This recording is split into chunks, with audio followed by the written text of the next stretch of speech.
35% और ओबीसी के विद्यार्थियों को 44% अधिक वृद्धि हुई है। इनोवेशन को बढ़ावा देने के लिए अटल इनोवेशन मिशन के अंतर्गत 2000 अटल टिंकरिंग लैब स्थापित किए गए हैं। इसमें 1 करोड़ से अधिक विद्यार्थी जुड़े हैं। साल 2014 तक देश में 7 एम्स और 390 से भी कम मेडिकल कॉलेज थे। वही पिछले दशक में 16 एम्स और 315 मेडिकल कॉलेज स्थापित किए गए।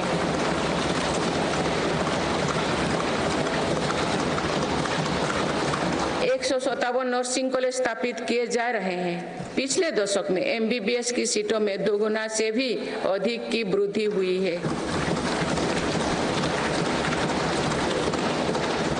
माननीय सदस्यगण, पर्यटन क्षेत्र युवाओं के लिए रोजगार देने वाला एक बड़ा सेक्टर है। मेरी सरकार ने बीते 10 वर्षों में पर्यटन के क्षेत्र में अभूतपूर्व काम किए हैं।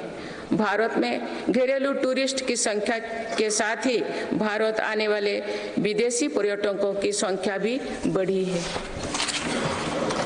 पर्यटन के क्षेत्र में जो वृद्धि हो रही है, इसका कारण भारत की बढ़ती साख है।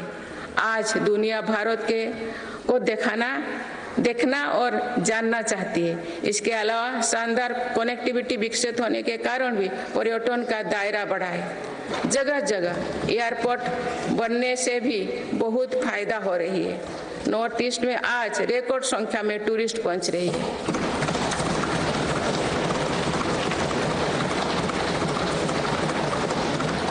अंडमान निकोबार और लक्षद्वीप को लेकर उत्साह चरम पर है। मेरी सरकार ने देश भर में तीर्थ और ऐतिहासिक स्थलों के विकास पर बल दिया है।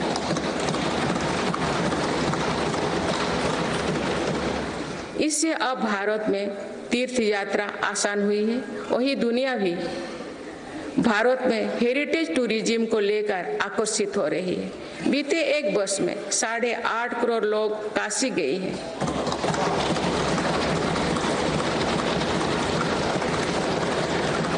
करोड़ से अधिक लोगों ने महाकाल के दर्शन किए हैं।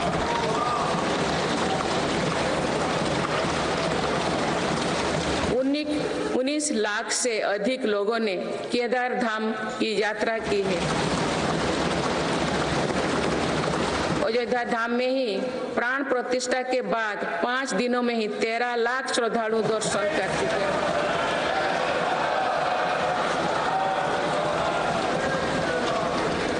पश्चिम, उत्तर, दक्षिण भारत के हर हिस्से में तीर्थ स्थलों पर सुविधाओं का अभूतपूर्व विस्तार हो रहा है। मेरी सरकार भारत को मीटिंग और प्रदर्शनी से जुड़े सेक्टर में भी अग्रणी बनाना चाहती है। इसके लिए भारत मंडपम और यशोभूमि जैसा इंफ्रास्ट्रक्चर बनाया जा रहा है।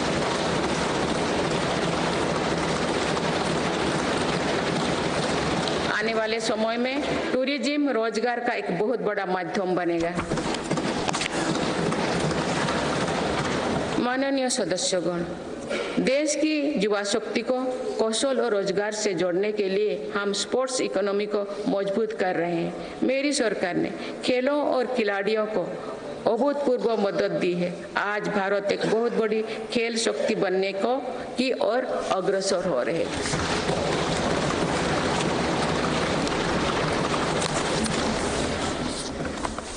खिलाड़ियों के साथ ही आज हम स्पोर्ट्स से जुड़े दूसरे क्षेत्रों पर भी बल दे रहे हैं। आज नेशनल स्पोर्ट्स यूनिवर्सिटी बन चुकी है। देश में हमने दर्जनों सेंटर ऑफ एक्सीलेंस बनाए हैं। इससे स्पोर्ट्स को एक प्रोफेशन के रूप में चुनने का अवसर युवाओं को मिलेगा।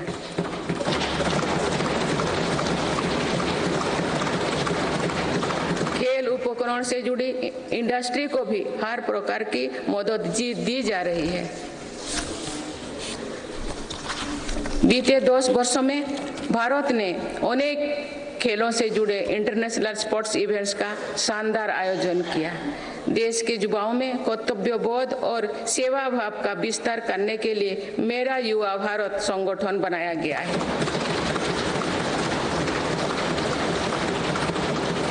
अभी तक इस संगठन से लगभग 1 करोड़ युवा जुड़ चुके हैं।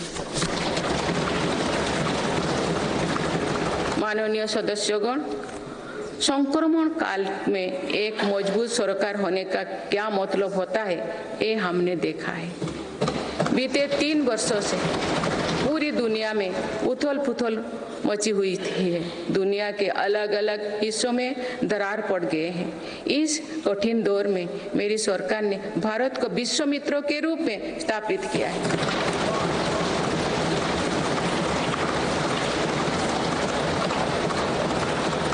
विश्व मित्र की भूमिका के कारण ही आज हम ग्लोबल साउथ की आवाज बन पाए हैं। बीते 10 वर्षों में एक और पुरानी सोच को बदला गया है। पहले डिप्लोमेसी से जुड़े कार्यक्रम को दिल्ली के गलियारे तक ही सीमित रखा जाता था। मेरी सरकार ने इसमें भी जनता की सीधी भागीदारी सुनिश्चित की है। इसका एक बेहतरीन उदाहरण भारत द्वारा G20 अध्यक्षता के दौरान देखा गया है।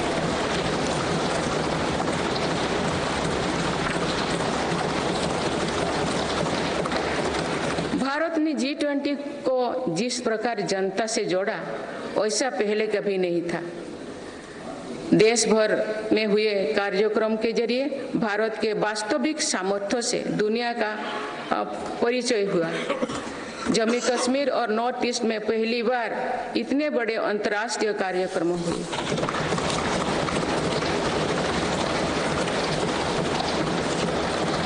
पूरी दुनिया ने भारत में ऐतिहासिक G20 सम्मेलन की प्रशंसा की।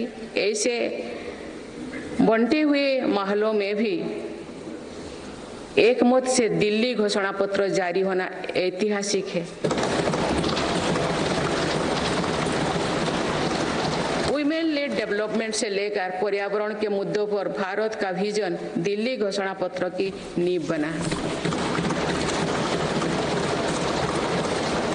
हमारे प्रयासों से G20 में अफ्रीकन यूनियन के स्थायी सदस्यता को भी सराहा गया है। इसी सम्मेलन के दौरान Bharat middle east Europe corridor के निर्माण की घोषणा हुई है।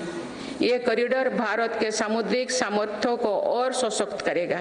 ग्लोबल बायोफ्यूल अलायंस का लॉन्च होना भी बहुत बड़ी घटना है। इस प्रकार के कदम वैश्विक समस्याओं के समाधान में भारत की भूमिका का विस्तार कर रहे हैं।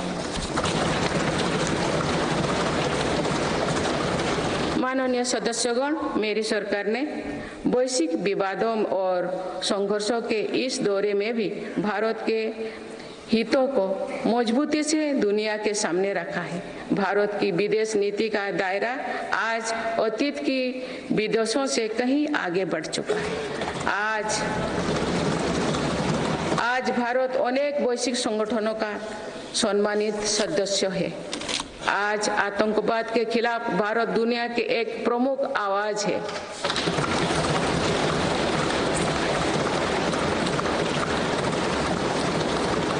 भारत आज संकट में फंसी मानवता की मदद के लिए मजबूती से पहल करता है। दुनिया में कहीं भी संकट आने पर भारत वहां तेजी से पहुंचने का प्रयास करता है। मेरी सरकार ने दुनिया भर के काम कर रहे भारतीयों में नया भरोसा जगाया है।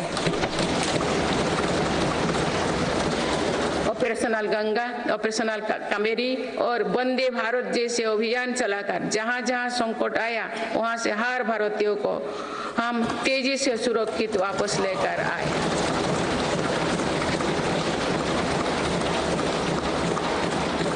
मेरी सरकार ने योग, प्राणायाम और आयुर्वेद की भारतीय परंपरा को पूरी दुनिया तक पहुंचाने के लिए निरंतर प्रयास किए। पिछले वर्ष संयुक्त राष्ट्र संघ के मुख्यालय में 135 देशों की प्रतिनिधित्व ने एक साथ योग किया।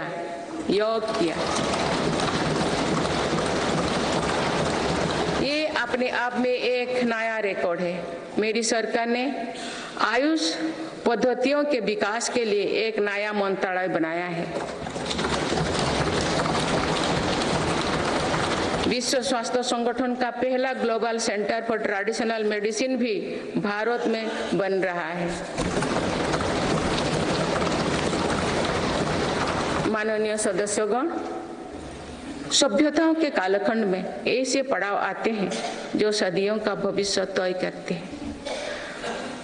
भारत के इतिहास में भी ऐसे अनेक पड़ाव आए। इस वर्ष 22 जनवरी को भी देश ऐसे ही एक पड़ाव का साक्षी बना है।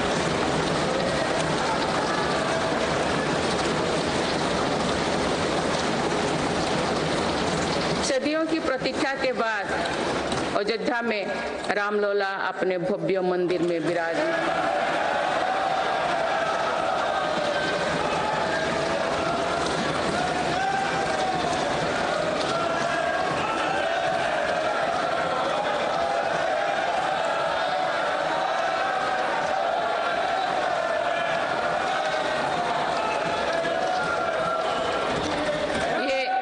ये करोड़ों देशवासियों की इच्छा और आस्था का प्रश्न था, जिसका उत्तर देश ने पूरे सद्भाव के साथ खोजा है।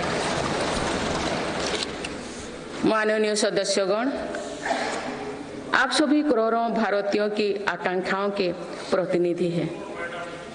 आज जो युवा स्कूल कॉलेज में है, उनके सपने बिल्कुल अलग हैं। हम सभी का ये दायित्व है कि अमृत पीढ़ी के सपनों को पूरा करने में कोई कसर बाकी ना रहे।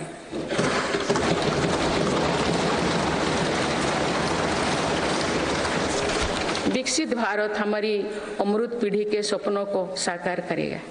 इसलिए हम सभी को एक साथ मिलकर संकल्पों की सिद्धि के लिए जुड़ना होगा।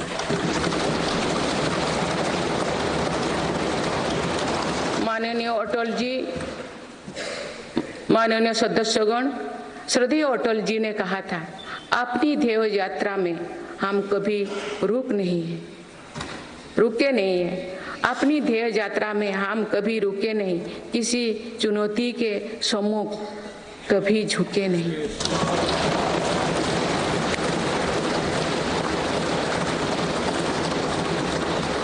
मेरी सरकार 140 करोड़ देशवासियों के सपनों को पूरा करने की गारंटी के साथ आगे बढ़ रही है।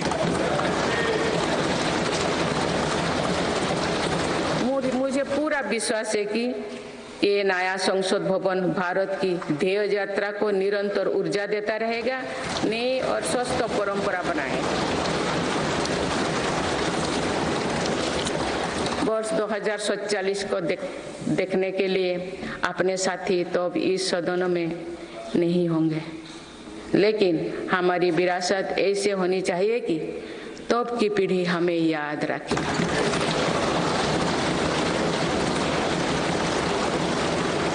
आप सभी को बहुत बहुत शुभकामनाएं। धन्यवाद। जय हिंद, जय Bharat.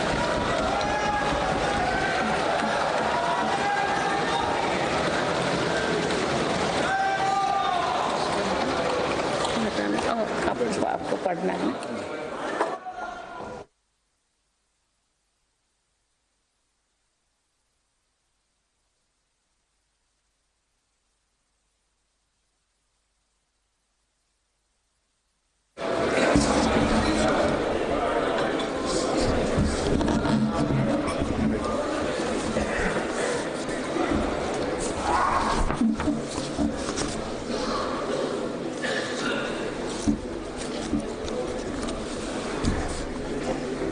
Honorable President, honorable members, I wish to read some parts from the English version of Honorable President's address, and the rest may be considered as read. This is my first address in new Parliament building.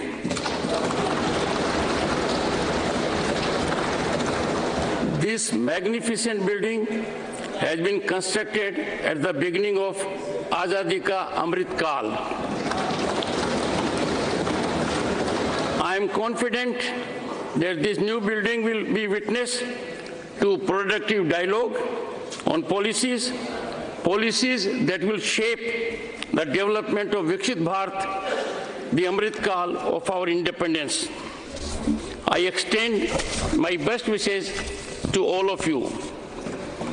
Honorable members, this year is also the 75th year of adoption of our Constitution. It was during the Amrit Mahotsav that a statue of Netaji Subhash Chandra Bose was installed on Kartavya Path. Veer Bal Divas was declared in the memory of Sahibzade. Birth anniversary of Bhagwan Birsa Munda was declared as Janjatiya Gaurav Divas. India became the first country to hoist its flag on the southern pole of the moon. India got its largest sea bridge, the Atal Setu. India got its first Namo Bharat train and the first Amrit Bharat train. I appreciate all of you for having enacted the Nari Shakti Vandan Adhiniyam after a wait of 3 decades. This has paved the way for ensuring greater participation of women in the Lok Sabha and legislative assemblies. The criminal justice system rooted in the era of slavery is now history. Honorable members, for centuries there was an aspiration to construct the Ram Mandir. Today it is a reality. There were doubts regarding the removal of Article 370 from Jammu and Kashmir. Those are now history. Today we have forex reserves in excess of $600 billion US. Today, India is the world's second largest producer of mobile phones. Today, every Indian feels proud on seeing the country's indigenous aircraft carrier INS Vikrant. Another significant reform of my government is the creation of Digital India.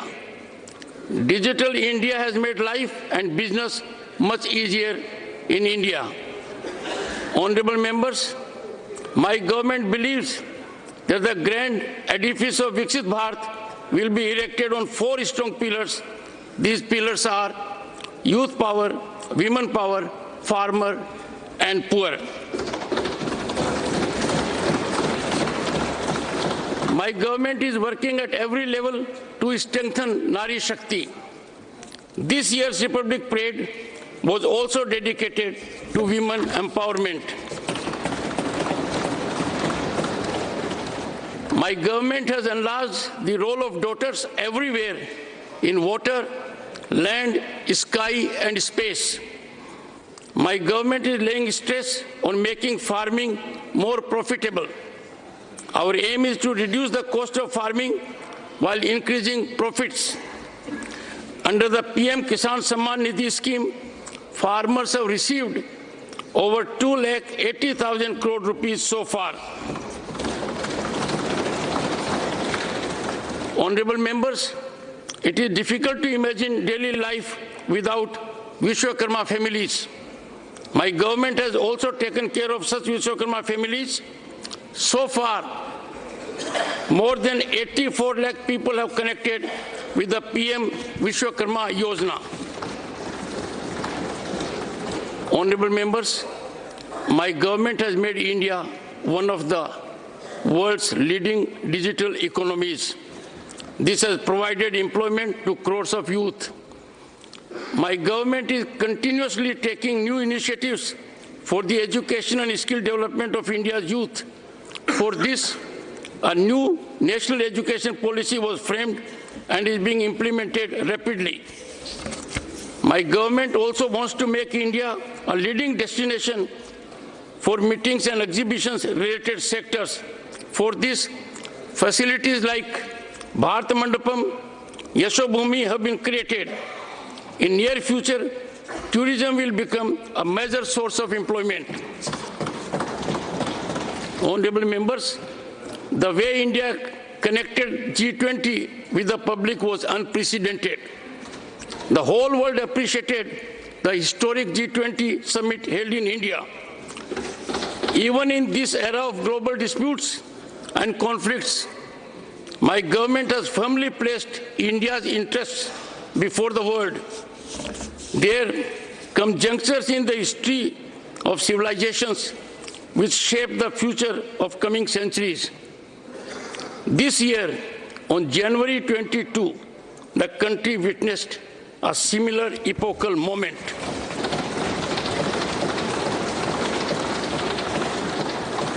After waiting for centuries, Ram Lalla has now been enshrined in his grand temple in Ayodhya.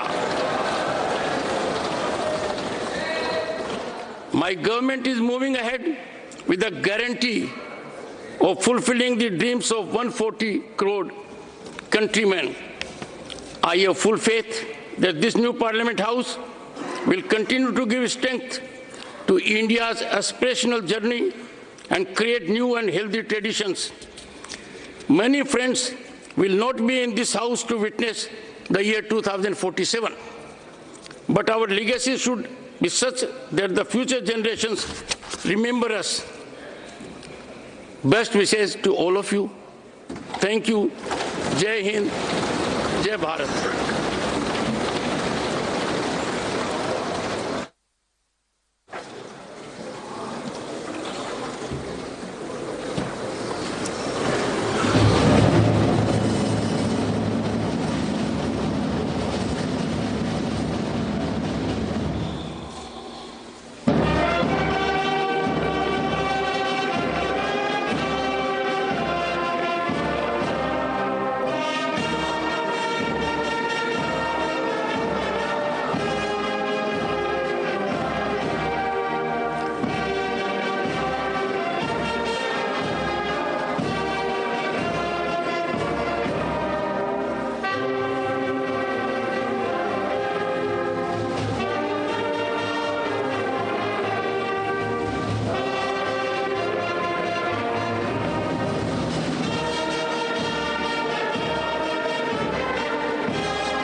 राष्ट्रपति द्रौपदी मुर्मू के अभिभाषण के साथ ही संसद के budget सत्र की बाकायदा शुरुआत हो गई है। राष्ट्रपति ने संसद के नए सदन में पहली बार दोनों सदनों के संयुक्त सत्र को संबोधित किया है। अपने संबोधन में राष्ट्रपति ने देश की बदलती और सुनहरी तस्वीर पेश की है। राष्ट्रपति ने एक भारत श्रेष्ठ भारत को 21वीं सदी के लिए मंत्र बताया। राष्ट्रपति ने रिफॉर्म, परफॉर्म और ट्रांसफॉर्म के अपने कमिटमेंट को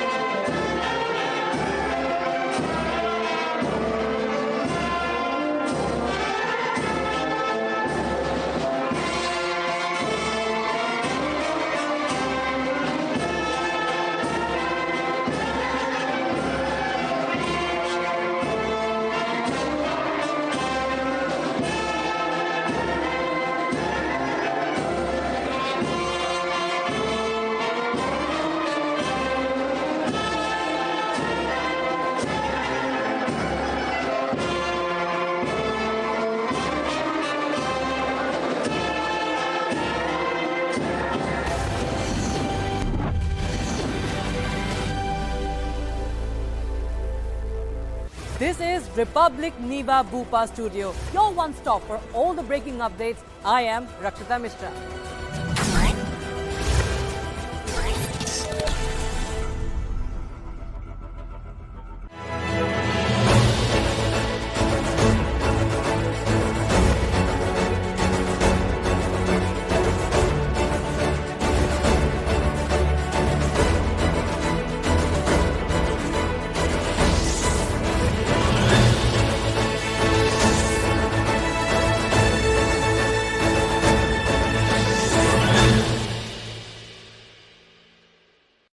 This is Republic Niva Bhupa Studios, your one-stop destination for all the breaking news updates, and I am Shivangi Shukla.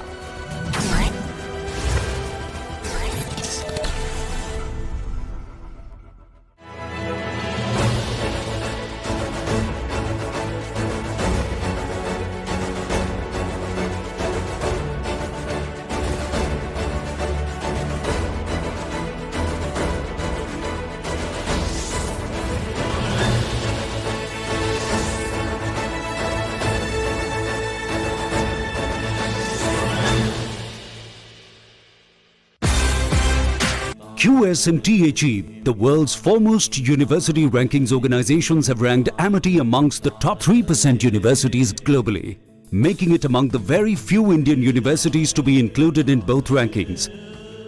Yet another top ranking for Amity University.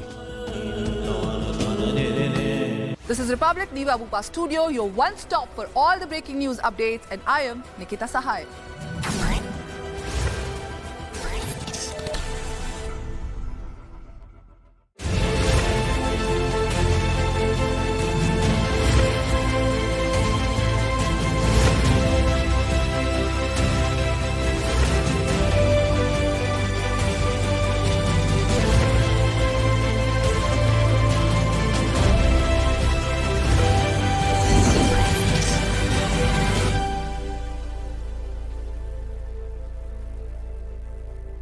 This is Republic Niva Bhupa Studios, your one-stop destination for all the breaking news updates, and I am Shivangi Shukla.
President Murmu in her first address at the new parliament, visiting ahead of budget session laws India's flagship schemes.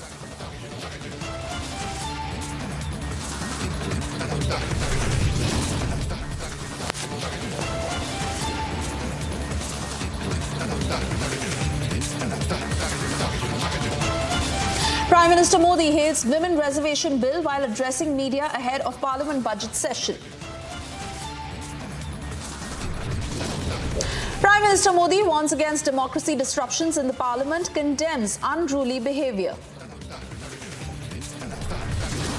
India's best business team Republic Business to dissect interim budget and its impact on youth. ED to question Jharkhand CM Hemant Soren today over his alleged role in the land scam case, heavy security cover outside his residence. Hindu side moves Supreme Court to allow the ASI to carry out another comprehensive survey in the Wazukhana area.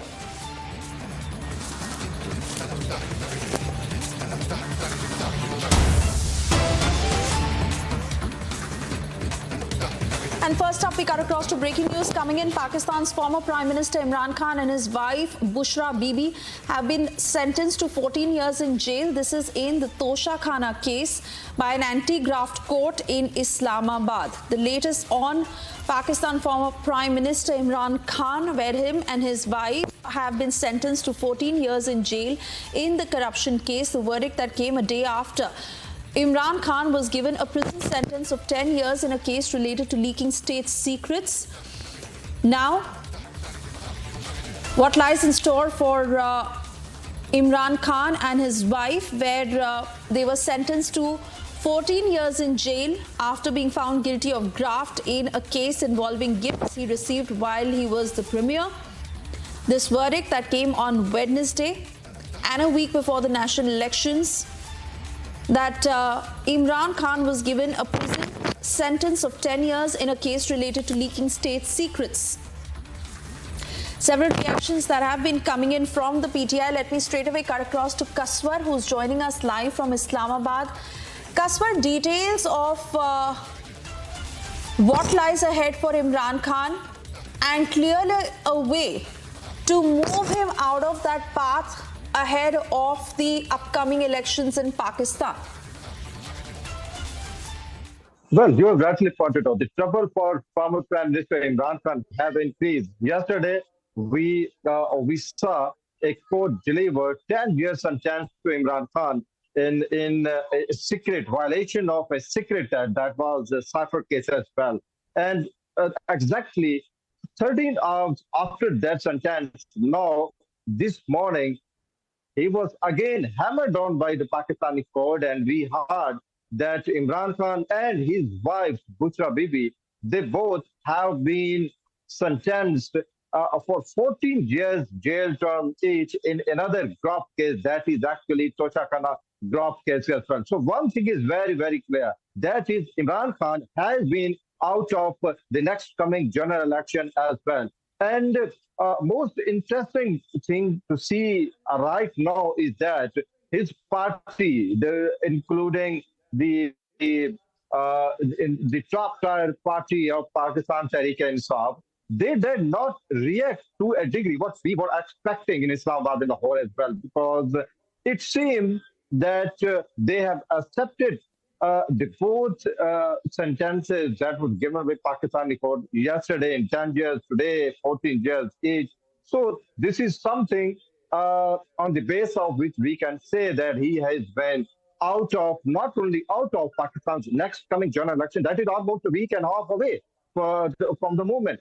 So the case for Imran Khan, I'm talking about the Safar case and now the Tosha Khana graft case today, both cases have hammered on Imran Khan, and this is what the experts are saying in Islamabad. This is just the beginning of Imran Khan's political arena as well. And these are very serious allegations, and collectively Imran Khan will have to spend 24 years in jail, but still he has the right to appeal first in a High Court, then in Supreme Court as well. But as of now, it appears that he has been out of next general election, and the allegations are very grave. The sentence given has actually translated the Pakistani court's mood as well. So I think this is the beginning of the end of Imran Khan's political career in Pakistan.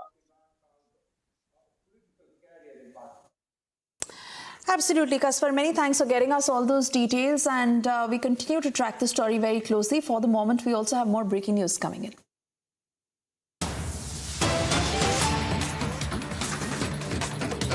Hectic political developments that are taking place in Karnataka. Questions emerge over whether Janardhan Reddy will officially merge with the BJP. 6 vice presidents of Kalyan Karnataka Pragati Paksh are to hold a meeting in Bengaluru at 5 p.m. today. Janardhan Reddy is likely to join the meet shortly and take a final decision by this evening, is what we are gathering.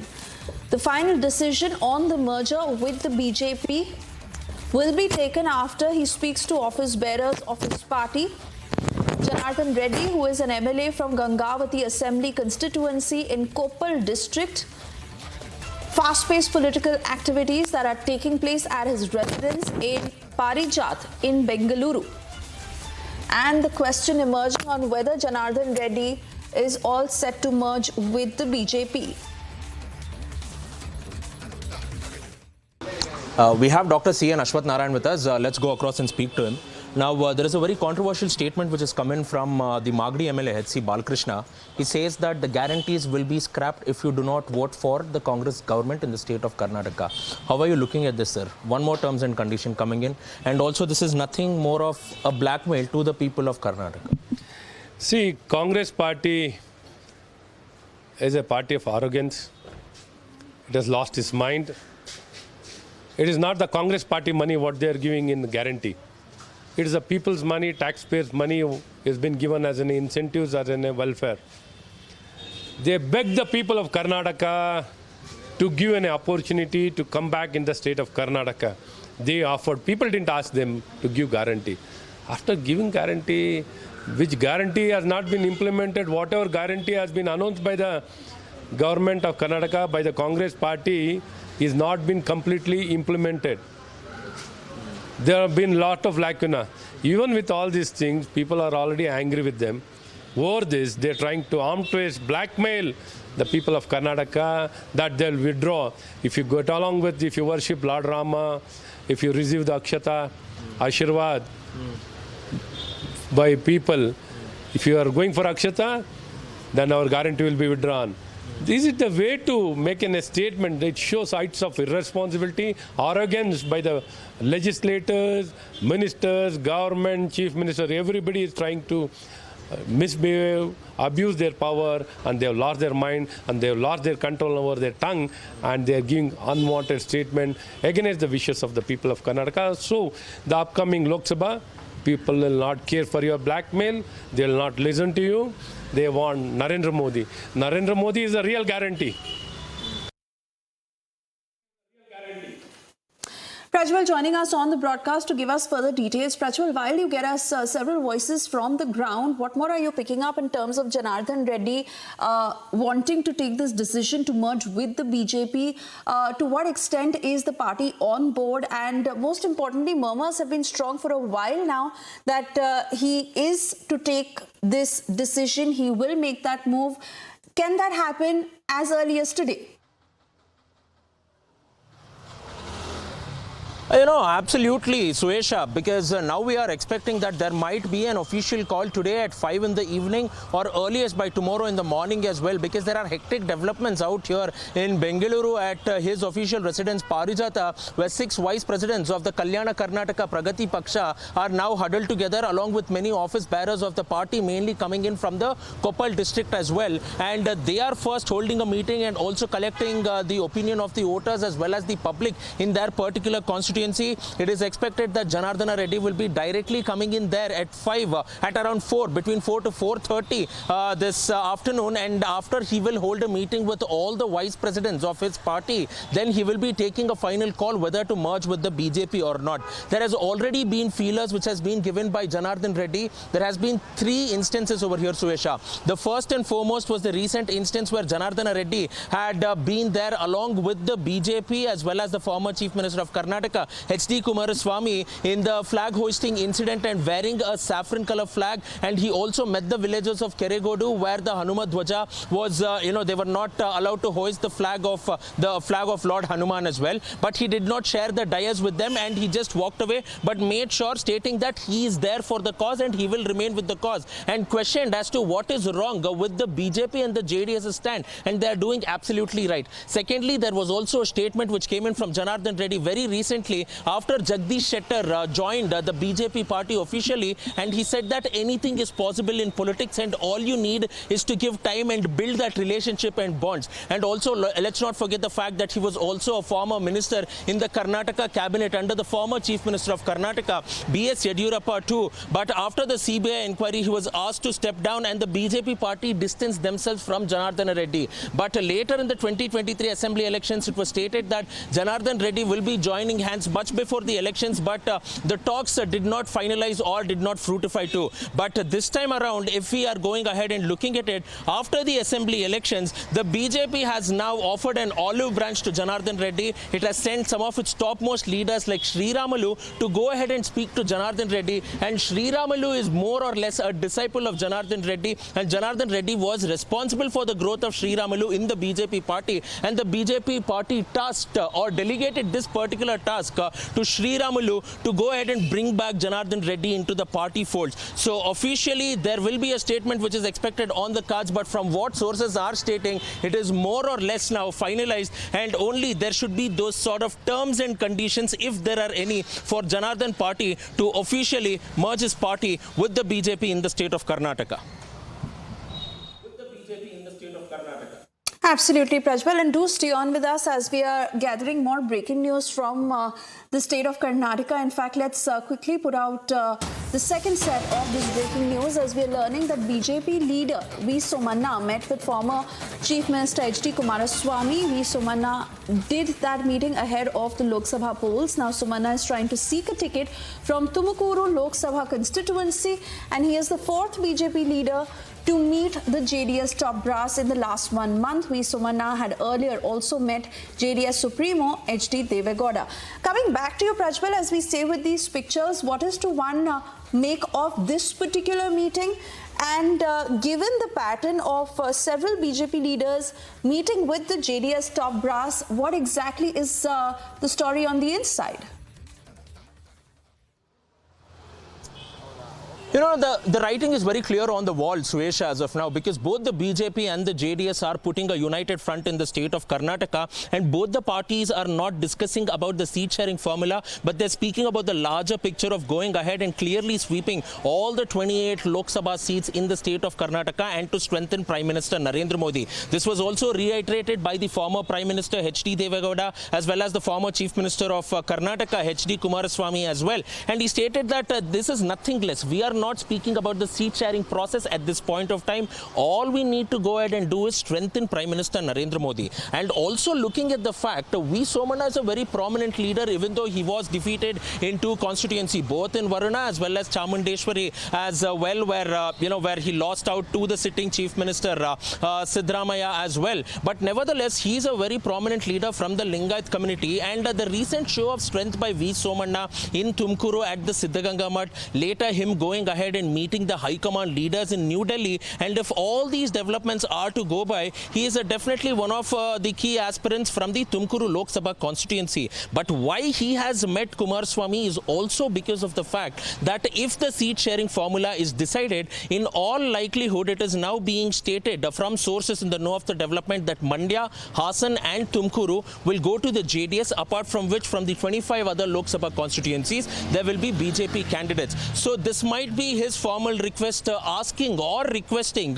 H.D. Kumaraswamy to support him and seek his support for his candidature as well. So which will be other alternative constituency which will be given to the JDS party, something that needs to be seen. It is not only V. Somanna. In the last 1 month, we have also gone ahead and seen C.T. Ravi. We have seen Dr. K. Sudhakar from Chikbalapura, because he is also one of the aspirants. We also saw the Kodagu Mysuru MP Pratap Simha as well, meeting both the JDS Supremo H.D. Devegowda as well as the former Chief Minister of Karnataka, H.D. Kumaraswamy. So this clearly goes ahead and shows that H.D. Kumaraswamy and the JDS party still holds the sway over the Vokkaliga votes as well. And these are some leaders who are basically representing the BJP from Vokkaliga dominated strongholds too. So getting Kumaraswamy's support as well as his trust on their side would definitely do a lot and loads to their confidence as well. So therefore they are approaching them. So anything could go ahead and happen over here, and how the JDS will respond to it and what will be the sort of seat sharing formula.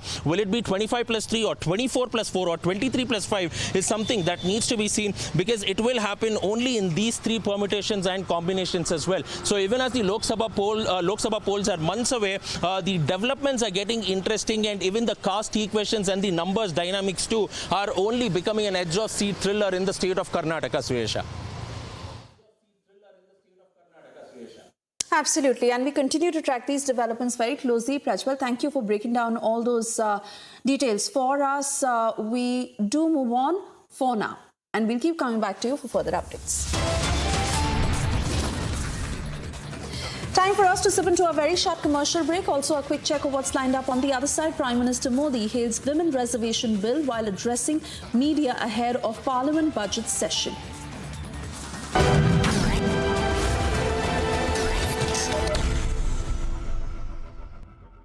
QS&THE, the world's foremost university rankings organizations, have ranked Amity amongst the top 3% universities globally, making it among the very few Indian universities to be included in both rankings. Yet another top ranking for Amity University.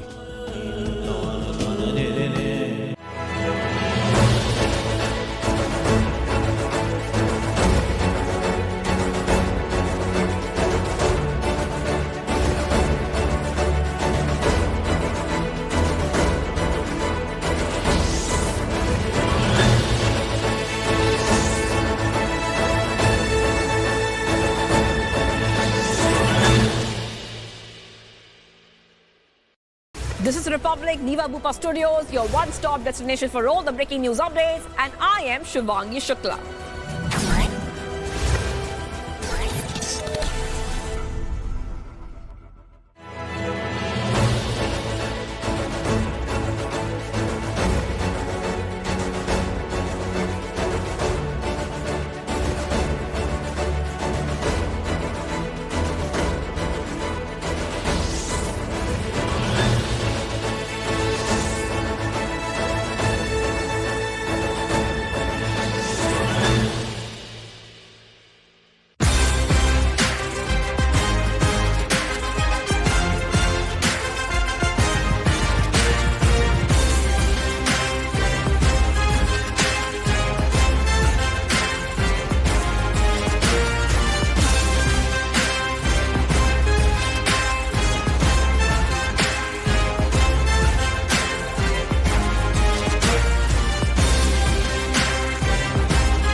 This is Republic, Niva Bupa Studio, your one-stop for all the breaking news updates, and I am Nikita Sahai.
Seized 103 gold biscuits at the India-Bhutan border near Daranga LCS in Assam.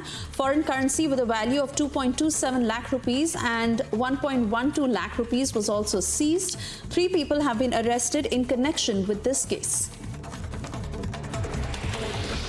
Around 50 vehicles and one Himachal Road Transport Corporation bus got stuck near the south portal of ATR, in which 300 tourists were travelling. Kullu SP Sakshi Verma stated that all tourists have been evacuated from ATR. The officials from Germany paid a visit to India along with their delegation and visited Don Bosco Technical Institute. The German Secretary of State at the Federal Foreign Office, Susanne Baumann, stated that the country needs well-trained workers and is opening its arms to young, skilled professionals from India in the fields of technology, IT and medical science. Lok Sabha revoked suspension of 3 opposition members who were initially suspended during the winter session of Parliament. These leaders faced suspension for violating the rules during the session, and their case was referred to the Privileges Committee. A total of 146 members, unprecedented in number, were suspended from both the Lok Sabha and Rajya Sabha for similar reasons. Several passengers were injured after a tragic bus accident occurred in Madhya Pradesh. Dr. Anil Ode, civil surgeon, stated that they received information about the incident and the condition of the 3 passengers was critical. They were referred to another hospital for better treatment. Stepping into a short break, on the other side, Prime Minister Modi hails Women Reservation Bill while addressing media ahead of Parliament budget session.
This is Republic Niva Bhupa Studio, your one stop for all the breaking updates. I am Rakshita Mishra.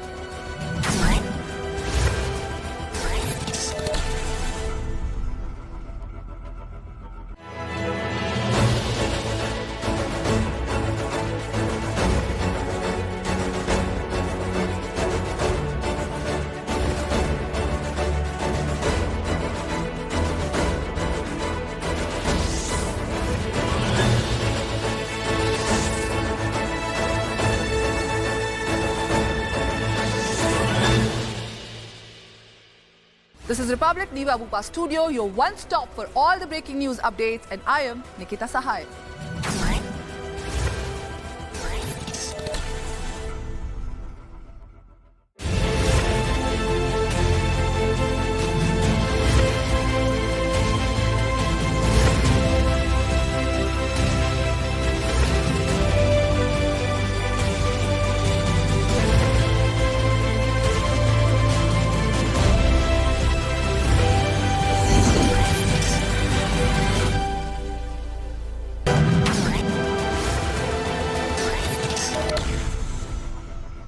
With the interim budget just around the corner, in this special segment, we explain the lock-in procedure followed during the interim budget process.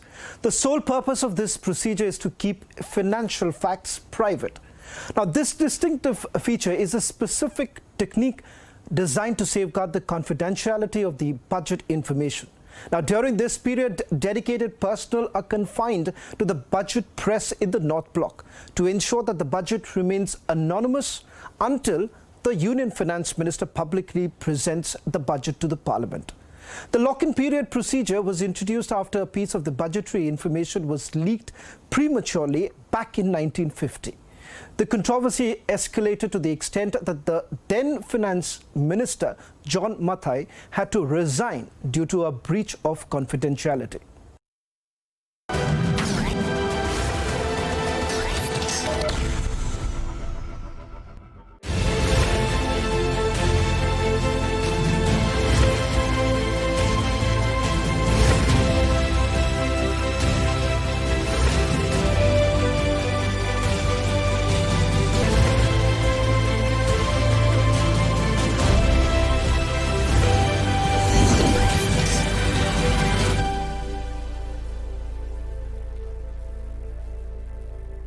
This is Republic Niva Bupa Studios, your one-stop destination for all the breaking news updates, and I am Shivangi Shukla.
This is Republic Niva Bupa Studio, your one-stop for all the breaking updates. I am Rakshita Mishra.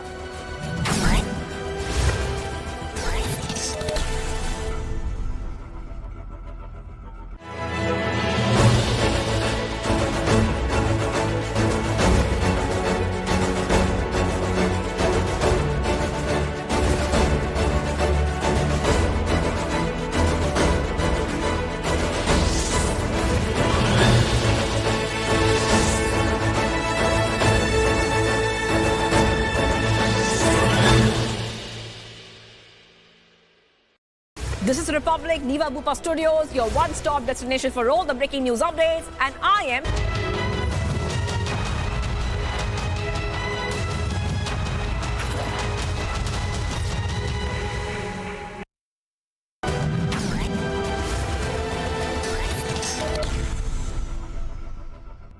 Maharashtra के नासिक में हुआ। हम अपने पूर्व साथियों के निधन पर गहरा शोक व्यक्त करते हैं। ये सभा शोक संतप्त परिवारों के प्रति अपनी संवेदना व्यक्त करती है। अब सभा दिवंगत आत्माओं के लिए कुछ मौन रहेगी।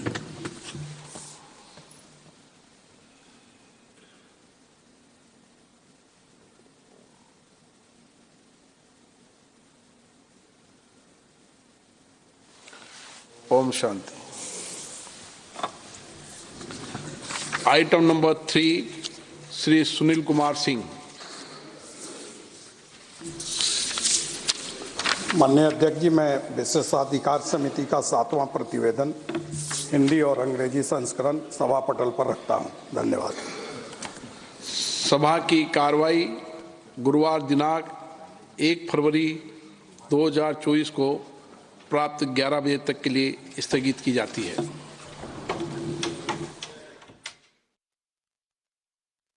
मैं स्वाति मालीवाल, जो राज्यसभा की सदस्य नाम निर्देशित हुई हूँ, ईश्वर की शपथ लेती हूँ कि मैं विधि द्वारा स्थापित भारत के संविधान के प्रति सच्ची श्रद्धा और निष्ठा रखूंगी। मैं भारत की प्रभुता और अखंडता अक्षुण्ण रखूंगी तथा जिस पद को मैं ग्रहण करने वाली हूँ उसके कर्तव्यों का श्रद्धापूर्वक निर्वहन करूंगी। इंकलाब जिंदाबाद।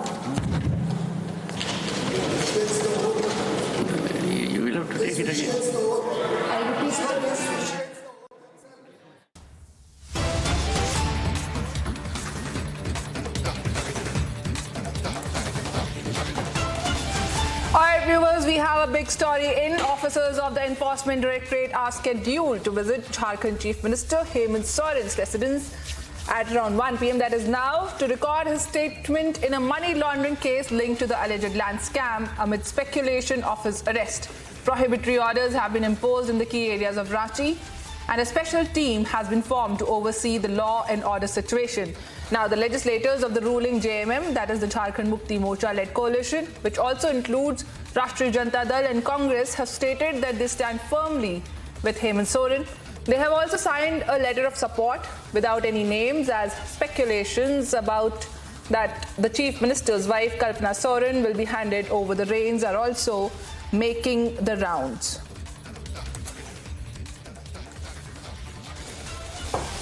Hemant Soren is expected to be questioned any moment now, as it was scheduled that today Enforcement Directorate will be questioning Hemant Soren in the land scam case. In fact, after 30 plus hours of being untraceable, Hemant Soren is in Ranchi, and they have replied, the JMM have replied that Soren is all set to be questioned by the ED, and at 1 p.m., which is now, the questioning was expected to start, and it is to start any moment from now. For more on this, I have Prakash, who's reporting live on this situation. Prakash, a very good afternoon to you. It's more than 1 p.m. and Hemant Soren is expected to be questioned by the Enforcement Directorate in the land scam today. Now, amid all this tightened security and whatever is happening there, what is the mood and expectation from this ED questioning? Prakash. Well, I'm here outside Hemant Soren's official residence in Ranchi. You can see here a large number of security personnel being deployed, and we are hearing that very soon the ED officials would be arriving, maybe in 10 minutes or so, to question Hemant Soren in the land scam. This will be the second questioning of Hemant Soren, and this becomes even more important because ever since he has resurfaced again after he escaped from Delhi, and we get to know that first he went to Calcutta, and thereafter by road route he arrived here in Ranchi yesterday morning. And now I'll ask my camera person to pan this entire area. The residence of Hemant Soren area has been cordoned off. You can see barricades being put in there, and this entire stretch of 100 meters, 144 has been imposed so that there is no vehicular movement as such. And in the periphery of Hemant Soren's residence, large number of security personnel have been posted here. You can see here large number of security personnel have been posted here. हजारों की संख्या में कार्यकर्ता एकजुट होने की संभावना है, लेकिन अभी फिलहाल जब पूछताछ शुरू होती है उसके बाद देखने वाली बात होगी कि भीड़ as far as this questioning is concerned, this questioning becomes important as a matter of fact that there are certain documents that were recovered by the ED from the registry office in Ranchi, and a portion of land was registered in the name of Bishnu Agarwal, who is a businessman. He served a jail sentence in this particular case, and it was a government land, and this was not supposed to be sold by any government officials. And since DC was the custodian of the land, Chavi Ranjan, the then DC, has also been arrested. Now, what are the charges against Hemant Soren? One should understand. There was a confessional statement by one of the employees in the registry office saying that boss ka aadesh tha. So who is the boss here? Boss means the ED officials feel that boss is Hemant Soren, and that is how it was got registered in the name of Bishnu Agarwal, and a certain portion of land was earmarked and kept aside, presumably for Hemant Soren's family. Now, you cannot do that. So on the basis of those investigations, the documents that were unearthed from the registry office thereafter, the ED is questioning Hemant Soren in the land scam case on the outskirts of Ranchi, since it was a government land, and government land cannot be sold to any private property. That is the norm and the protocol. But being in the Chief Minister's office, the allegations are that he influenced the land that the land be sold to some private businessman, and that is how the large number of people have been arrested in this particular case, charged seated in this case, and this is the second time that the questioning of Hemant Soren would be done today, and we'll wait and watch what happens. But last time around 8 to 10 hours of questioning was done. Today also we expect the same, because it will be high voltage drama here.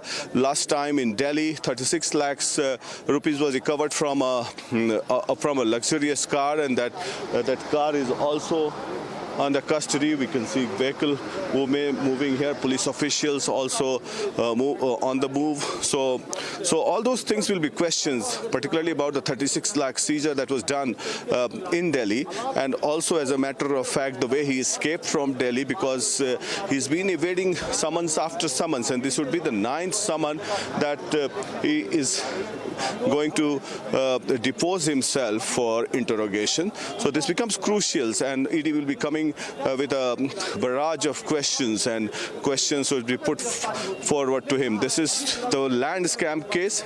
There is another case in which the ED had questioned him earlier that was pertaining to the mining scams, pertaining to money laundering by people close to him. So agency is tightening its noose on Hemant Soren, and yesterday he was in a huddle along with all his MLAs from the Congress Party, JMM, CPI, RJD, planning the next move if there was any political eventuality in case he was arrested. But it looks unlikely that he would be arrested today, so that he can install his wife Kalpana Soren as the chief minister. But there has been a feud in the family itself. His elder brother's wife, Sita Soren, who is also an MLA, challenging Hemant Soren that this time she's not going to budge. So all kinds of things happening, differences within the family also Hemant Soren is facing, and ED tightening its noose on Hemant Soren. Back to you. All right, Prakash, do stay with us. Let's listen into some reactions that are coming in.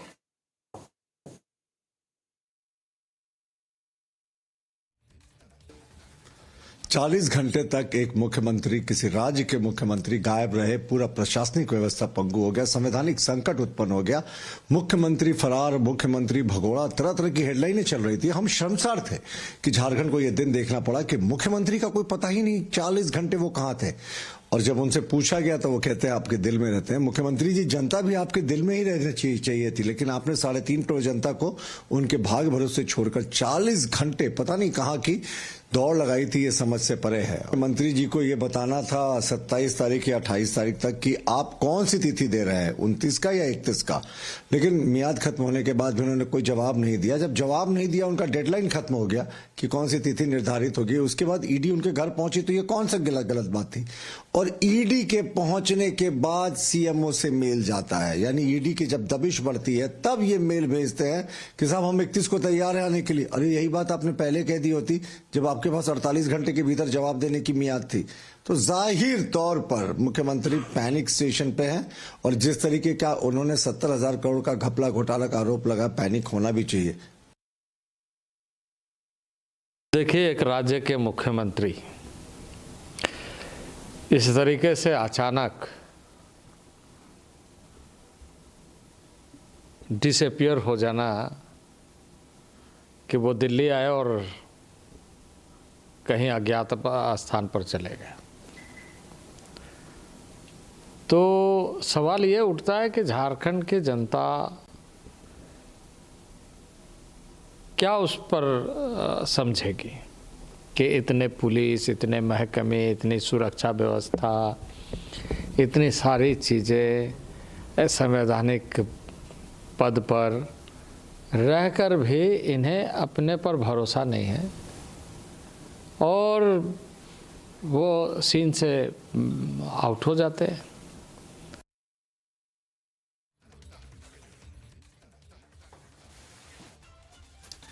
All right, Prakash, I'll come back to you. Now, as you yourself said that the central agencies like ED, they're tightening their noose around Hemant Soren's throat, as there are also 2 other cases against him. Now, what do you think? How difficult, because there were also some meetings that he held yesterday with the MLAs and his wife also attended it. Now, what are the challenges and the difficulties that Hemant Soren may face in the face of his imminent arrest if he wants to put his wife Kalpana Soren in his chair, who's not even an MLA?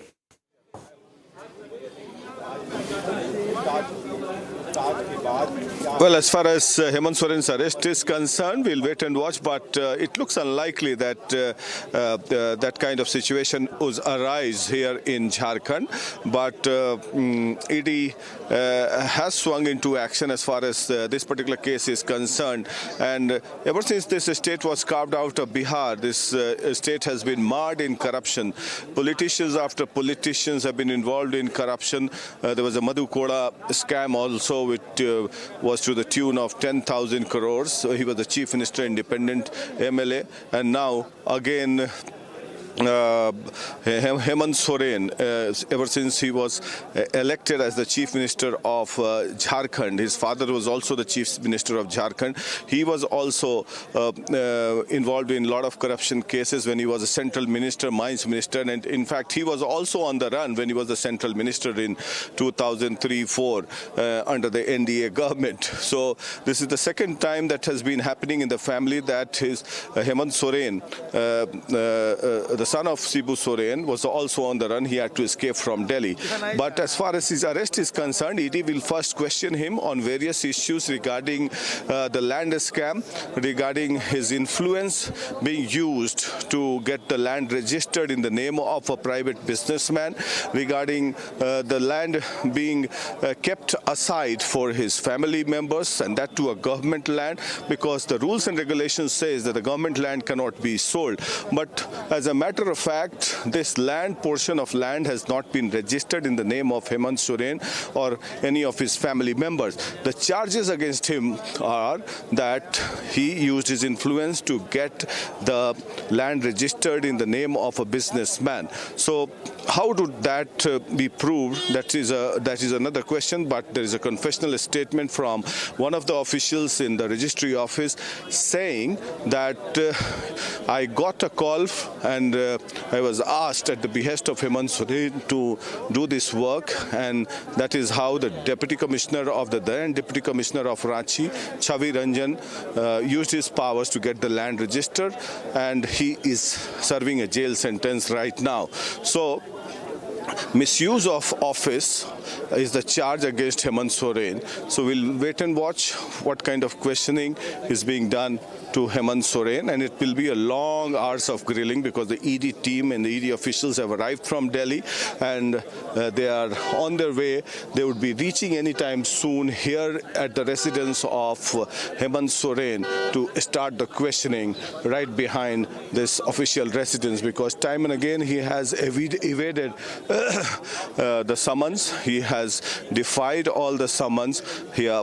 This is the 9th time, and through an email, a time was given to Hemant Soren for questioning yesterday when he escaped from Delhi. Back to you.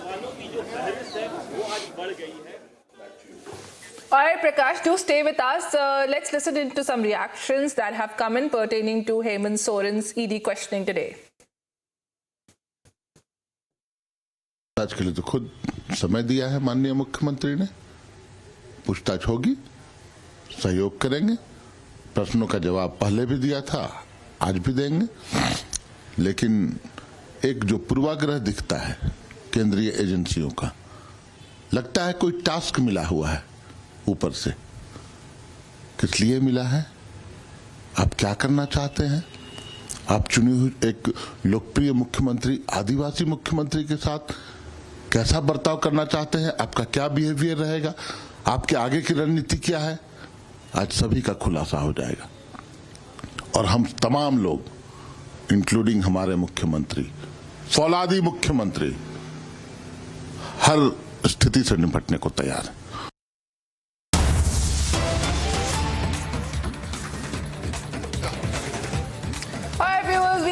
Story coming in at the Sabha. Chandigarh AAP and Congress hold protest over Chandigarh mayor election. Now, both the parties have been alleging that the elections were rigged. In fact, BJP's candidate has won the election.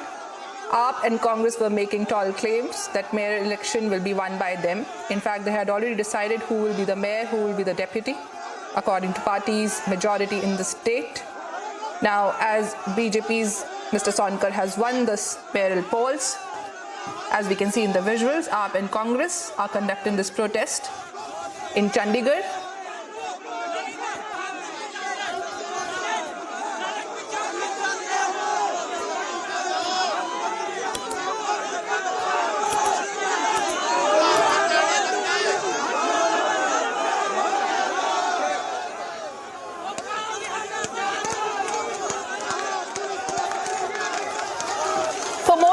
Viewers, I have my colleague Amandeep, who is in Chandigarh. Amandeep, a very good afternoon to you. Now, this is a major blow for AAP and Congress alliance in Chandigarh for the mayoral polls. As they had predicted, their candidate has not won the majority, and it's BJP's candidate who has won the majority for the mayoral elections. Now, what is their future what will happen here? First of all, they have registered this complaint in Sector 17, and also what are they looking for? Bigger alliances. They could not even make it through this mayoral poll in Chandigarh. Well, absolutely right. Just the present situation is of India Alliance have just stepped in to Sector 17 police station to file the complaints against presiding officer. So here I can show you that after holding the protest outside the police station and raising the slogan, so now all 20 councillors of India Alliance, along with the former Union Minister of Congress Party Pawan Kumar Bansal, along with the chiefs of their own parties, Congress as well as AAP, they have all moved in to file the complaint against the presiding officer with the demand to register the sedition case against him, as he has fraudulently made the 8 ballot papers invalid. And meanwhile, I would like to show you that simultaneously the protest is happening outside the police station as well. And from here I can show you that there is a heavy police deployment along with the paramilitary forces. The barricades have been put in place, and beyond that, the supporters of Aam Aadmi Party as well as Congress are sitting there and staging the protest against the BJP, against the presiding officer, and demanding to reschedule the elections, with the demand to register the case against presiding officer and to reschedule the elections. So all 20 councillors at both the parties, and in fact they are demanding that the election should be rescheduled. And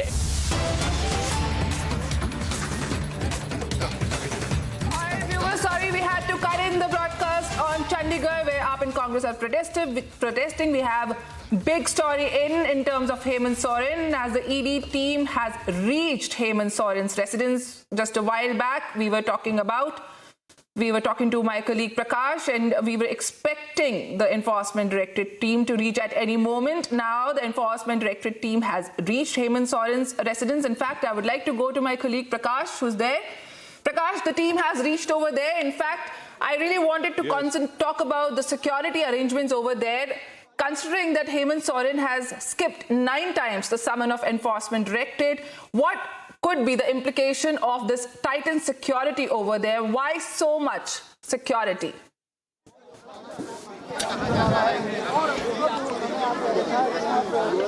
Well, the ED team has arrived in 4 or 5 vehicles here, and they have entered inside the residence of Hemant Soren, and as we can see, security is tightened here outside the residence of Hemant Soren. All Jharkhand police jawans have been deployed here in large number, and this entire area has been cordoned off for security reasons. Till in the vicinity of 100 meters of Chief Minister's residence, prohibitory orders have been announced, as well as 144 have been imposed, so that there is no outside vehicular movement in this particular area. And also, as a matter of fact, since Hemant Soren is the Chief Minister of Jharkhand, so that none of his supporters also make an entry into this area and create chaos and hangama here, because as it happens in the case of politicians, when they are questioned, large number of supporters gather outside in solidarity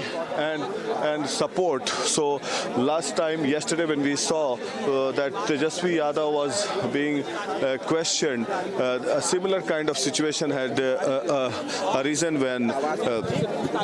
when supporters had gathered there in large number.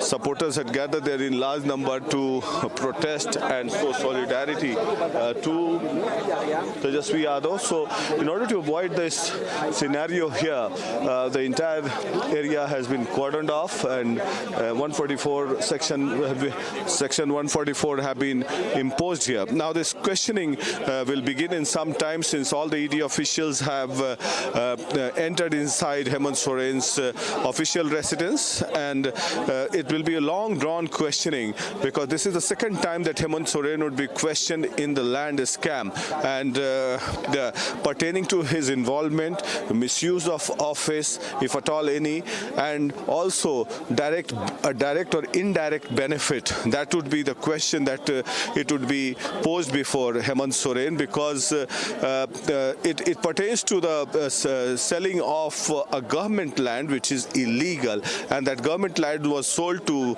Vishnu Agarwal, one of the key accused in this case, who has served a jail sentence and he is on bail right now, and also an IAS officer who was directly involved, because IAS officer Chavi Ranjan, who was the deputy commissioner of Ranchi then, and he was involved in passing the orders, and ED Hemant Soren has to convince the ED that it was not at his behest that the DC of Ranchi passed the orders of selling of a government land.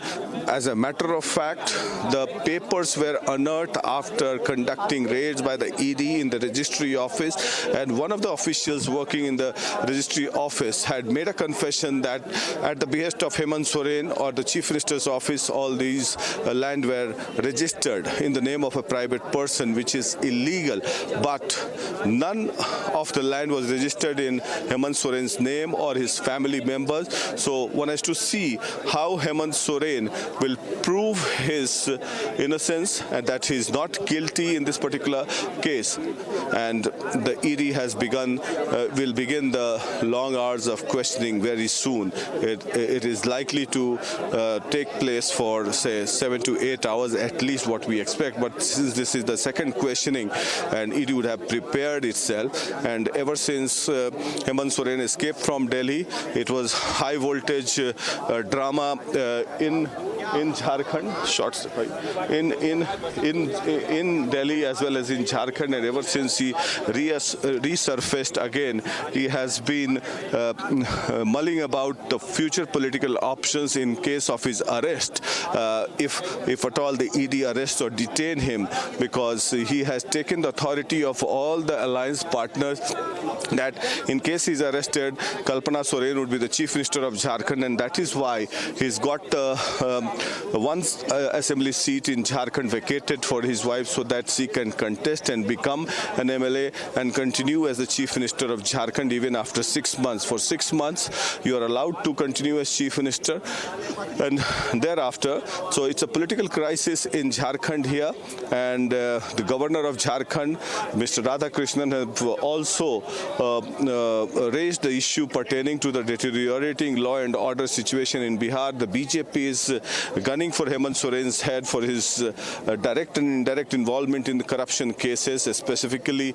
Babulal Marandi, who is the BJP chief. And yesterday when Hemant Soren was absconding for a few hours ever since he escaped, so there was a poster put out, that absconding poster put out, and put a price tag of 11 lakh rupees in his name. So all this is happening in Jharkhand. Jharkhand also goes to the polls later this year in November. So it's and before the Lok Sabha elections, it's a political crisis here in Jharkhand, and the India Alliance leaders facing the ED heat and all sorts of, and we'll wait and watch what happens here during the questioning of Hemant Soren. Back to you. All right, Prakash, thank you so much for sharing all these details with us. Viewers, the Enforcement Directorate has arrived at Jharkhand's Chief Minister Hemant Soren's residence, and the questioning is about to start, as our colleague Prakash just shared all the details with us. Stay tuned with us for the latest developments and more.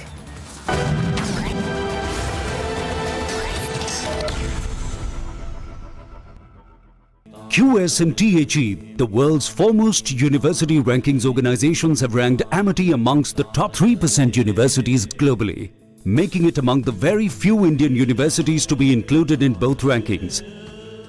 yet another top ranking for Amity University. This is Republic Niva Bupa Studios, your one-stop destination for all the breaking news updates, and I am Shivangi Shukla.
This is Republic Niva Bupa Studio, your one-stop for all the breaking news updates, and I am Nikita Sahai.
President Murmu, in her first address at the new parliament ahead of budget session, lauds India's flagship schemes. बीता वर्ष भारत के लिए ऐतिहासिक उपलब्धियों से भरा रहा है। इस दौरान देशवासियों का गौरव बढ़ाने वाले अनेक पल आए। दुनिया में गंभीर संकटों के बीच भारत सबसे तेजी से विकसित होती बड़ी अर्थव्यवस्था बना। Rajya Chairman Jagdeep Dhankar addresses joint parliament session, says India among the world's leading digital economies. राष्ट्रपति द्रौपदी मुर्मू जी का मार्गदर्शन और कल निर्मला सीतारमन जी के द्वारा इंटरिम बजट एक प्रकार से ये नारी शक्ति के साक्षात्कार का पर्व है।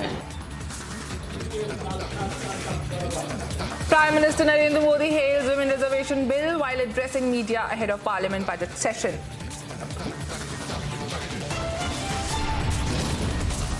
जिन्होंने सिर्फ और सिर्फ नकारात्मकता, हुड़दंग, शरारतपूर्ण व्यवहार ये जो किया होगा उनको शायद ही कोई याद करे।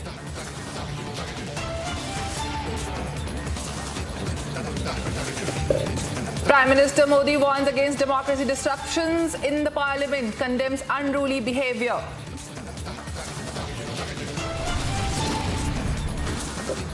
India's best business team, Republic Business, to dissect interim budget and its impact on you. ED to question Jharkhand Chief Minister Hemant Soren today over his alleged role in land scam case. Heavy security cover outside his residence.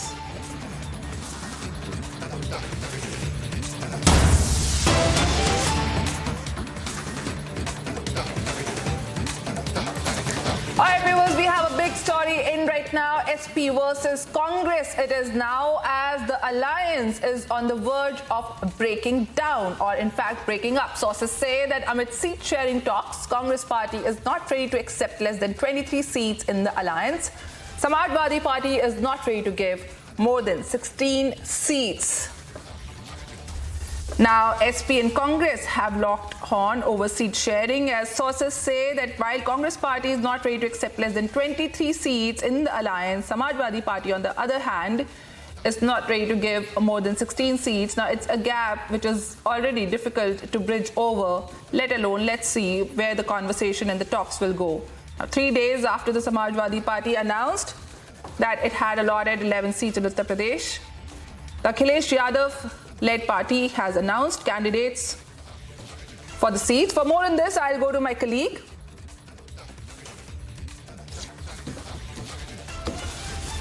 Raghavendra, a very good afternoon to you. Now, the latest rift and the crack in the India alliance is between Samajwadi Party and Congress. While Congress is demanding 23 seats, Samajwadi Party is not ready to go beyond 16 seats. Kindly share what's going on over there with us. वो अपना बातचीत तो बुला लो, बातचीत तो आ रहा है, पहुंचने वाला है, इनका बोला है जब आगे आ रहे हैं, जैसे बोला है, बातचीत तो वक्त जल्दी करना है, बातचीत अकेले करोगे यार, आपको अपना थोड़ी तो भारी पड़ेगा ना, फिर अकेले करा रहे हो, बाकी मर जाएंगे सबकी, उसको कैसे बैठा लिए, तो पैनल का समझ में आता है, करो, नीरज बोल रहा है को देखिए, फोन तो उठाएं, कल का रात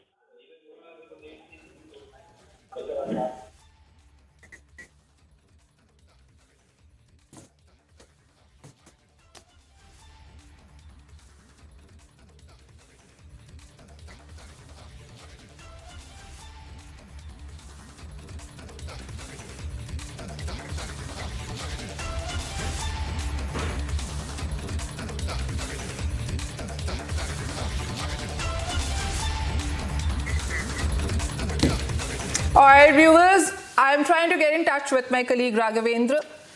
Now, this is the latest rift within the India alliance between Samajwadi Party and Congress. The fight is on for seat sharing, and now Samajwadi Party has come up and said that it is not going to give more than 16 seats, while what Congress was demanding was 23 seats. The India alliance is basically erupting and breaking up in the heat of its own discordance.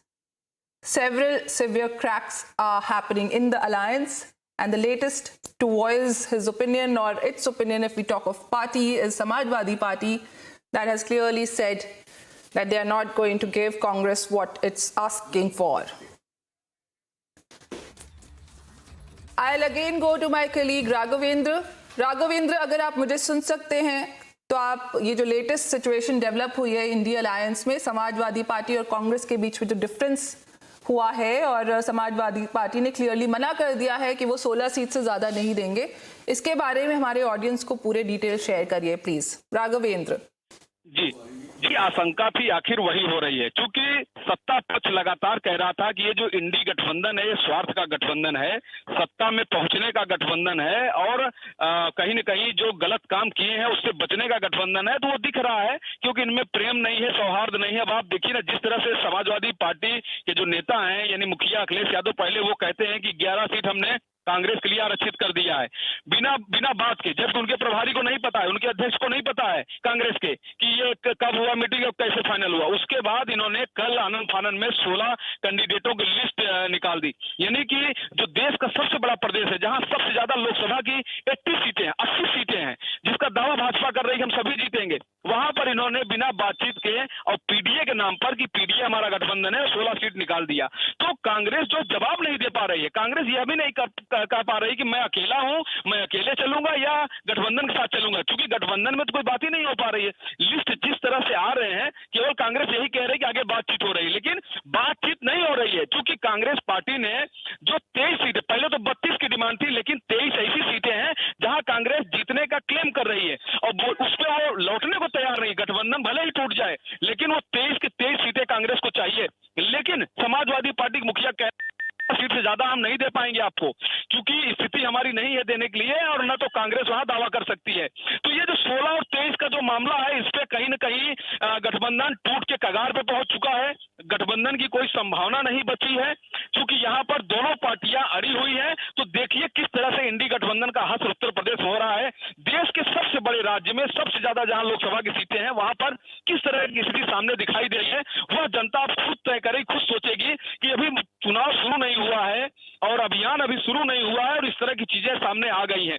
तो कहीं न कहीं इन दोनों पार्टियों के लिए एक बड़ी मुसीबत की बात है और भारतीय जनता पार्टी के लिए रास्ते आसान होते दिख रही हैं, क्योंकि मायावती ने पहले ही कह दिया कि हम अकेले चलेंगे, एकला चलो का नारा उन्होंने लगा दिया। प्रेस कॉन्फ्रेंस करके अपने जन्मदिन के मौके पर उन्होंने कहा कि मैं यहाँ से जी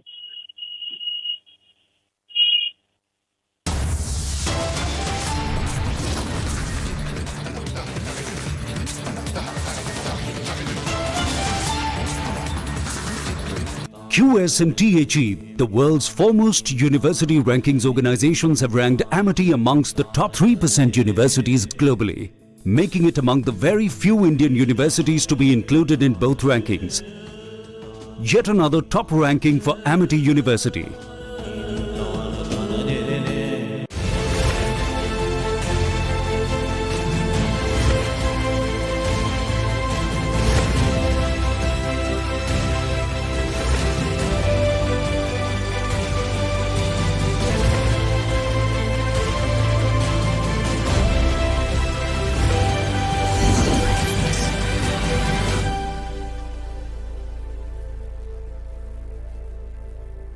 This is Republic Niva Bhupa Studio, your one stop for all the breaking updates. I am Rakshita Mishra.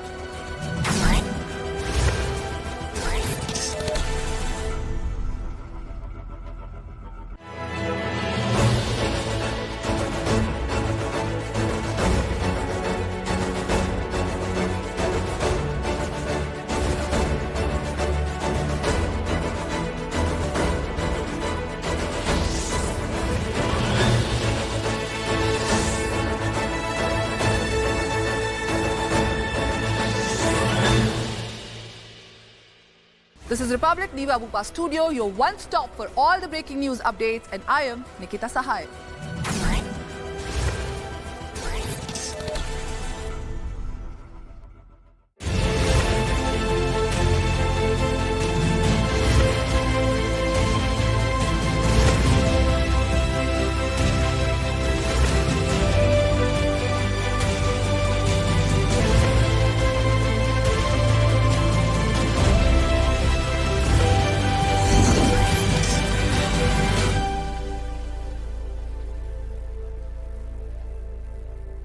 This is Republic Niva Bhupa Studios, your one-stop destination for all the breaking news updates, and I am Shivangi Shukla.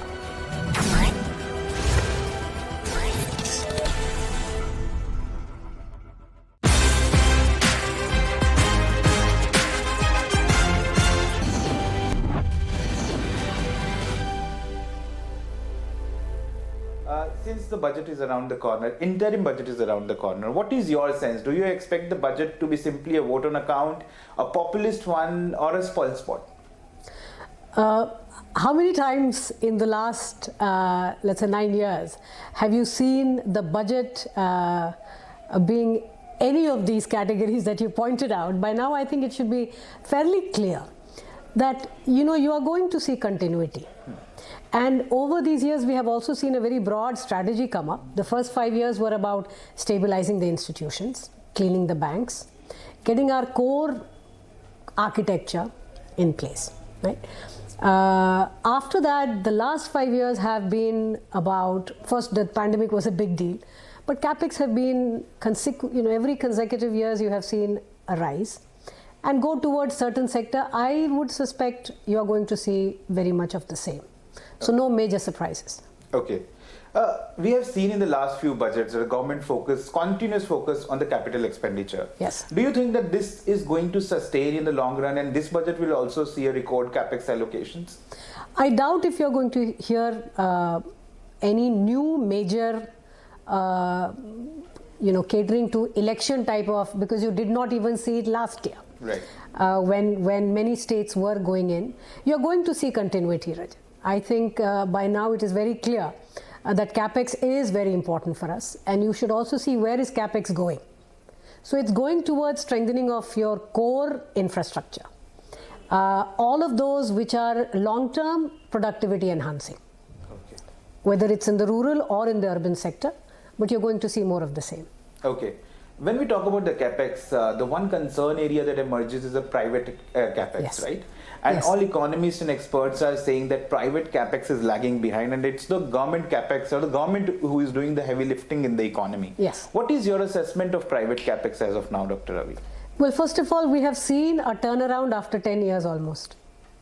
So I think by now we have to acknowledge the fact that there was a time period between 2010 to 14 when I think the state at large was a little bit at war with private capital, with private enterprise in general. Right. And we had, whether it was the retrospective tax, whether it was the coal block allocation getting annulled, you had, in some sense, even laws like CSR, etc., which are unprecedented globally. And some of that did spook private investments. But since it happened so consistently year after year, it has taken us some time to reinstill, renewed faith in the India story. And so you are seeing the impact of that happen in the last few quarters, where clearly there are green shoots.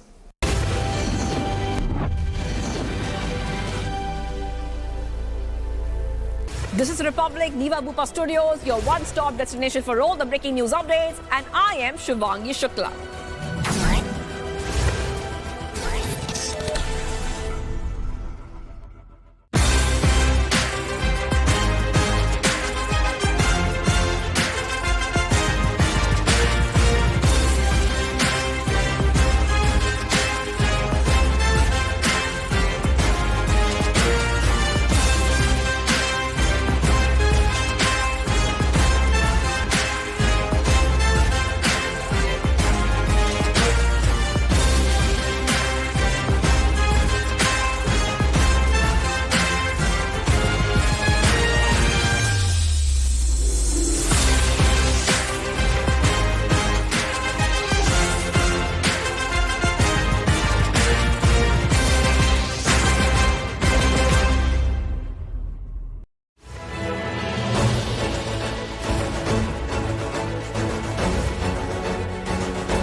This is Republic Niva Bupa Studio, your one-stop for all the breaking updates. I am Rakshita Mishra.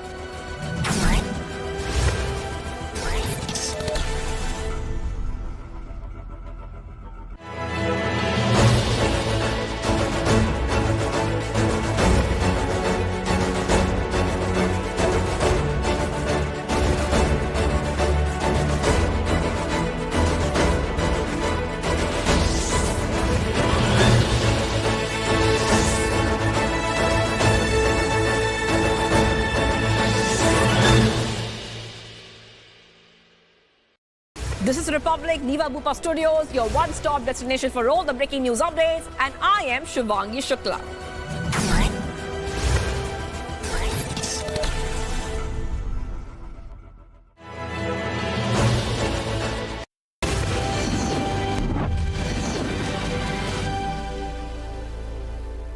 And since, Dr. Ravi, a lot of work is on freebies versus welfare policy measures, and we know that we are slipping into a general election where political parties will make a lot of promises as far as freebies are concerned. So where one should draw a line between social welfare policies and freebies? I think there are some thumb rules that I think gradually are emerging.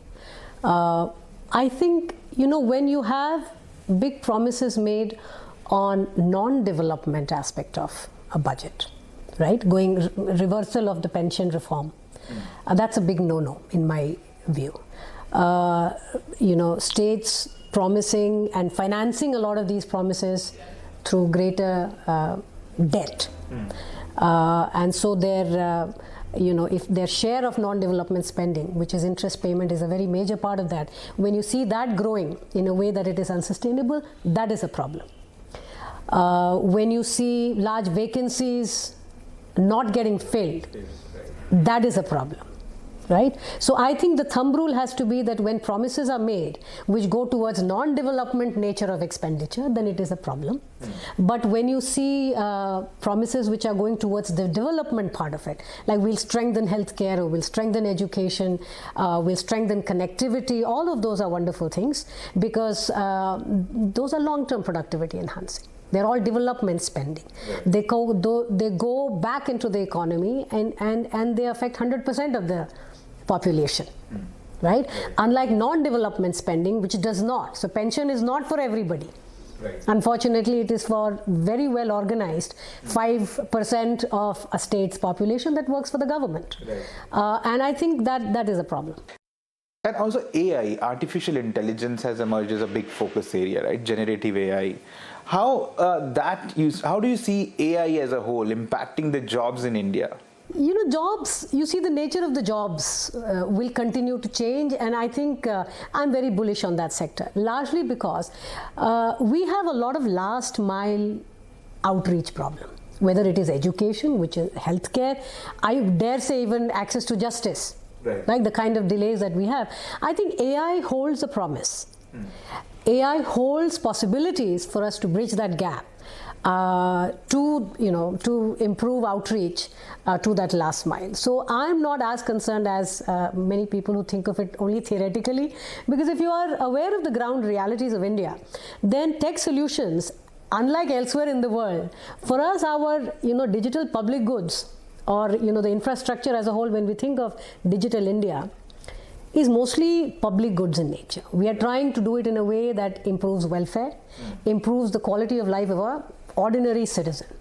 And therefore, I am not scared of AI or the loss of jobs. I'm only excited about the possibilities for how it can be deployed to improve people's lives. There are also some things which we are uniquely positioned to harness. We are the only country where you have more than 32 languages which have more than a couple of million speakers each. Right. So imagine what the large language models will mean for India. Just being able to develop products through these different languages, I think it's fascinating, and sky is the limit right now from where we are sitting. Also, household financial savings that has declined from 7.2% in FY22 to 5.1% of GDP in FY23. Is it a cause of worry for you now?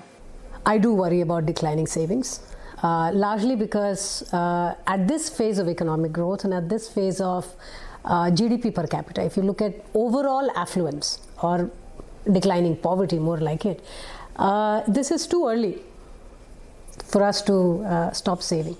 Yeah. So a declining savings continues to bother me. I think it's a changing culture. I think it's a credit-driven consumption behavior among certain segments, and I think age groups as well. So there are cultural aspects to some of this. But as an empiricist, as an economist, I think we need very good surveys. We need to understand who and under what circumstances, what's the population that is beginning to lower its savings. Right.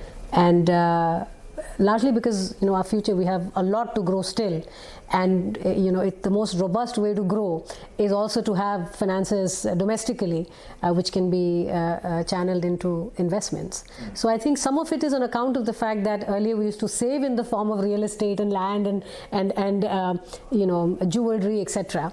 And now more financial assets are becoming available. So I think as the markets develop, financial markets in particular, you see a switching away of savings into newer forms of instruments, and they will find their way into the financial sector and into the growth of the economy as a whole. They'll finance it, but we need to have a much better understanding of what is changing an average household's decision making.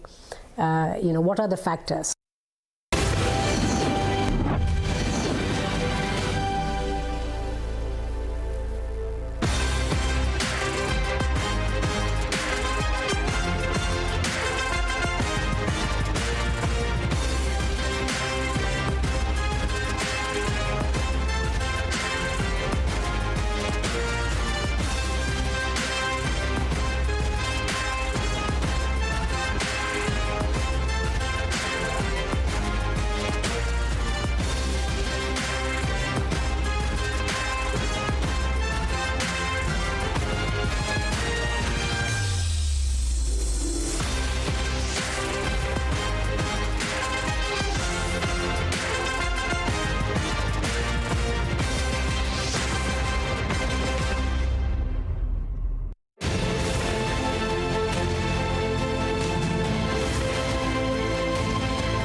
This is Republic Niva Bupa Studio, your one stop for all the breaking news updates, and I am Nikita Sahai.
This is Republic, Niva Bupa Studios, your one-stop destination for all the breaking news updates, and I am Shivangi Shukla.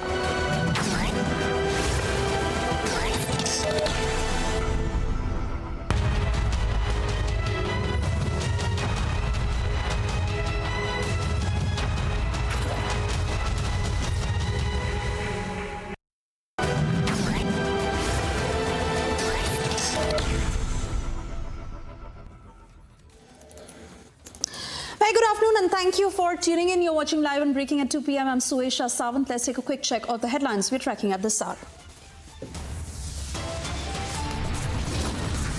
Bharat के लिए ऐतिहासिक उपलब्धियों से भरा रहा है। इस दौरान देशवासियों का गौरव बढ़ाने वाले अनेक पल आए। दुनिया में गंभीर संकटों के बीच भारत सबसे तेजी से विकसित होती बड़ी अर्थव्यवस्था बना। President addresses Parliament on day one of budget session, says India has become one of the top 5 economies.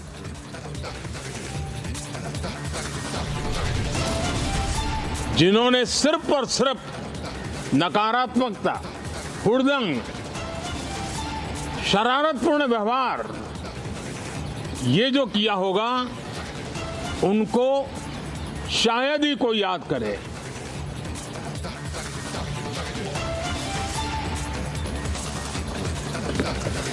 Prime Minister Modi sends a strong message, warns opposition over ruckus created in the previous parliament sessions.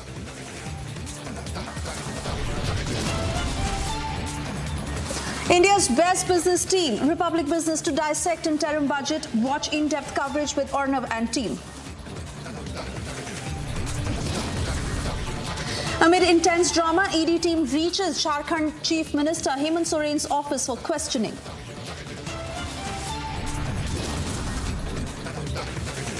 Nitish Kumar takes a swipe at Rahul Gandhi over his comment on caste census.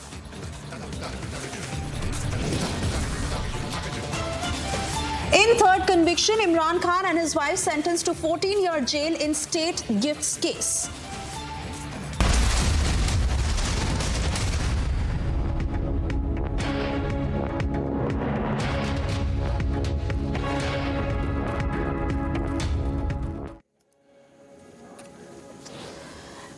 Breaking news coming in. Flag controversies that continue to rock the state of Karnataka after Mandya, Uttara Kannada and Bengaluru flag controversy in Mysuru. Tipu Sultan's flag that was hoisted in Kailaspuram in Mysuru. Tipu Sultan's flag that was hoisted at Ambedkar Park, and Mysuru MP has questioned Chief Minister Sitharaman and Home Minister in Karnataka Parameshwara as to who gave them the permission to hoist the flag. Those are the pictures on your screens where the Tipu Sultan flag was hoisted in Mysuru. And the controversy that is now escalating as this flag was hoisted and Karnataka MP is questioning Chief Minister Sitharaman to who allowed this. Let me straight away cut across to Prajwal, who's joining us live from Bengaluru. Prajwal, give us details of what we know so far. Who was responsible for hoisting that flag? Any answers coming in from the Chief Minister's office?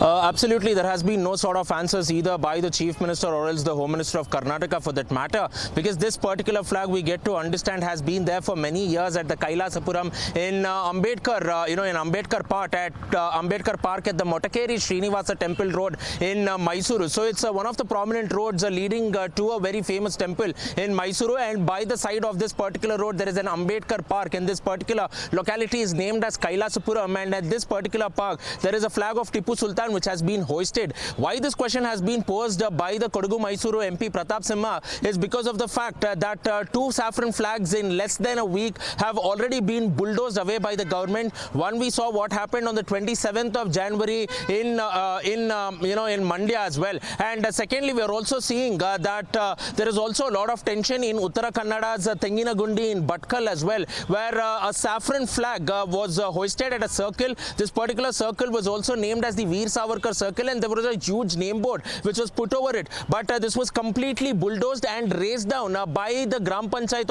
officials with the help of the police department as well. But within half an hour of that, pro-Hindu activists clashed there, and one of the local BJP leaders along with the cadres and karyakartas again went ahead and built this particular flag post too. And questioning both these incidents and comparing to this, Pratap Simha has now questioned as to why the government is not removing such flags as well, and is there hate only towards saffron flag too, is something that needs to be questioned. Because remember that after the media intervened yesterday in Bengaluru's Chandni Chowk area in Shivaji Nagar, there was a green flag which was put at the center of the Chandni Chowk circle as well, and that has been there for the past 35 years as well. So why wasn't it removed? So he states that apart from the national tricolor, if the government is looking to remove the flags, they should be removing flags of all the communities, all the religions, and of any color for that matter. And who gave permission to go ahead and hoist the Tipu flag is what Pratap Simha is now going ahead and questioning Chief Minister Sitharaman and the Home Minister.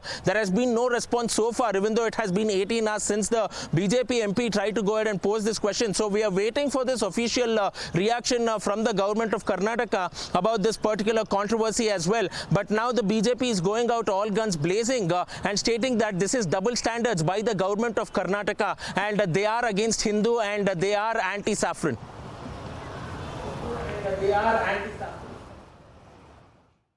All right, Prajwal, many thanks for getting us those details. We'll certainly wait and watch and also try and get more reactions on this story. For the moment, we move on.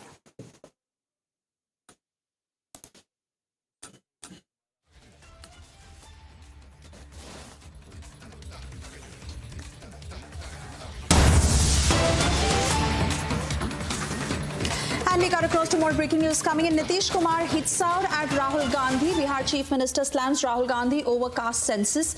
In the latest that is just coming in, Nitish Kumar has said that Indy was not doing any work, so he left.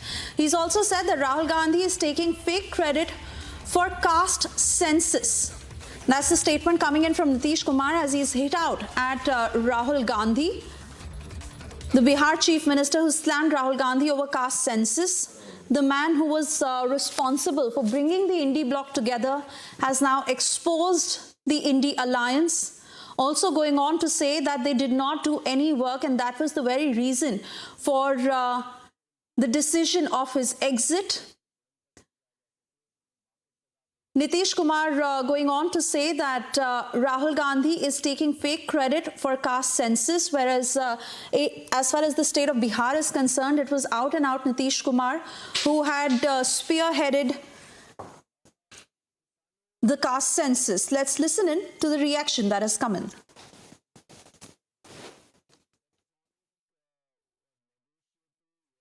इससे बढ़कर के कोई फालतू चीज है? आपका census कब हुआ? आप जानते नहीं, आप भूल गए? आप बोलिए ना, हम तो 9 पार्टियों को बैठा करके किए, और आप जानते हैं, आपको अच्छी बात है, 19 में और 20 में पूरे असेंबली में, काउंसिल में, सब जगह हम ये बात कहते थे। और फिर 2021 में प्रधानमंत्री से भी मिलने गए और उनको भी कहा, तो वो लोग कह दिए कि चलिए अभी तो हम लोग कुछ नहीं करेंगे, बाद में हमको हो गया था एक इनडायरेक्टली कि चलिए अपना करिए, तो हमने सबको बुलाया, तो हमने किया है जी। उस समय तो अपोजिशन दूसरे तरफ था, उन लोगों को भी कहे थे, ले भी गए थे। और क्या होना चाहिए ये आप अच्छी तरह नहीं जानते हैं, कितने लोग किस काम को करेंगे, वो सब मेरा किया हुआ है ना जी। तो कोई अपना क्रेडिट झूठे लेता रहता है। आज जितना काम किया, जितनी बहाली किए हैं, ये सब हमारा 7 निश्चय 2 महीने किया हुआ है, और उसी के चलते कर रहे थे, कोई अपना क्लेम करता है। छोड़िए ना, ये सब का कोई value.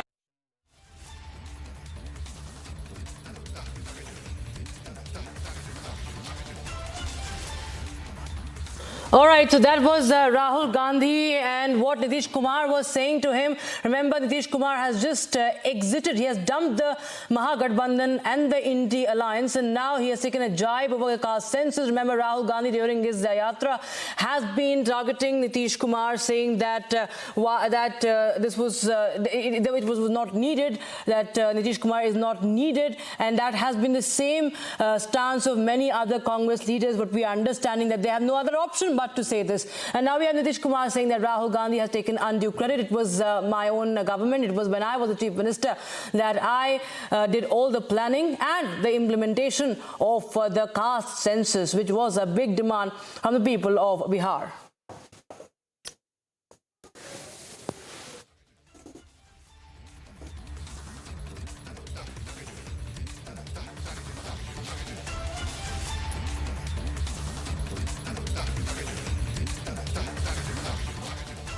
Prime Minister Narendra Modi has warned the opposition MPs during his address ahead of the budget session that the opposition has to introspect. He also targeted the opposition, saying that they must understand what have they done and they should cooperate and have a healthy debate. Take a listen in. मैं आशा करता हूं कि गत 10 वर्ष में जिसको जो रास्ता सूझा उस प्रकार से संसद में सबने अपना अपना कार्य किया। लेकिन मैं इतना जरूर कहूंगा कि जिनको आदतन हुड़दंग करने का स्वभाव बन गया है, जो आदतन लोकतांत्रिक मूल्यों का चीरहरण करते हैं, ऐसे सभी माननीय सांसद आज जब आखिरी सत्र में मिल रहे हैं तब जरूर आत्मनिरीक्षण करेंगे कि 10 साल में उन्होंने जो किया। अपने संसदीय क्षेत्र में भी 100 लोगों को पूछ ले, किसी को याद नहीं होगा, किसी को नाम भी पता नहीं होगा जिन्होंने इतना हुड़दंग हो हल्ला किया होगा। लेकिन विरोध का स्वर तीखा क्यों ना हो, आलोचना तीखी से तीखी क्यों ना हो, लेकिन जिसने सदन में उत्तम विचारों से सदन को लाभान्वित किया होगा, उनको बहुत बड़ा वर्ग आज भी याद करता होगा।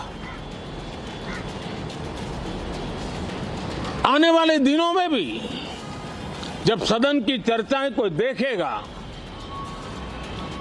तो उनका एक एक शब्द इतिहास की तवारीख बन करके उजागर होगा।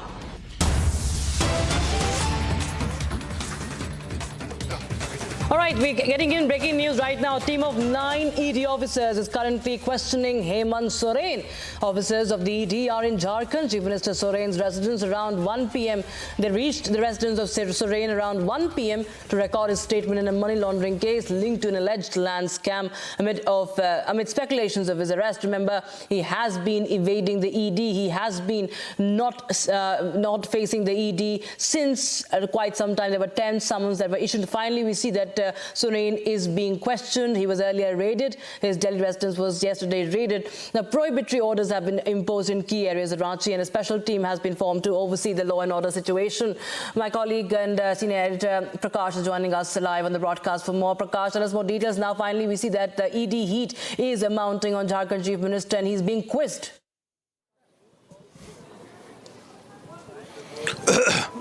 Well, ED team has entered inside. ED team has entered inside the official residence of Jharkhand CM, and there you can see, I'll ask my camera person to pan here, the ED officials, around 10 to 12 people in number, along with CRPF Jawans, have entered inside the CM's residence for questioning Hemant Soren pertaining to the land scam that has taken place in Jharkhand, in which a portion of government land in the cantonment area, army cantonment area, has been sold to a private person, and around 2 acres of land was sold to a private businessman, and there are allegations that it was done at the behest of Hemant Soren, and also some portion of land were registered in the name of some fictitious person, and ED has some doubt that it's in the name of Hemant Soren and their family and his family members. It's a Benami property, and that's what the ED is inquiring about. And all these these after all these documents were unearthed after investigations at the registry office in Ranchi, where a government employee confessed to having received orders from the top brass from the government, and as a part of it, many people have been arrested in this case, including the then Deputy Commissioner of Ranchi, Chavi Ranjan, who is already serving jail sentence. Vishnu Agarwal, a private businessman, has already served jail sentence. He is out on bail.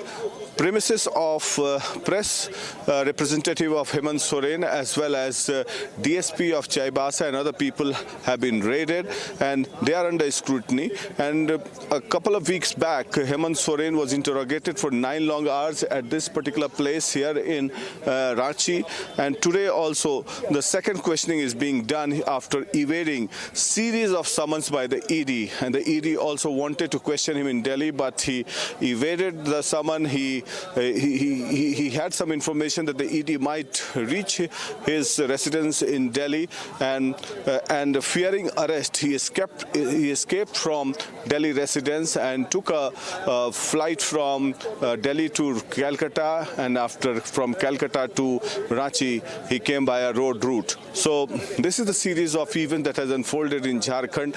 Now, as far as the political scenario is concerned, Jharkhand goes to the polls later this year in October, November, but in the event of fallout of Hemant Soren being arrested or detained, he has made all preparations regarding the stability of the government, and in the meeting, his wife Kalpana Soren was also present yesterday along with the legislators, but that was a follow-up action if at all he is arrested or detained, but it looks unlikely that he will be arrested. And a series of barrage of questions by the ED that is being made to Hemant Soren at this official residence, and this entire area has been cordoned off, and in the vicinity of 100 meters there is no vehicular movement, no private people are allowed, and section 144 have been imposed in this particular area. So it goes to show the sensitivity of the matter, and ED tightening its noose on Hemant Soren in a big way, and he's also involved in the Jharkhand mining scam. A lot of his acquaintances are already under arrest. So Hemant Soren facing the double heat of the investigating agencies, and since his involvement in corruption looks established action as far as ED is concerned. So we'll wait and watch what happens next. ED is questioning. They have come here with a series of questions, around 50 to 60 in numbers, and they will try to plug in the holes, and also corroborative evidences will be put forward to him after the first investigation or interrogation that was done with Hemant Soren a couple of weeks back. Back to you.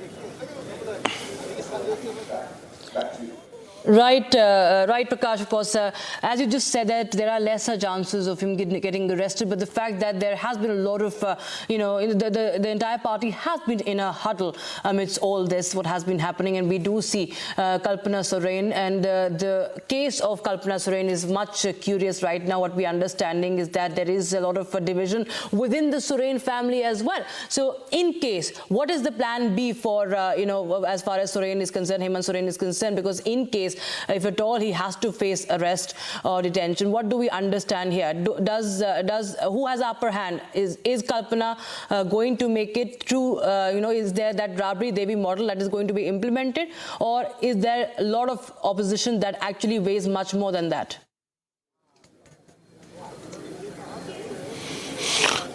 I don't think he faces any problem, because as far as Jharkhand is a 81-member assembly, and around 50 to 51 legislators are in support of Hemant Soren, which includes the Grand Alliance. So Sita Soren, the wife of Basant Soren, the eldest son of Sibu Soren, is protesting against the installation of his wife, Hemant Soren's wife, Kalpana Soren, as the chief minister, because Kalpana at the moment is not even an MLA, and Sita Soren is an MLA. So she claims that she should be allowed to become the chief minister because her husband, who was a political activist and who was a politician as well, he died at a very early stage. So she should be given to carry forward the family legacy.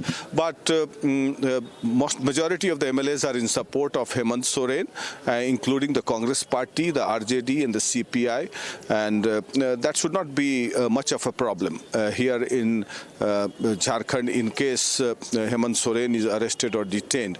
So that preparedness have been done by Hemant Soren, and the signatures have been made by all the MLAs who are a part of the alliance. Back to you. Right. All right. Thanks so much, Prakash, for joining us with the details. And as the investigation underway, we'll keep coming back to you for more updates from Ranchi, where all the actions right now is taking place.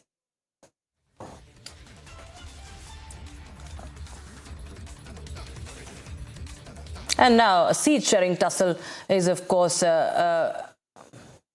all right, we shift focus to some more updates. And a day ahead of the tabling of the union budget, Vice President Dhankar has addressed the parliament. Dhankar lauded the NDA government, acknowledging that Ram Mandir is now a reality. And he also said that doubts regarding Article 370 are also now a history. Vice President Jagdeep Dhankar further went on to say that government has made India the world's leading digital economy. Here's a report. Honorable members, for centuries there was an aspiration to construct the Ram Mandir. Today it is a reality. There were doubts regarding the removal of Article 370 from Jammu and Kashmir. Those are now history. Today we have forex reserves in excess of $600 billion US. Today, India is the world's second largest producer of mobile phones. Today, every Indian feels proud on seeing the country's indigenous aircraft carrier INS Vikrant. Another significant reform of my government is the creation of Digital India.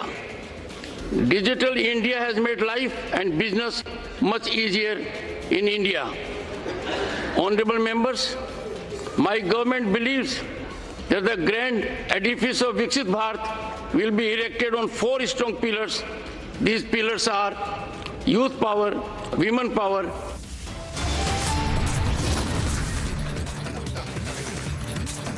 Time for a short break, viewers. On the other side, India's best business team, Republic Business, is all set to dissect the interim budget. Watch the in-depth coverage with Arnav Goswami and team.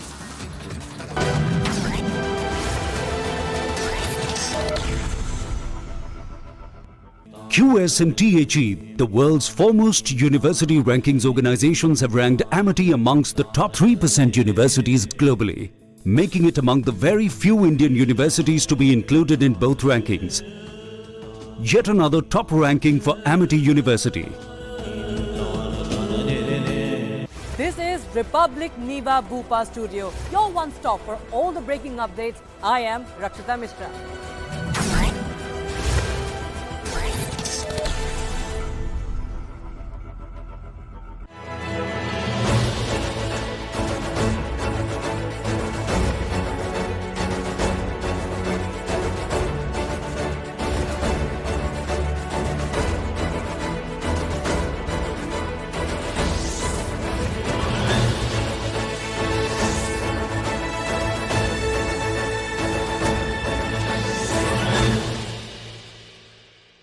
This is Republic Niva Bhupa Studio, your one-stop for all the breaking news updates, and I am Nikita Sahai.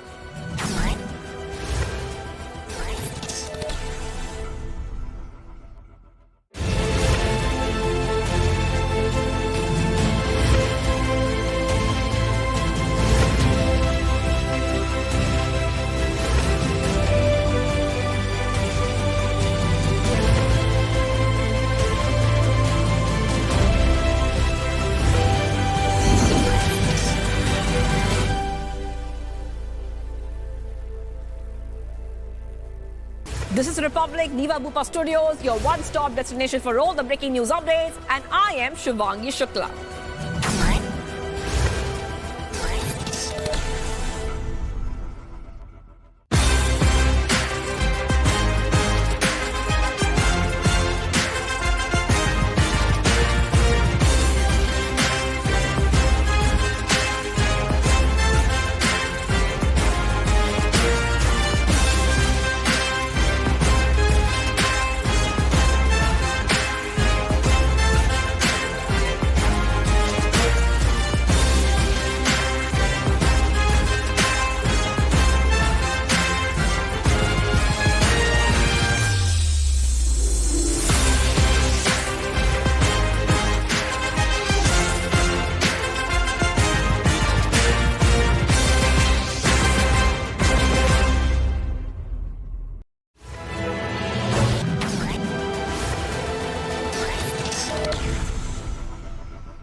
And now ahead of the interim budget session, Prime Minister Narendra Modi emphasized the importance of Nari Shakti, stating that this interim budget would be a celebration of woman power. The Nari Shakti Vandan Adhiniyam bill that was passed during the first session of the new parliament was also in focus, of course, and reflective of the government's focus on Nari Shakti. Here's a report.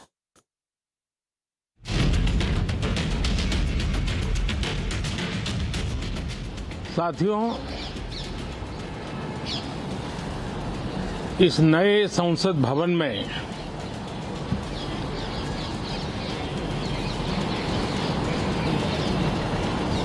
जो पहला सत्र हुआ था, उसके आखिर में इस संसद ने एक बहुत ही गरिमापूर्ण फैसला लिया था और वो फैसला था नारी शक्ति वंदन अधिनियम। और उसके बाद 26 जनवरी को भी हमने देखा किस प्रकार से देश ने कर्तव्य पथ पर नारी शक्ति के सामर्थ्य को, नारी शक्ति के शौर्य को, नारी शक्ति के संकल्प की शक्ति को अनुभव किया। और आज बजट सत्र का आरंभ हो रहा है, तब राष्ट्रपति द्रौपदी मुर्मू जी का मार्गदर्शन और कल निर्मला सीतारमन जी के द्वारा इंटरिम बजट एक प्रकार से ये नारी शक्ति के साक्षात्कार का पर्व है।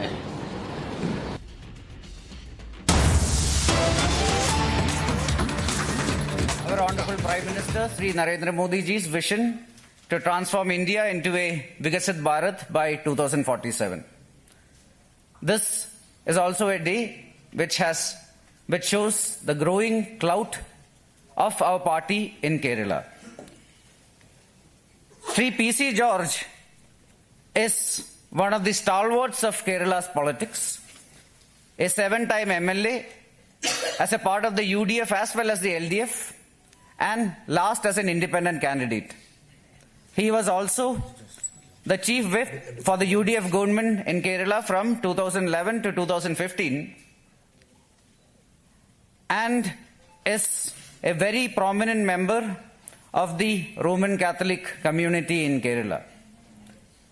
Advocate Sean George has recently emerged victorious in the Panchayat elections, where he defeated the UDF and the LDF candidates from Punjab division and Kottayam district. The merging of Janpaksham today will be the start of a historic trajectory in Kerala, where Bharatiya Janata Party will be growing more and more and contributing towards the Honorable Prime Minister's vision to transform India into a developed country. I welcome Sri P.C. George and Advocate Sean George along with their colleagues today, and I request Honorable Sri Muralidharan ji, Sri Rajiv Chandrasekhar ji, Sri Prakash Javadekar ji, and Sri Radha Mohan Agarwal ji to welcome them with a bouquet and welcome them into the party today. Jai Hind.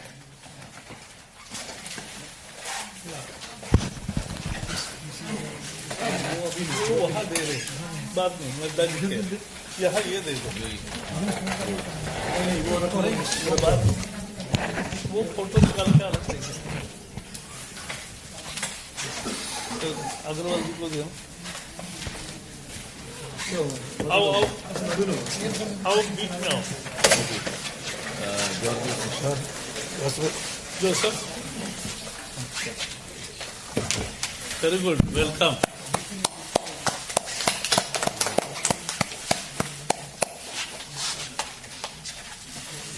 Joseph George. Lord Joseph.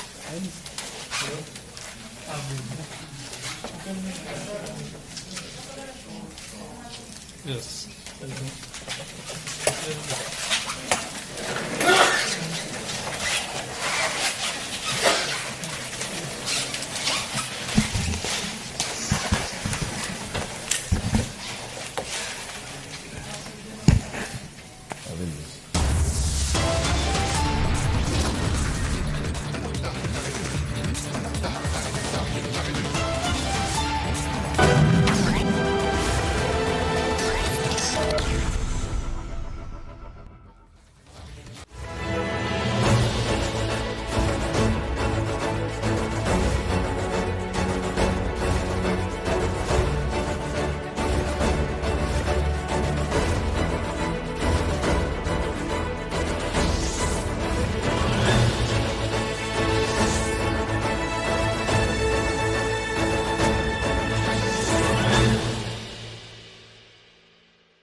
This is Republic Niva Bhupa Studio, your one stop for all the breaking updates. I am Rakshita Mishra.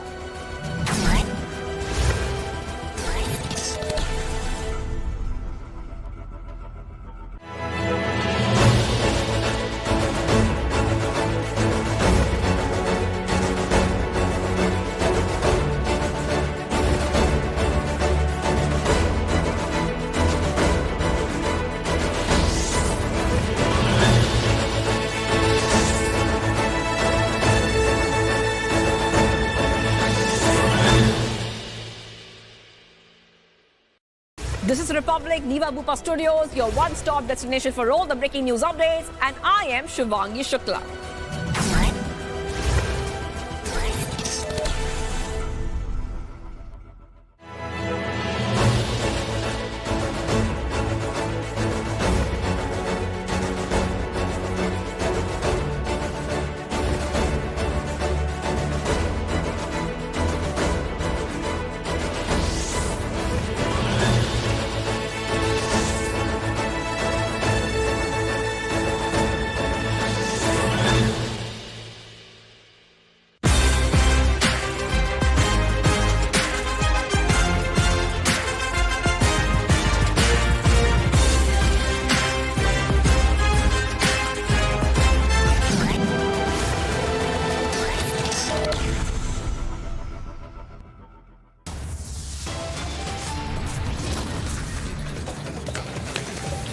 Seat-sharing tussle rocks SP Congress alliance after Mamata, Nitish and Kejriwal. Akhilesh to isolate the Indi.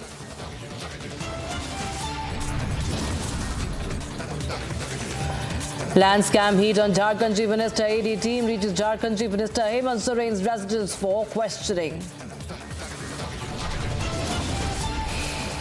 As budget session kickstarts, Congress to hold parliamentary strategy meet at 10 Janpath today.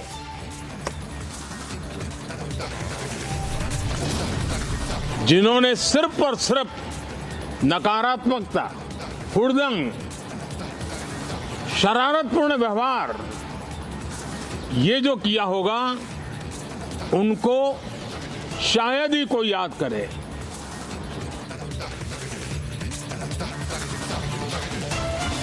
Prime Minister Modi sends a strong message, warns the opposition of a ruckus created in the previous parliament sessions.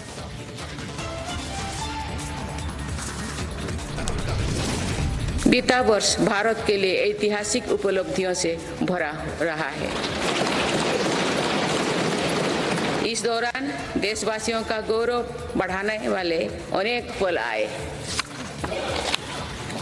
दुनिया में गंभीर संकटों के बीच भारत सबसे तेजी से विकसित होती बड़ी अर्थव्यवस्था बना। President addresses Parliament on day one of budget session, says India has become one of the top 5 economies. And India's best business team, Republic Business, is all set to dissect the interim budget. Watch in-depth coverage with Arnab Goswami and team.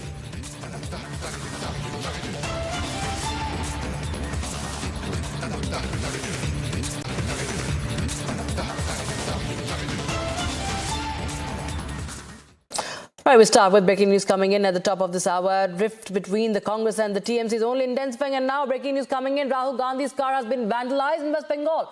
Yes, that you heard that right. Rahul Gandhi's car has been attacked. It has been vandalized on Mamata's turf itself. Rahul Gandhi's car has been pelted with stones in Malda. This happened in West Bengal. Remember, Rahul Gandhi's Bharat Jodo Nyaya Yatra has entered West Bengal now, and it already was facing several obstacles, be it the permissions, be it the protest by the TMC men. But now what we see is this is only escalating. The rift between Mamata and the Congress is only intensifying. Rahul Gandhi's car has been pelted with stones. There you can see those dramatic visuals coming in. His car has been attacked. His car has been vandalized in West Bengal. So this is a big update that we are getting right now. That was the car that we are talking about. You can see on your screens. The security and the people are, of course, running around, running with it. These are people from Team Rahul Gandhi. You can see there. And lots of drama, of course, happening with Rahul Gandhi in West Bengal. The India alliance partners have been so much at loggerheads with each other. And Mamata Banerjee had, of course, announced that she will go all alone in the polls.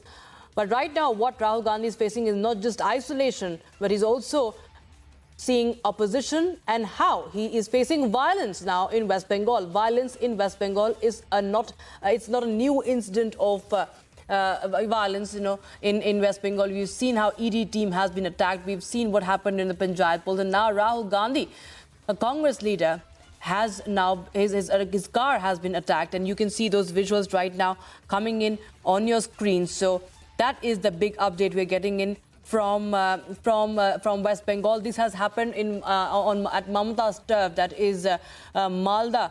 And we've seen that this region has been quite a lot affected by cases of violence. But right now, this is Rahul Gandhi's convoy.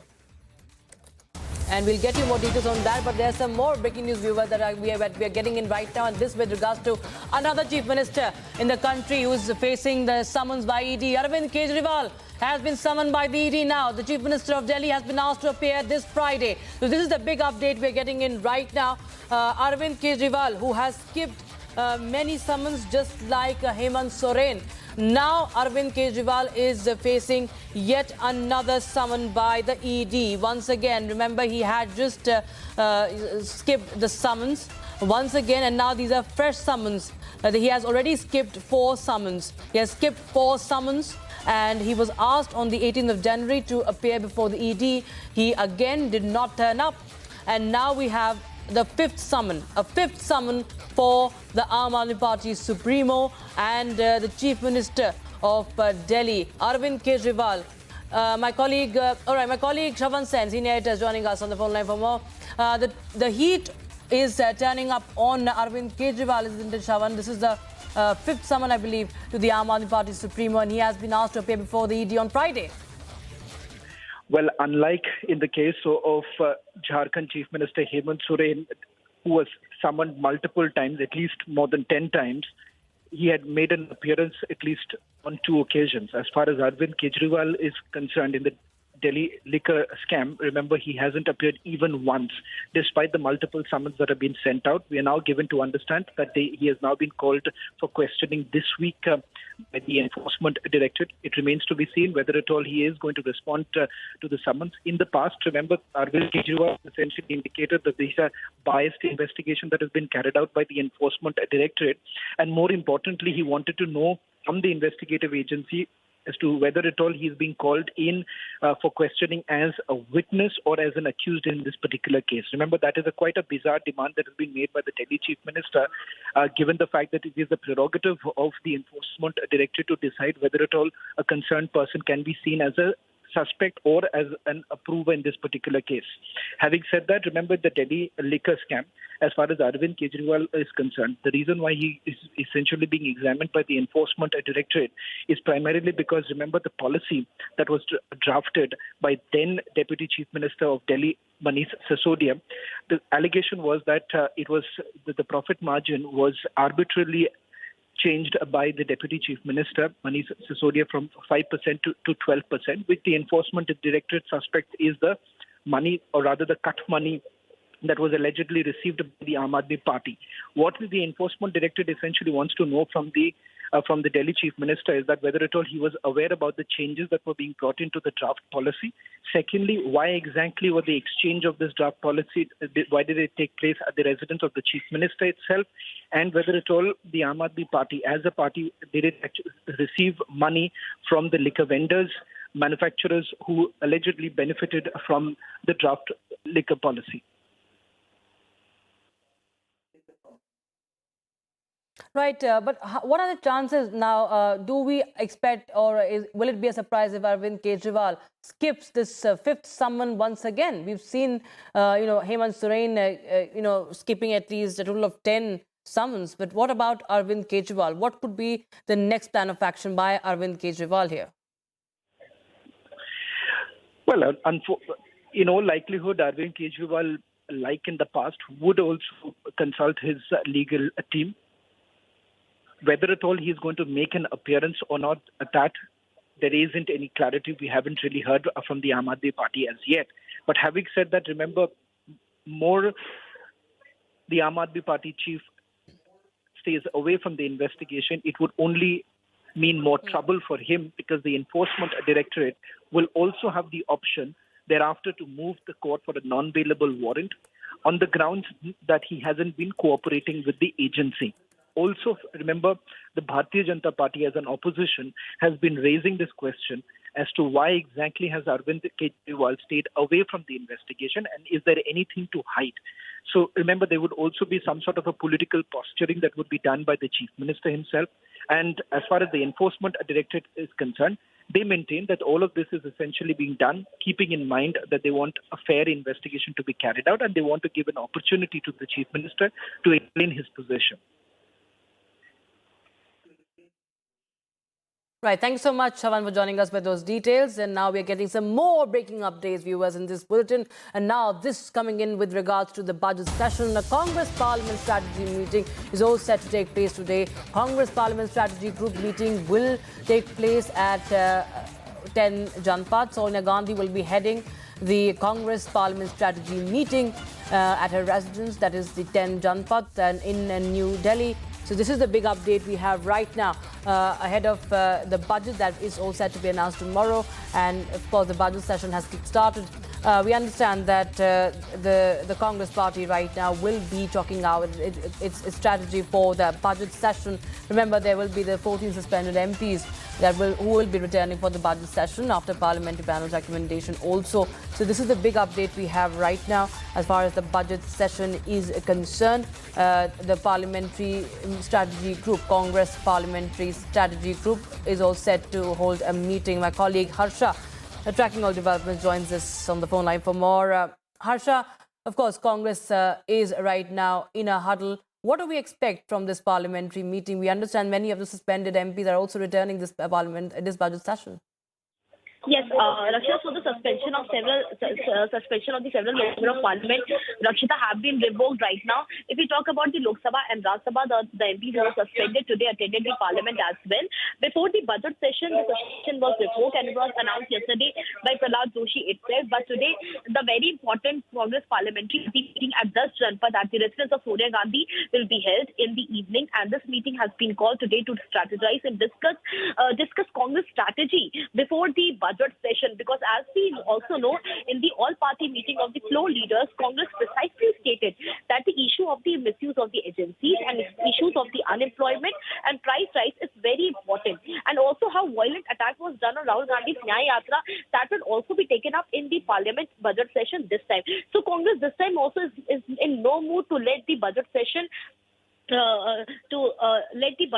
go on smoothly. They're already planning to raise different issues from their end, and therefore this parliamentary strategy meeting has been planned today by Congress party, which will be headed by Sonia Gandhi, Congress leader. And also we've got to know that in this entire meeting, they will also discuss how President's speech didn't mention anything about Manipur, about the Jammu Kashmir, about the issues, how voters and how the citizens are suppressed, and Ram Mandir issue as well.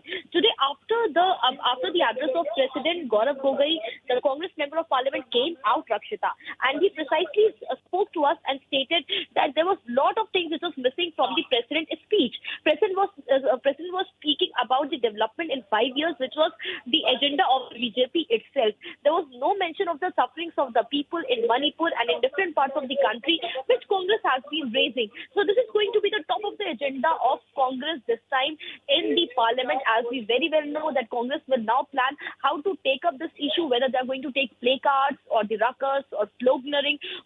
How will they exactly are going to put up their issue in parliament, because now it is very difficult to again take placards in the Parliament House, because earlier also Speaker clearly mentioned the member of Parliament who will bring placards with them inside Parliament, they will be suspended. And right now only the suspension of 146 MPs have been revoked, and now today they are attending the Parliament. So Congress also has to strategize in a way to take up their issue in the budget session so as the MPs didn't get suspended. So we have to wait and watch exactly what will Congress strategize today at 10 Janpath, because the brainstorming meeting and strategizing meeting will commence today at 10 Janpath, which will be headed by Sonia Gandhi. Back to you.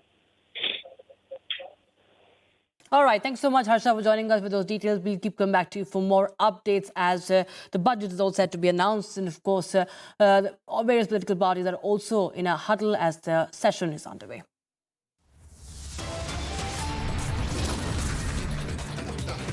Stepping to a short break, but on the other side, viewers, we will get you all the latest on the budget. India's best business team, Republic Business, is set to dissect the interim budget. Watch the in-depth coverage with Arnab Goswami and team only on Republic TV. Stay tuned.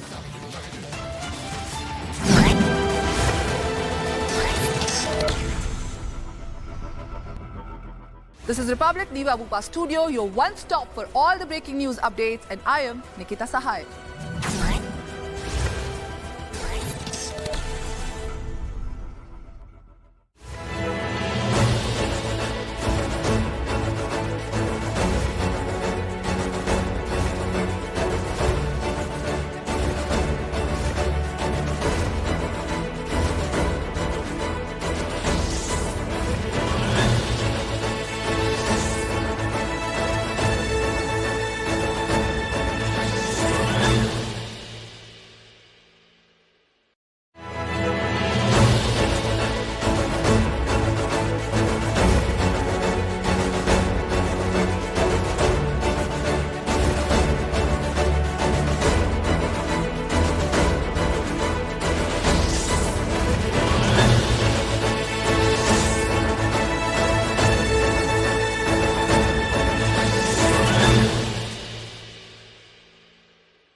This is Republic Niva Bupa Studio, your one-stop for all the breaking updates. I am Rakshita Mishra.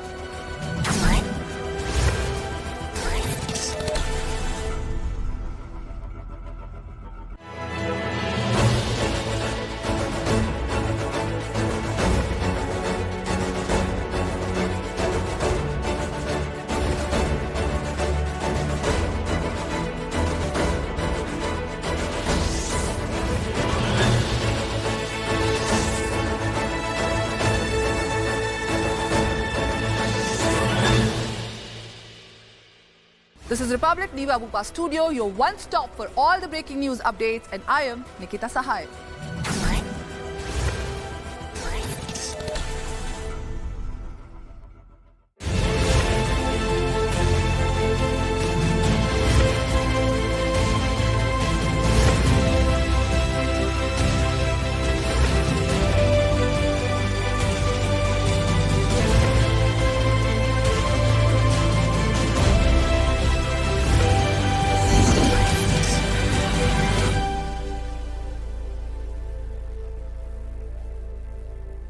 This is Republic Niva Bupa Studios, your one-stop destination for all the breaking news updates, and I am Shivangi Shukla.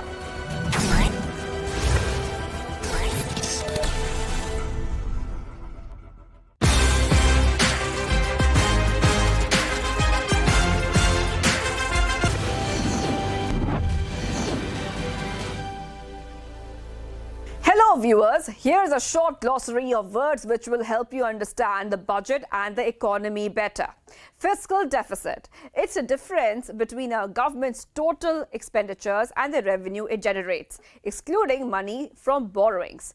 Fiscal policy is the next one. Fiscal policy deals with revenue and expenditure policy of the government and how it affects a common man's life. If the government changes the income tax rate, then it impacts the disposable income in people's hands and influences their buying power. This subsequently affects businesses and the tax income of the government. Now, monetary policy is the flow of money in an economy which directly impacts its growth. The government monitors the liquidity in the economy to ensure optimum growth via the Reserve Bank of India. The next term, finance bill. A finance bill pertains to the country's finances and could include changes in taxes, revenues, government borrowings. Now, when the union budget is announced, several changes are proposed to the government's revenue and expenditure. Immediately after the presentation of the union budget, all financial changes recommended are presented before both the houses of the parliament in the form of a finance bill. The next one is vote on account. Now, after the announcement of the union budget, the government starts the parliamentary approval process.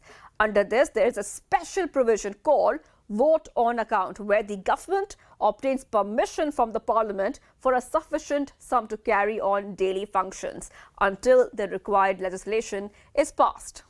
Now we move on to reappropriations. Reappropriation refers to the reallocation or the transfer of funds within a budget. This could occur when the funds originally allocated for one purpose are reassigned for another. Next, we come to outcome budget.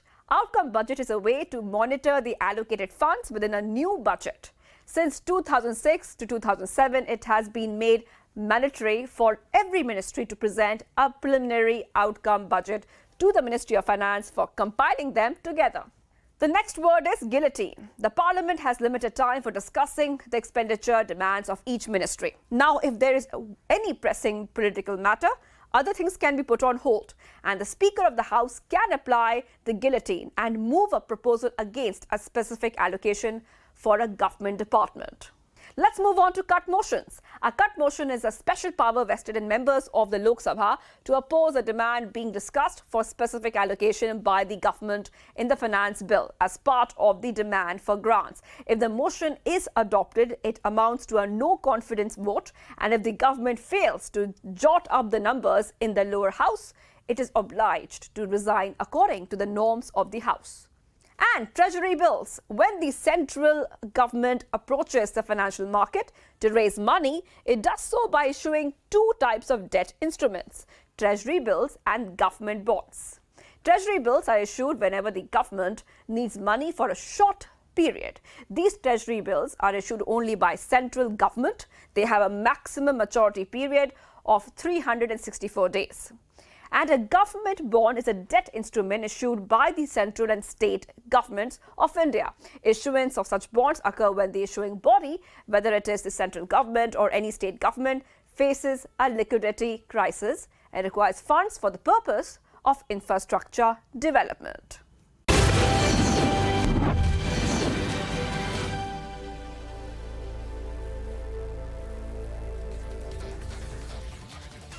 Now, ahead of the commencement of the budget session in Parliament, President Draupadi Murmu arrived at the new Parliament building in a traditional horse-drawn buggy to deliver her joint address. Now, flanked by guards, the President was received by Prime Minister Modi and Vice President Jagdeep Dhankar. Take a look at this report.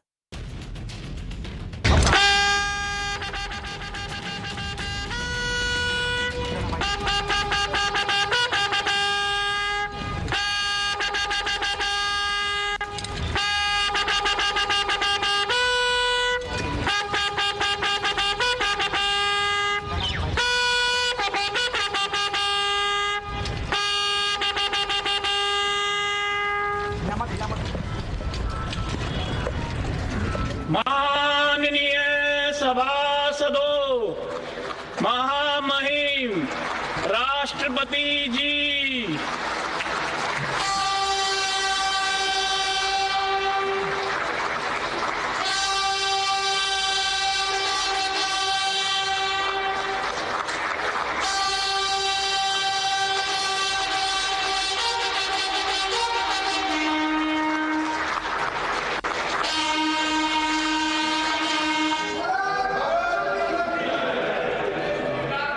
माननीय सदस्यगण, सभी का नमस्कार।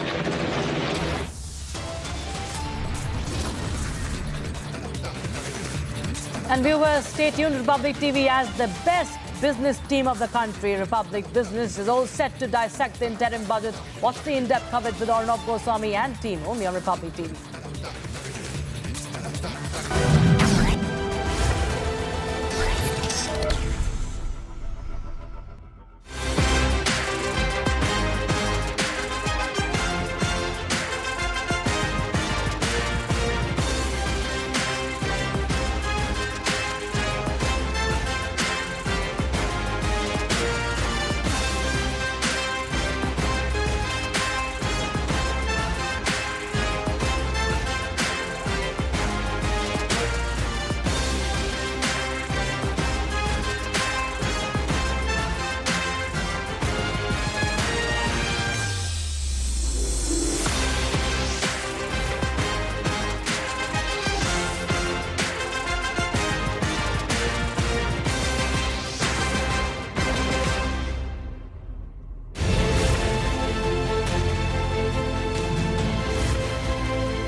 This is Republic Niva Bupa Studio, your one-stop for all the breaking news updates, and I am Nikita Sahai.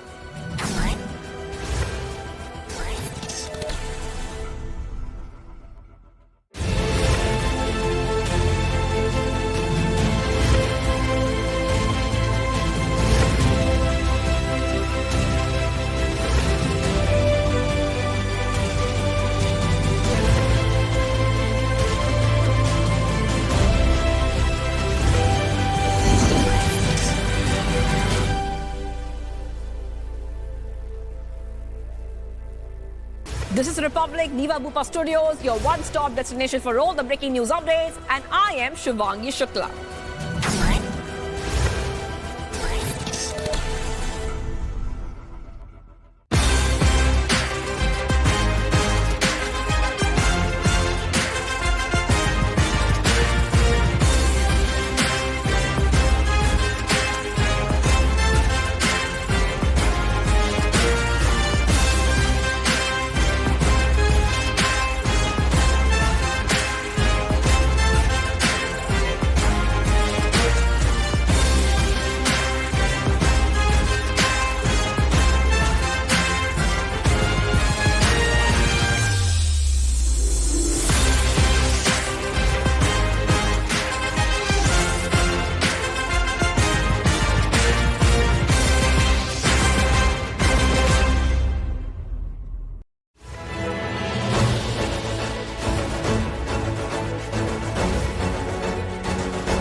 Samajwadi Party Congress seat sharing talks hit a deadlock. Akhilesh likely to dump Indi next.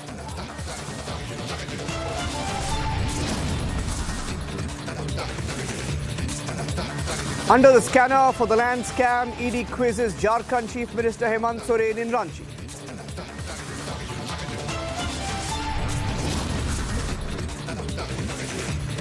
ED summons Delhi Chief Minister Arvind Kejriwal in Liquor Gate for a fifth time. Will he appear this time around?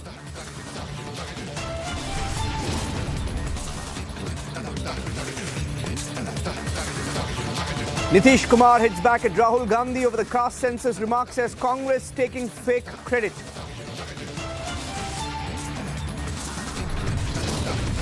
जिन्होंने सिर्फ और सिर्फ नकारात्मकता, हुड़दंग, शरारतपूर्ण व्यवहार ये जो किया होगा उनको शायद ही कोई याद करे.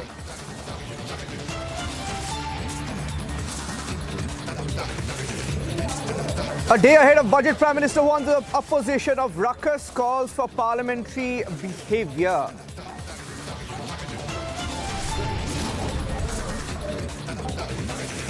And stand by for the most anticipated moment of the fiscal year with Arnab and India's #1 news team on Budget Day Live.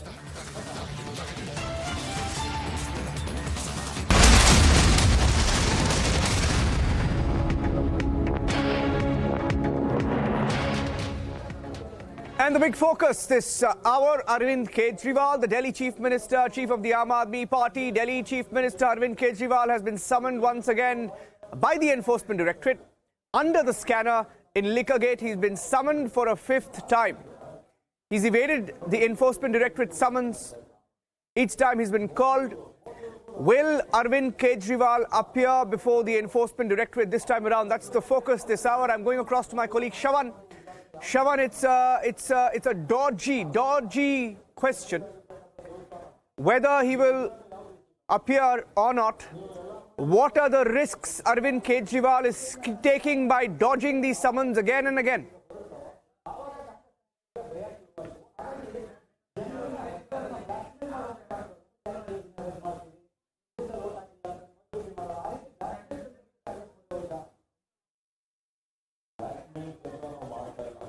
I'm going across to my colleague Shawan Sen once again. Arvind Kejriwal has been summoned. He's been asked to appear by the Enforcement Directorate.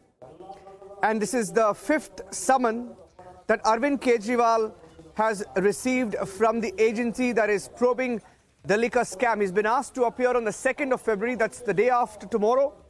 This is in the Delhi excise policy case or liquor gate, liquor scam. He's been asked to appear on the 2nd by the Enforcement Directorate, which has arrested several people already in this particular case, in which even the Aam Aadmi Party is being looked at as an accused. First time where a party itself is being looked at as an accused. Shawan Sen with the details. Shawan, will he have to appear? What happens if he doesn't? Shawan. Well, in fact, Niranjan, this is the fourth summon that has been sent out to Delhi Chief Minister Arvind Kejriwal. Now, as far as whether at all Arvind Kejriwal is going to appear before the Enforcement Directorate or not, no official word has really come in from the Aam Aadmi Party as yet. As far as the Enforcement Directorate is concerned, if he does not appear this time, they certainly have the option of moving the court with regards to a non-bailable warrant against the Chief Minister on the grounds that he hasn't been cooperating. Now, that is an option that the Enforcement Directorate has.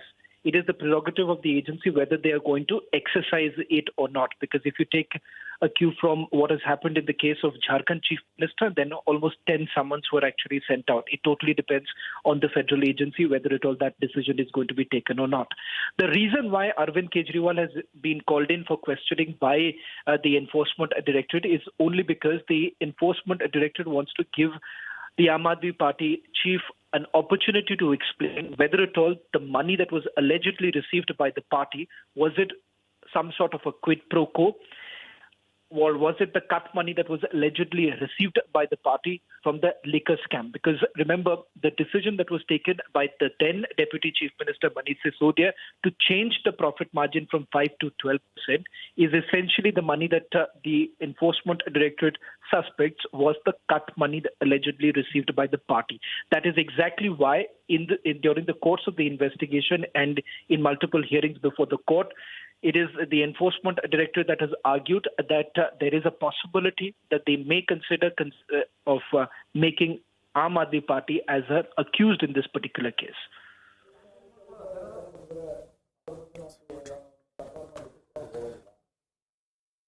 Shravan, thank you for joining us with those inputs. Shravan joining us with the details as Arvind Kejriwal is summoned another time in the Delhi liquor scam. Not just Kejriwal, another Chief Minister, Hemant Soren, is also under the scanner. That's a different case altogether, but two Chief Ministers directly coming under scanner here.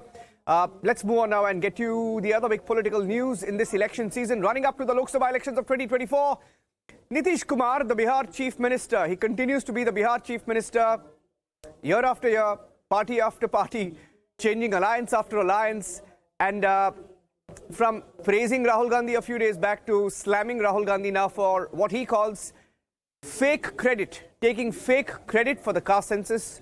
Here's Nitish Kumar attacking Rahul Gandhi, who was a friend until recently.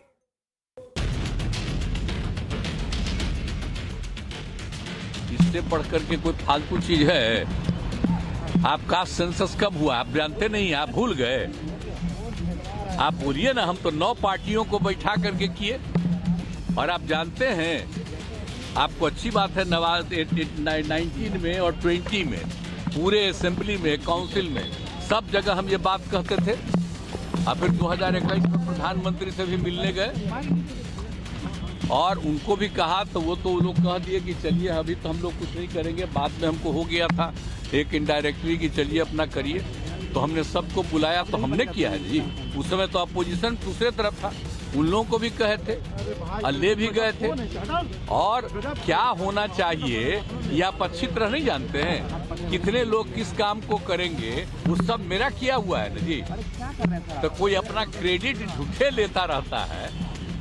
आज जितना काम किए, जितनी बहाली किए हैं, आई सब हमारा 7 में से 2 मैंने किया।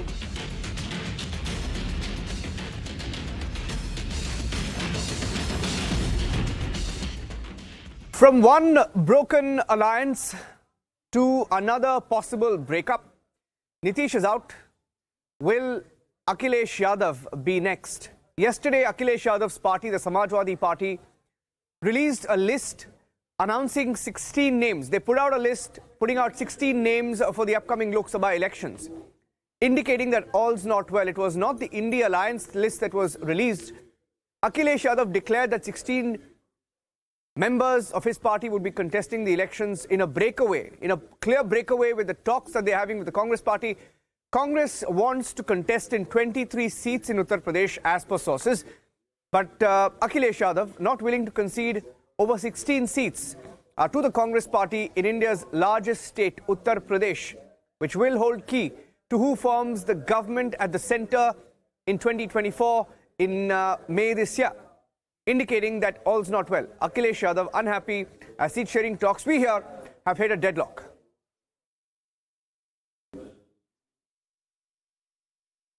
My colleague Ajay Dubey is now joining us on the phone line with more details on this breaking election story. Ajay, क्या हम कह सकते हैं कि अभी ब्रेकअप हो चुकी है इनका? देखिए, कागजी तौर पर ये बातें अभी पूरी तरीके से खुलकर आई हैं, नहीं आई हैं, लेकिन महत्वपूर्ण ये है कि जो कांग्रेस की मांग है, जिस एग्रेशन के संग समाजवादी पार्टी ने अपने कैंडिडेट्स का नाम ऐलान किया है, जिन सीटों पर कांग्रेस अपने बड़े लीडर्स को लड़ाने की तैयारी में थी, उन सीटों पर सपा ने आगे बढ़कर अपने उम्मीदवारों का ऐलान कर दिया है। जो सीटों के गठबंधन की बात है, वो भी एक तरफा ऐलान कर दिया है। इन सब चीजों से बिल्कुल ये लग रहा है कि सपा जो है सीधे सीधे जो प्रेशर है वो बनाने की कोशिश कांग्रेस के ऊपर कर रही है, और निश्चित ही उसी का असर इस जो लिस्ट है इसके जरिए देखने को मिल रहा है।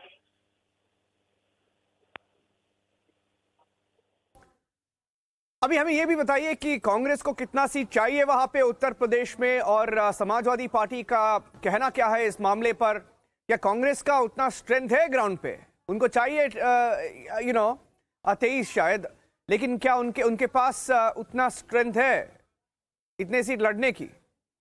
25 सीटों पर कांग्रेस बात कर रही थी कि हमें 25 सीटें चाहिए, 22 से 25 पर बात बनती दिख भी रही थी, लेकिन जो 2009 के चुनाव का परिणाम है उसका रेफरेंस कांग्रेस दे रही है। लेकिन स्पष्ट तौर पर समाजवादी पार्टी पूछ रही है कि किस बूथ पर आप मौजूद है, कैडर पे किस पे मौजूद है। इन सब सवालों का जवाब कांग्रेस एक हद तक दे नहीं पा रही, इसलिए बेहद आक्रामक तरीके से यहाँ पर हम देख रहे हैं कि समाजवादी पार्टी इस पूरे मामले में अपनी तरफ से फैसले ले रही है और लिस्ट निकाल रही है।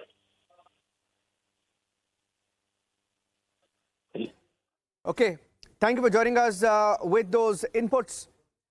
Ajay Dubey joining us with the details of India Alliance staring at another breakup perhaps with the Congress party and the Samajwadi party talks hitting a deadlock. Quick check of the other top stories we're tracking from across the country.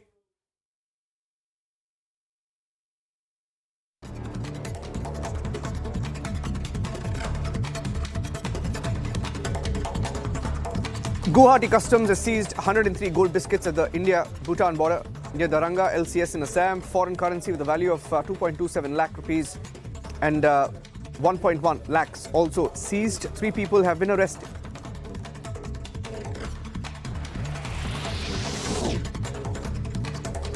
Around 50 vehicles and a Himachal Road Transport Corporation bus got stuck near the south portal of ATR in which 300 tourists were travelling. Kulu SP Sakshi Verma stated that all tourists have now been evacuated.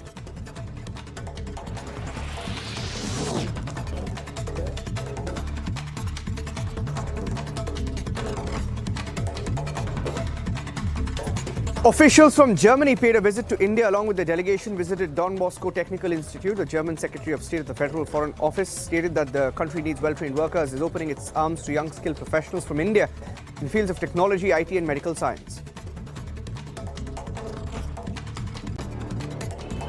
India is a really great country and has a lot of potential, and Germany has really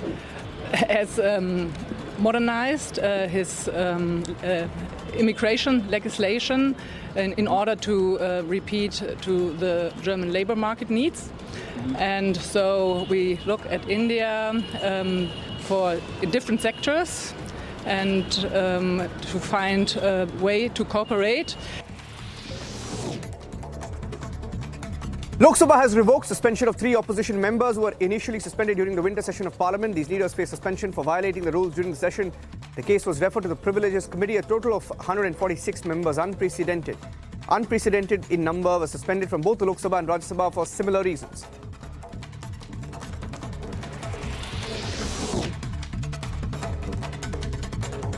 Several passengers injured after a tragic bus accident occurred in Madhya Pradesh. Dr. Anil Aud, civil surgeon, stating that he received information about the accident and the condition of 3 passengers was critical. They were referred to another hospital for better treatment.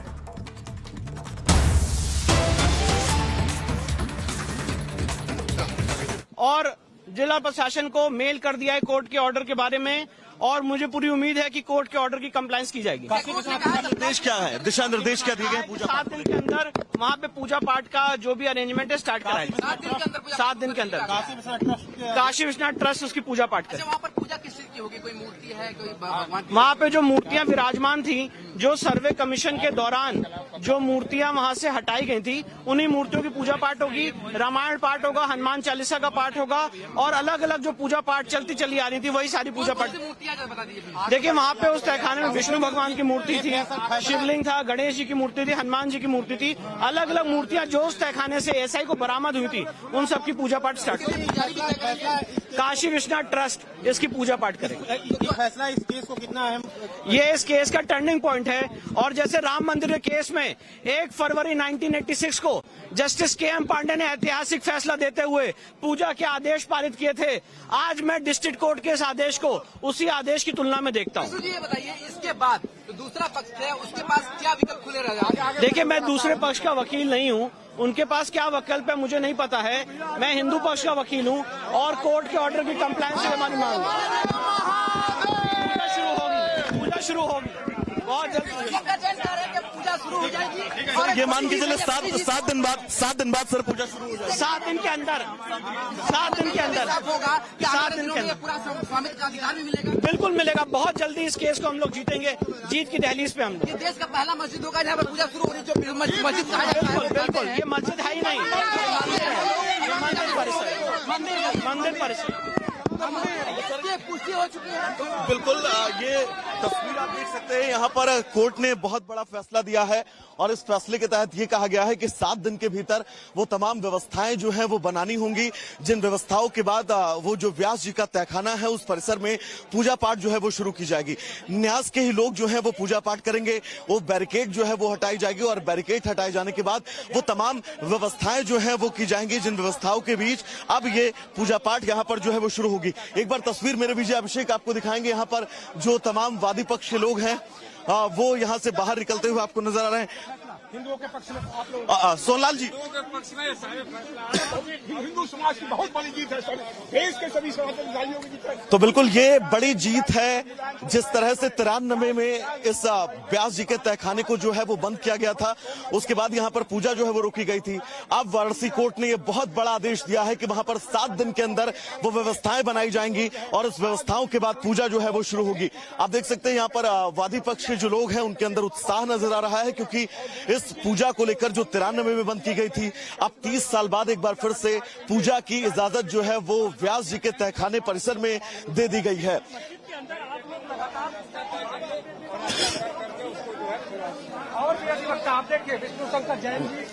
Subhash ji क्या कहना चाहेंगे?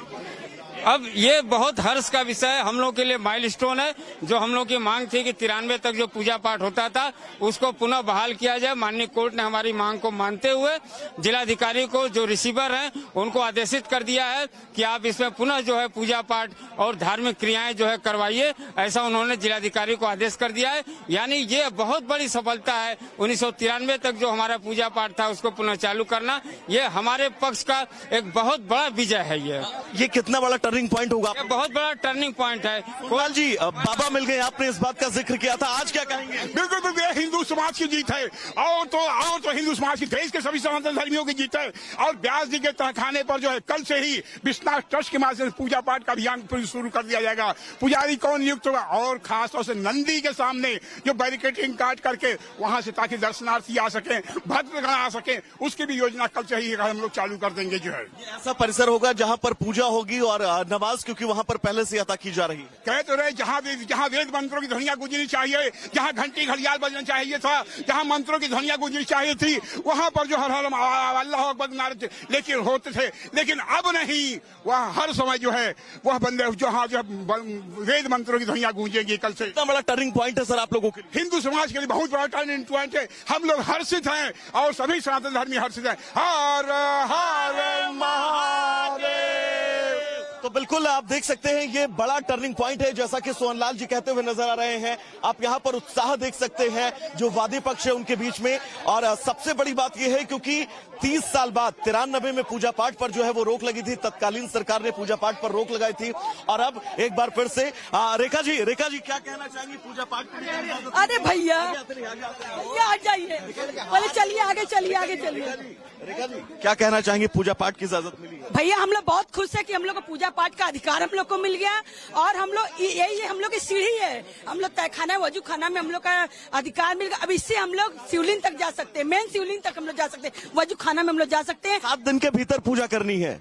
पूजा को लेकर तैयारियां भी प्रशासन को लेकर निर्देश दिए गए। अरे तो इसीलिए हम लोग करेंगे ना, हम लोग खुद अपने हाथ से ले जाकर वहाँ पे स्थापित करेंगे। और व्यास जी का तहखाना में हम लोग जल अभिषेक, हम लोग चारों बहनें हम लोग काशी की और हमारे वकील लोग सारे लोग मिल के वहाँ पे हम लोग जाएंगे और बाबा का जल अभिषेक पूजा पाठ करेंगे। हर हर महादेव लगा दीजिए हमारे कैमरे के सामने। हर हर महादेव। ये तस्वीर उस बड़ी जीत की है जिसको लेकर आज वाराणसी के डिस्ट्रिक्ट कोर्ट ने फैसला सुनाया है और इस फैसले के अंतर्गत इस बात को बिल्कुल स्पष्ट कर दिया गया है कि 7 दिन के भीतर ही यहाँ पर व्यास जी के तहखाने में पूजा पाठ की प्रशासन व्यवस्था करवाए और इस व्यवस्था को लेकर स्थितियां जो है वो बिल्कुल स्पष्ट करे, क्योंकि 1993 तक उस व्यास जी के तहखाने में जो है वो पूजा पाठ लगातार होती थी। इस पूरे मामले में लंबी बहस चली और लंबी बहस के बाद आज जो है वो फैसला हिंदू पक्ष के हक में आया है और आप देख सकते हैं यहाँ पर विष्णु शंकर जैन जो है वो कोर्ट परिसर से बाहर निकले हैं। कोर्ट के ऑर्डर की कंप्लायंस में आगे अपनी कार्रवाई बढ़ाएं। तो क्या बैरिकेडिंग हटा के बहुत नया जी बैरिकेडिंग को काट के नंदी के टीक सामने वहाँ से रास्ता बनाया जा सकता है जिससे वहाँ पूजा पाठ शुरू। अब एक और मामला जो है उसे कितनी मजबूती मिलती हुई नजर आ रही है? सारे मामलों को बहुत मजबूती मिल रही है और मैं ये बताना चाहता हूँ एक सरकार ने नवंबर 1993 में अपनी पावर का मिसयूज करते हुए दुरुपयोग करते हुए पूजा पाठ रोकी थी और आज माननीय न्यायालय ने उसको अपने कलम से मेट दिया है। और मैं इस ऑर्डर को वैसे ही देखता हूं जैसे 1 फरवरी 1986 को जस्टिस के.एम. पांडे ने राम मंदिर के ताला खुलने का आदेश दिया था। आज ये आदेश उसी की तुलना में वहीं स्टैंड करता है। तो क्या आपको लगता है कि यहाँ पर आगे बढ़ गया है ज्ञानवापी केस? नहीं, देखिए हर केस के अपने ओन फैक्ट्स होते हैं और कोर्ट की ऑर्डर की हम लोग कंप्लायंस चाहते हैं। कोर्ट की ऑर्डर की कंप्लायंस हो, वहाँ पे नियमित पूजा स्टार्ट हो, काशी विश्वनाथ ट्रस्ट वहाँ पे इमीडिएट पूजा पाठ स्टार्ट करे, ये हमारी मांग है। जिला प्रशासन को हम लोगों ने मेल कर दिया है इस आदेश की कंप्लायंस के लिए और मुझे पूरी उम्मीद है कि ये जो सरकार है ये कोर्ट के आदेश के अनुपालन में आर्टिकल 25 की मर्यादा रखते हुए तुरंत वहाँ पे पूजा पाठ स्टार्ट कराएगी और हम सारे लोग वहाँ पे दर्शन लाभ लेंगे। इससे क्या आप डीएम से मिलने भी जाएंगे, जिला प्रशासन को मिलने भी जाएंगे? बिल्कुल, हम लोग जाएंगे, जिला प्रशासन को मिलेंगे और कोर्ट के ऑर्डर की कंप्लायंस के बारे में बताएंगे। तो सर आपके मूल केस को कितनी मजबूती मिली है इस फैसले से? बहुत मजबूती मिली है और हमारा यही कहना था कि कोर्ट के ऑर्डर की कंप्लायंस हो और हमारे सारे केस जो है बहुत स्ट्रांग होते हैं। तो विष्णु शंकर जैन का कहना है कि जो इनका मूल वाद है यहाँ पर मां श्रृंगार गौरी की पूजा याचना को लेकर लगातार जो बात कही जा रही है उस केस को भी इससे मजबूती मिलेगी। और अभिषेक एक बार तस्वीर दिखाएगा इस पूरे कोर्ट परिसर की। पूरे कोर्ट परिसर में आपको इस वक्त हर हर महादेव की गूंज जो है वो सुनाई दे रही होगी। सर कितना महत्वपूर्ण ये फैसला? बहुत महत्वपूर्ण फैसला है और व्यास जी के तहखाने में हम लोग पूजा पाठ करेंगे। आपके केस को कितना मजबूती मिलेगी? बहुत मजबूती मिलेगी। अब सर्वे रिपोर्ट आने के बाद ही मजबूती मिल गया था, अब और मजबूती मिल गया। एएसआई सर्वे रिपोर्ट 839 पन्ने की वो रिपोर्ट, उस रिपोर्ट के सामने आने के बाद अब आज ज्ञानव्यापी जो परिसर है उस परिसर में मौजूद व्यास जी का तहखाना, उस तहखाने में पूजा पाठ को लेकर इजाजत दी गई है। हिंदू पक्ष से बड़ा टर्निंग पॉइंट बता रहा है। इस खबर से जुड़ी एक एक तस्वीर हम आप तक पहुंचाएंगे। फिलहाल एक बहुत छोटा सा ब्रेक, कहीं जाएगा नहीं, जल्द वापस लौटेंगे। पूजा पाठ का अधिकार मिलेगा और फिर वहां वेद मंत्रों की ध्वनियां गूंजेगी। ओम नमः शिवाय के साथ। It's a big victory for the Hindu side, a big victory for the Hindu side. After 31 years, they will be allowed to pray in the Gyanvapi mosque basement like it was in 1993. We have Alok Kumar of the VHP. Alok Kumar ji, मेरी आवाज आ रही है आपको? आलोक कुमार जी नमस्ते, आपको आवाज आ रही है सर? अच्छे से आ रही है। हेलो, हाँ जी, बड़ी जीत है। It's a big win for the Hindu side. Alok Kumar ji, आपका कहना क्या है? I feel that this is a victory of the justice. This is a place which always belonged to Hindus and which was taken away by force. The international law and conventions provide that the rights of indigenous people have to be restored to them, including their places of worship. So therefore, the order that has been given is in accord with the law, including the international conventions. We welcome this, and this is the beginning of our success to reclaim the Gyanvapi mosque for the Hindu temple.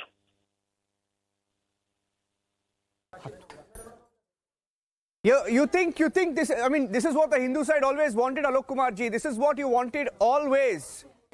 Why is it taken so long? Why has it taken so long? We lived in an era of pseudo secularism, where everything to the Hindus was denied in law and in the environment existing at that time. Now that environment has gone away, the judiciary is its job of providing justice without any fear or favor, and this is the victory of justice. Big moment for the Hindu side. Alok Kumar ji and the VHP also had demanded that they be allowed to pray. That is, the Hindu side wanted Hindus to be allowed to pray. The Gyanvapi side, it will now be allowed. in 7 days from now. After 31 years, it's a big moment, ladies and gentlemen, a big moment. Thank you, Alok Kumar ji, Alok Kumar of the VHP joining us there. Thank you very much. You're welcome. We're taking a short break. When we come back, focus. Thank you so much. Taking a short break. Okay. When we come back, Arvind Kejriwal has been summoned. Another time. Thank you, sir. Thank you. Arvind Kejriwal has been summoned. We're coming back with details of that story and much more. Stay tuned to Republic TV.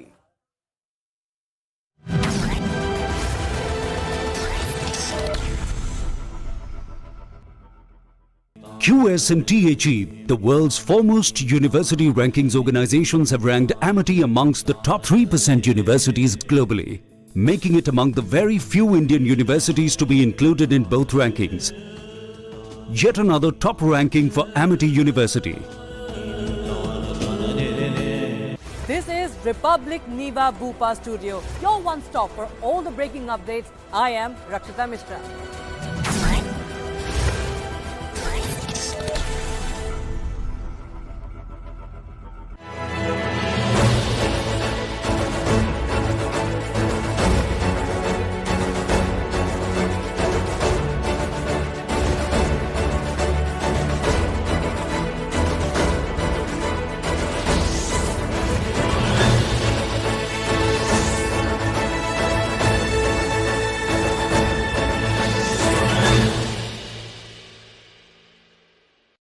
This is Republic Niva Bhupa Studios, your one-stop destination for all the breaking news updates, and I am Shivangi Shukla.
देखिए, Kashi Vishwanath trust को भगवान की कैसे पूजा पाठ हो, इसके लिए कोई आदेश की जरूरत नहीं होती है, उनको पता हो कौन कौन से भगवान की पूजा पाठ हो, क्या विधि हो। देखिए, वहाँ पे वही मैं बता रहा हूँ, उसकी निटी गिटीज में वो काशी विश्वनाथ ट्रस्ट डिसाइड करेगा।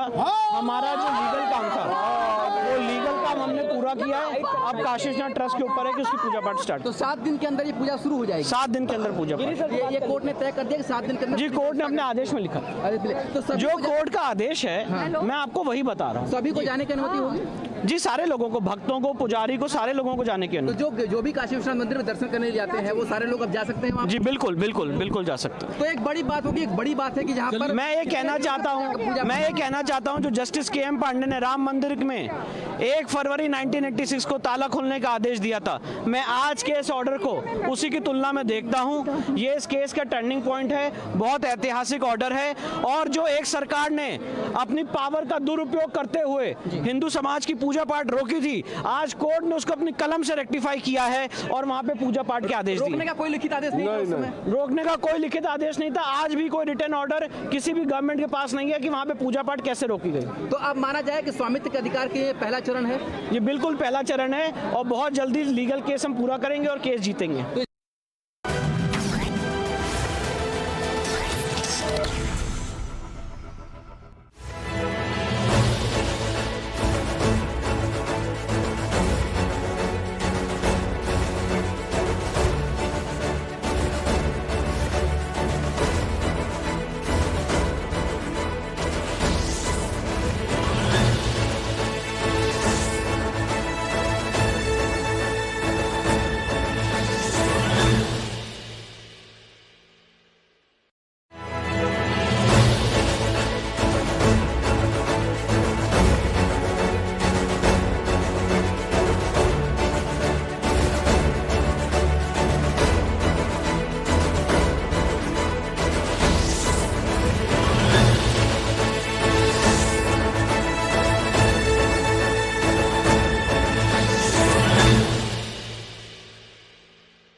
This is Republic Niva Bhupa Studio, your one stop for all the breaking updates. I am Rakshita Mishra.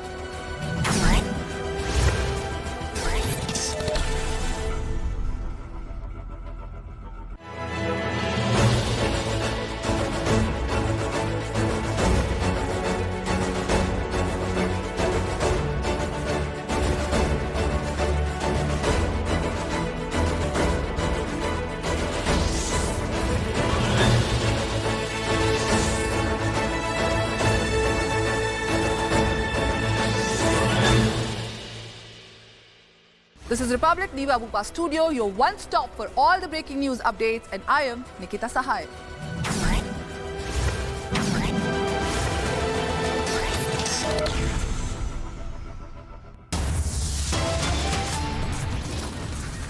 Samajwadi Party Congress seat sharing talks hit a deadlock. Is Akhilesh next to dump the Indi? Under lens for land scam, ED team quizzes Jharkhand Chief Minister Hemant Soren in Ranchi. ED summons Delhi Chief Minister Arvind Kejriwal in Liquor Gate for a fifth time. Will he appear this time? And a big development in Gyan Vapi case. Court allows the Hindu side to offer prayers at the Gyan Vapi complex.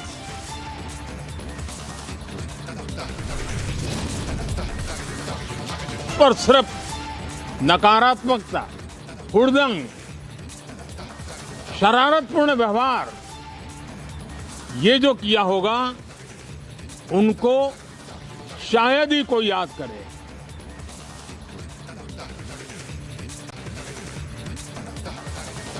A day ahead of budget, Prime Minister warns opposition of ruckus, calls for parliamentary behaviour.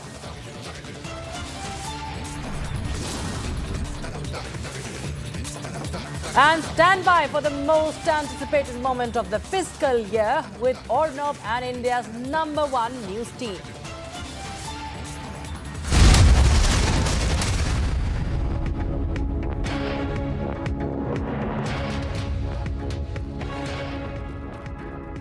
Good afternoon, viewers. We start with some big developments at the top of this bulletin.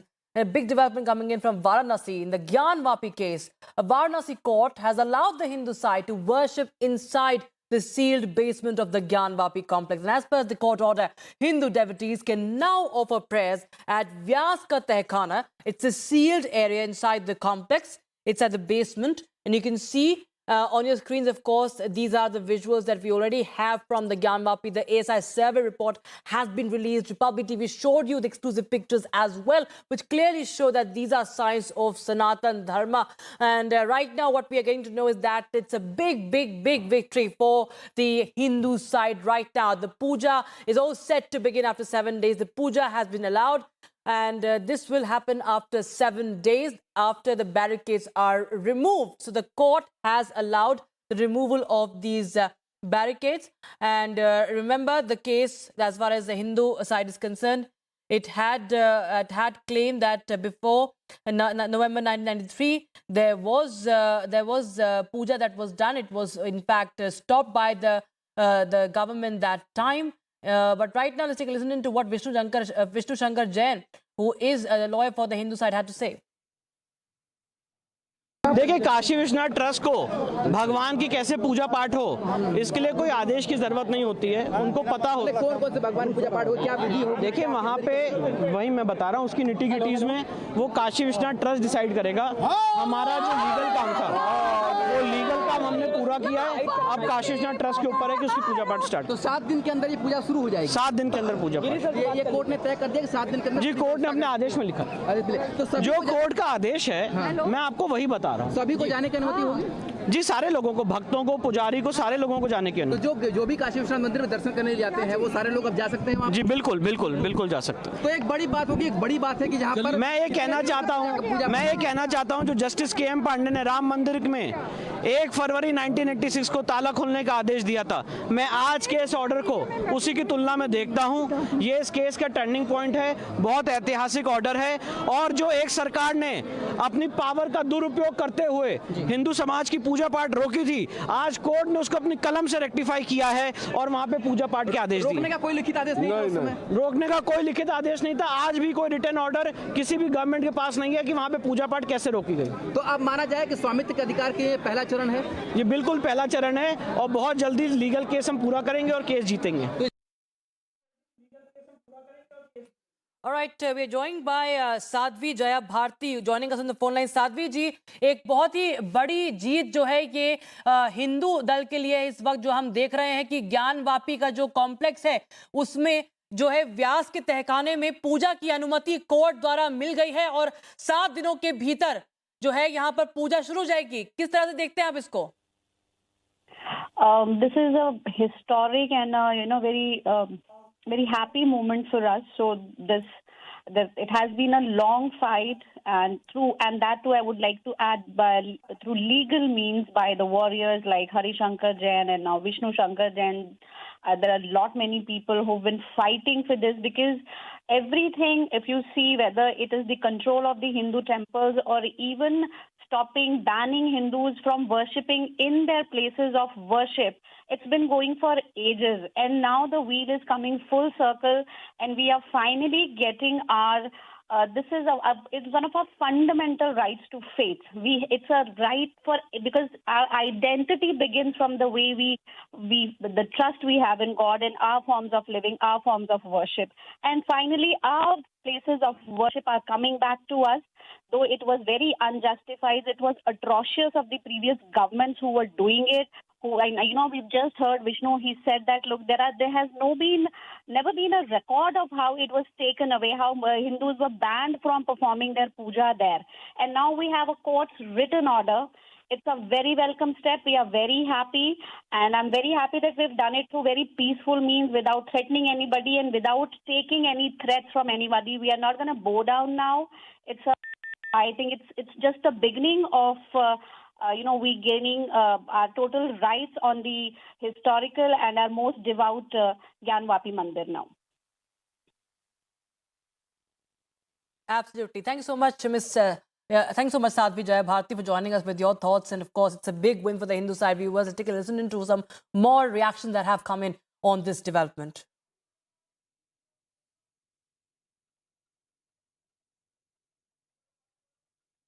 अब ये बहुत हर्ष का विषय है, हम लोग के लिए माइलस्टोन है। जो हम लोग की मांग थी कि 93 तक जो पूजा पाठ होता था उसको पुनः बहाल किया जाए, माननीय कोर्ट ने हमारी मांग को मानते हुए जिलाधिकारी को, जो रिसीवर हैं, उनको आदेशित कर दिया है कि आप इसमें पुनः जो है पूजा पाठ और धार्मिक क्रियाएं जो है करवाइए। ऐसा उन्होंने जिलाधिकारी को आदेश कर दिया है। यानी ये बहुत बड़ी सफलता है। 1993 तक जो हमारा पूजा पाठ था उसको पुनः चालू करना, ये हमारे पक्ष का एक बहुत बड़ा विजय है।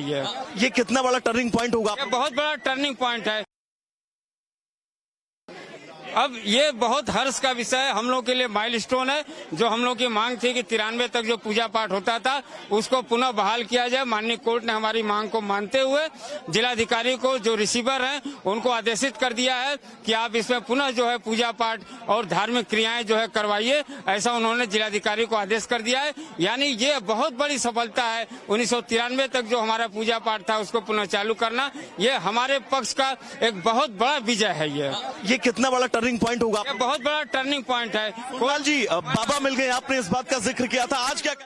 वहाँ अल्लाह अकबर के नारे गूंजते थे, लेकिन आज के फैसले से एक टर्निंग पॉइंट आया। हिंदू समाज उत्साहित हो गया है। वहाँ पर रुद्राभिषेक का, हर हर महादेव का नादारी गूंजते रहेंगे। हम लोग यहाँ हर्षित हैं। हम 40 साल संघर्ष में पहली बार विजय के स्वाद चख रहे हैं। एक टर्निंग पॉइंट हिंदू समाज के लिए यह जो है, हम विजय के लिए काफी खुश हैं। फ्रेम कटवाइए, वही सीधा खड़े होकर फ्रेम कटवाइए। समर्थ भाई थोड़ा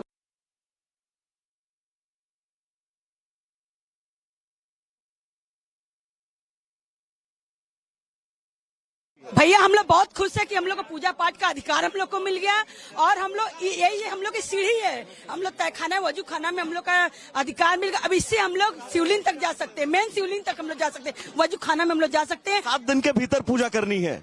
पूजा को लेकर तैयारियां भी प्रशासन को लेकर निर्देश दिए गए। अरे तो इसीलिए हम लोग करेंगे ना, हम लोग खुद अपने हाथ से ले जाकर वहाँ पे स्थापित करेंगे। और ब्याज जी का तहखाना में हम लोग जल अभिषेक, हम लोग चारों बहनें हम लोग काशी की और हमारे वकील लोग सारे लोग मिल के वहाँ पे हम लोग जाएंगे और बाबा का जल अभिषेक पूजा पाठ करेंगे।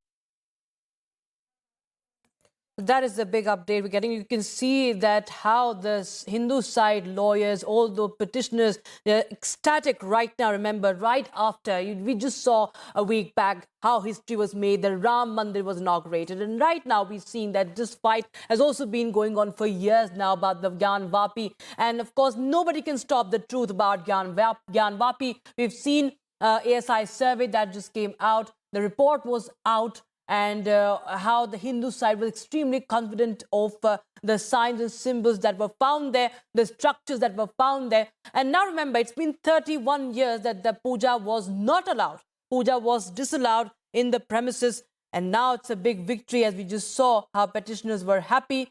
And there has been a slew of litigations that were, of course, put up, that were submitted to court.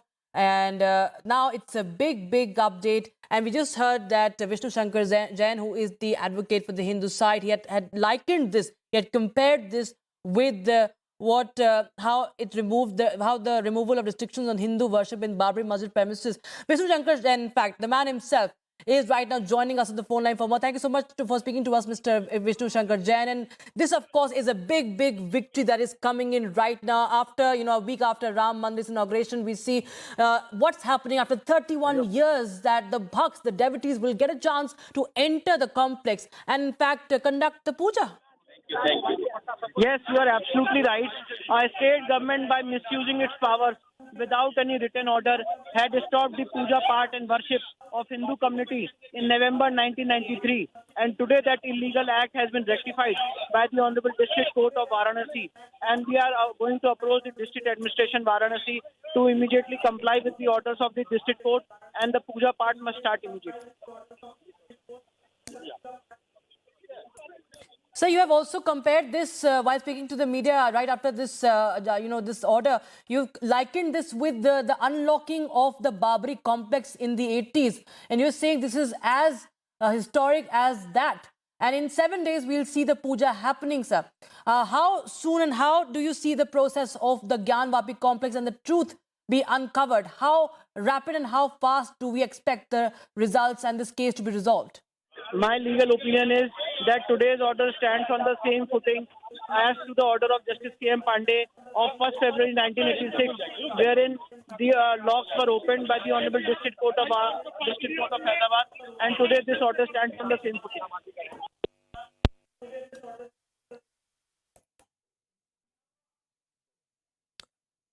Right, Mr. Jain. Right. Absolutely. Thank you so much for joining us with your thoughts. And of course, your reaction is extremely important. You've been at the forefront of this fight. And it's a big win, of course, for the Hindu side. We can see viewers to the left of your screens are those images that have come out after the survey. These are the important images that have come out to nail the Gyan Vapi truth. And now, in 7 days, we'll see that in 10 sealed cellars, the devotees can, in fact, perform puja. After 31 years, this historic order has been given out, and we will expect this case to only now move in a faster pace, and that the Gyan Vapi truth is out.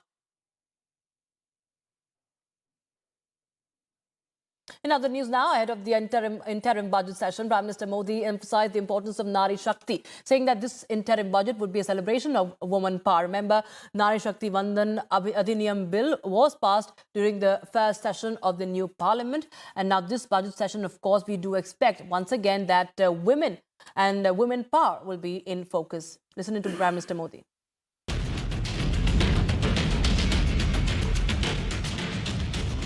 साथियों, इस नए संसद भवन में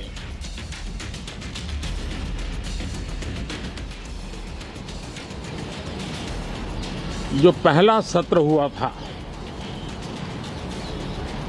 उसके आखिर में इस संसद ने एक बहुत ही गरिमापूर्ण फैसला लिया था, और वो फैसला था नारी शक्ति वंदन अधिनियम। और उसके बाद 26 जनवरी को भी हमने देखा किस प्रकार से देश ने कर्तव्य पथ पर नारी शक्ति के सामर्थ्य को, नारी शक्ति के शौर्य को, नारी शक्ति के संकल्प की शक्ति को अनुभव किया। और आज बजट सत्र का आरंभ हो रहा है, तब राष्ट्रपति द्रौपदी मुर्मू जी का मार्गदर्शन और कल निर्मला सीतारमन जी के द्वारा इंटरिम बजट एक प्रकार से ये नारी शक्ति के साक्षात्कार का पर्व है।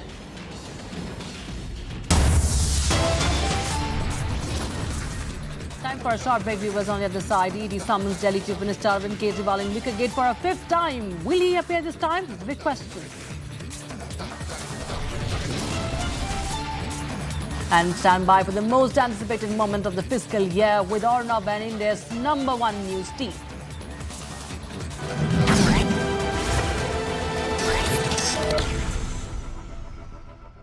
This is Republic Niva Bupa Studio, your one stop for all the breaking news updates, and I am Nikita Sahai.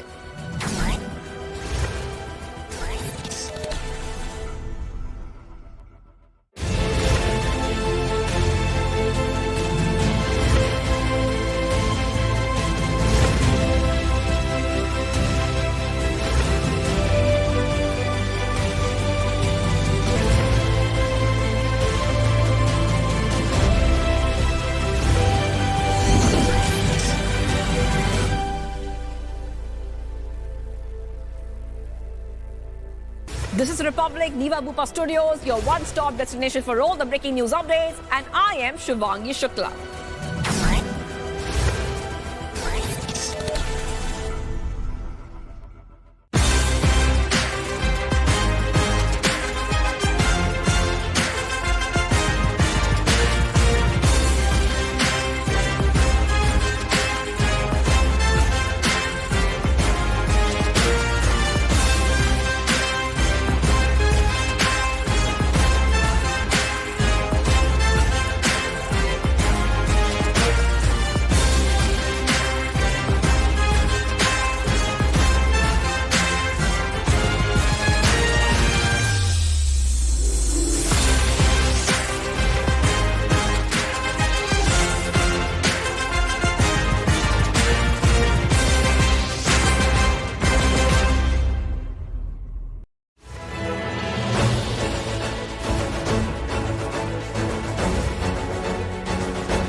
This is Republic Niva Bupa Studio.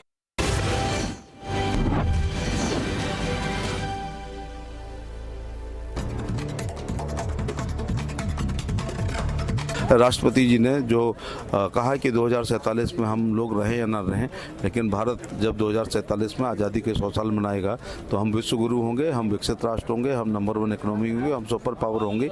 ये जिम्मेदारी भारत के युवाओं पर है, जिसकी नींव नरेंद्र मोदी जी ने अपने 10 साल के कार्यकाल में रखने का काम किया है।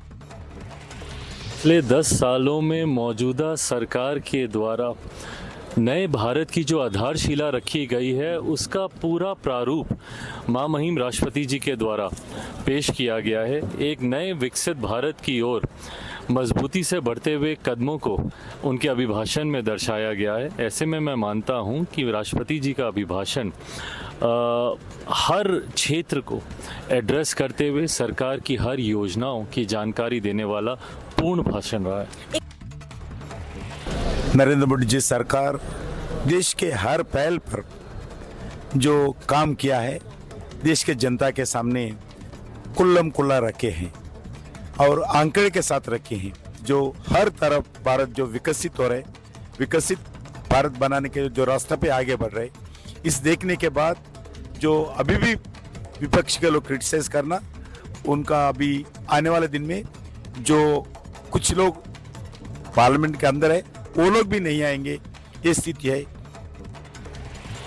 पिछले वर्षों में जो सरकार ने काम किया है, मोदी सरकार ने जिस तरह से देश और देश के लोगों के लिए काम किया, उसके परिणाम स्वरूप न केवल आज देश में जीवन जीने की सुविधाएं बढ़ी हैं, देश विकसित हुआ है, पूरी दुनिया में भारत का सम्मान भी बढ़ा है और इस दृष्टि से निरंतर हमारा देश प्रगति के रास्ते पर बढ़ रहा है और 2047 में मोदी जी का जो संकल्प है कि हमारा देश एक विकसित राष्ट्र बने, उस तरफ हम बढ़ रहे हैं।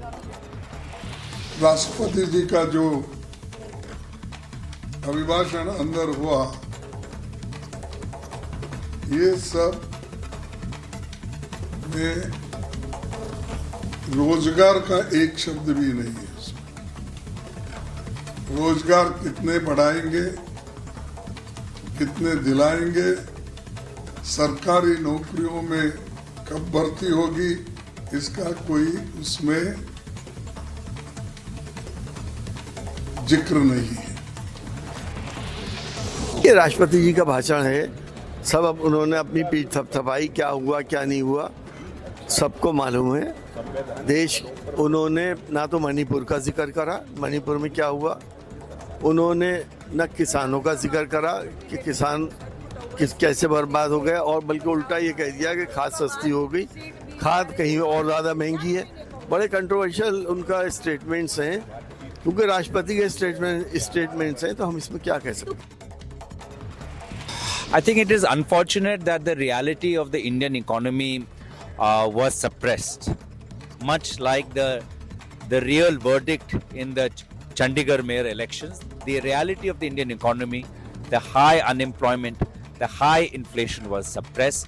The reality of our society, that people are living in distress in Manipur, people are living in distress in Jammu Kashmir. There is still a law and order situation in both these regions. That was suppressed.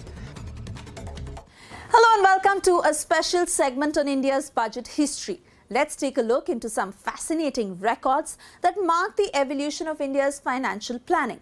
In a historic moment on April 7, 1860, the inaugural budget of India was presented by Scottish economist James Wilson, representing the East India Company. This budget marked the introduction of income tax, a significant revenue source for the government to this day.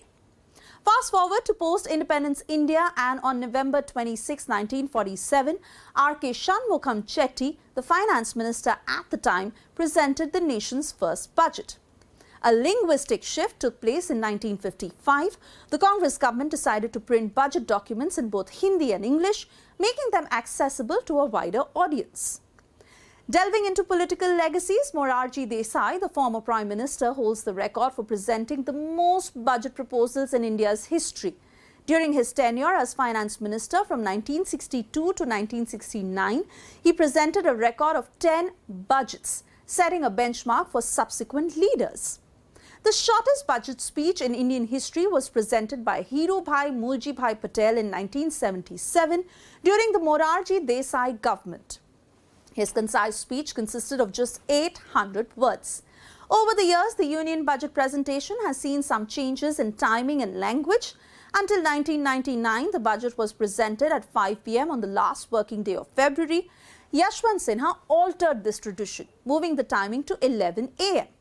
In terms of word count, the record for the lengthiest budget speech goes to Manmohan Singh, who in 1991 used a staggering 18,604 words during the annual financial presentation. Cut to 2019, Nirmala Sitharaman broke away from a century-old Bahi Khata tradition during her maiden budget presentation. Instead, she opted for a red silk bag adorned with the national emblem to carry the budget documents. This move has been widely praised as a significant step in shedding the colonial-era tradition. Interestingly, Nirmala Sitharaman became the second woman to present the budget, doing so in 2019 for the fiscal year 1970-71. These milestones showcase the rich and dynamic history of India's budgetary process. Within just around a decade of joining politics, Nirmala Sitharaman etched her name in the records by delivering the longest budget speech in Indian history. On February 1st in 2020, she spoke for an impressive 2 hours and 42 minutes during the presentation of the Union Budget for 2020-21. Lastly, amid the challenges posed by the COVID-19 pandemic, the budget for 2021-22 marked a historical digital transformation, becoming the first entirely digital budget presentation in independent India.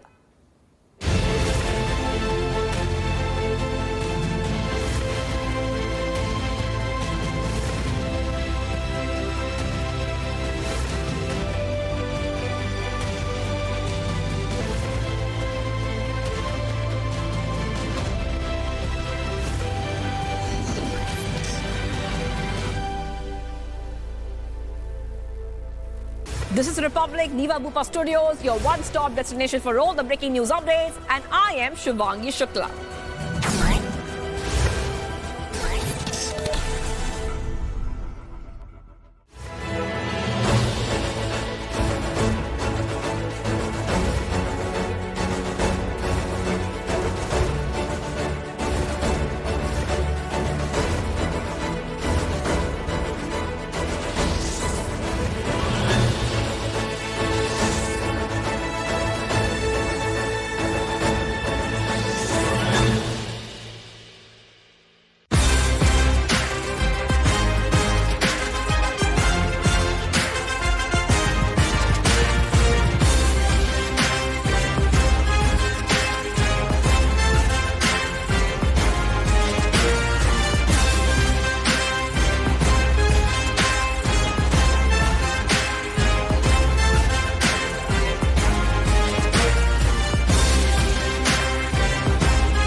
This is Republic Niva Bupa Studio, your one-stop for all the breaking news updates, and I am Nikita Sahai.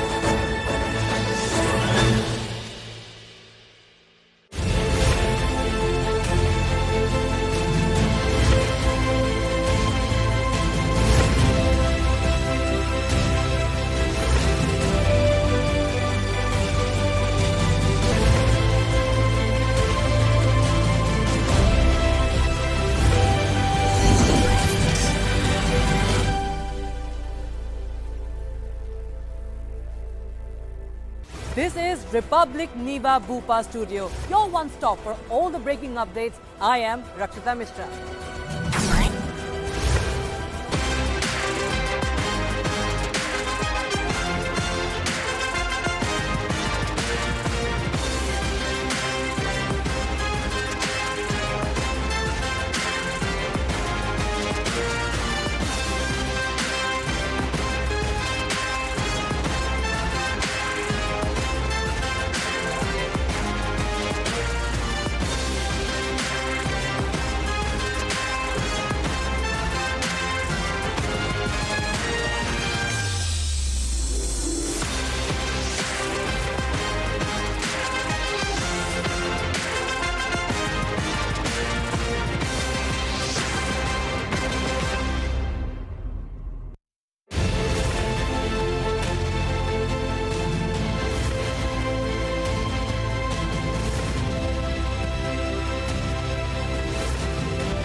Samajwadi Party Congress seat sharing talks hit a deadlock.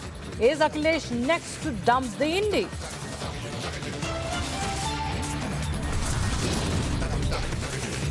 Under lens for land scam, ED team quizzes Jharkhand Chief Minister Hemant Soren in Ranchi.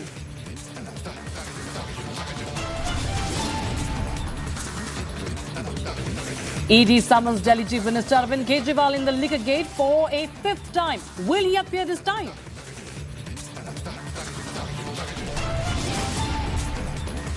Big development in the Gyanvapi case. Court allows the Hindu side to offer prayers at the Gyanvapi complex. A day पर सिर्फ नकारात्मकता, हुड़दंग, शरारतपूर्ण व्यवहार ये जो किया होगा उनको शायद ही कोई याद करे।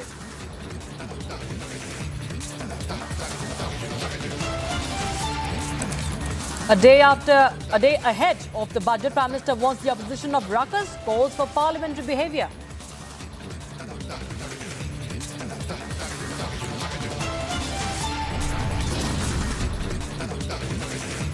And stand by for the most anticipated moment of the fiscal year with Ornob and India's #1 news team.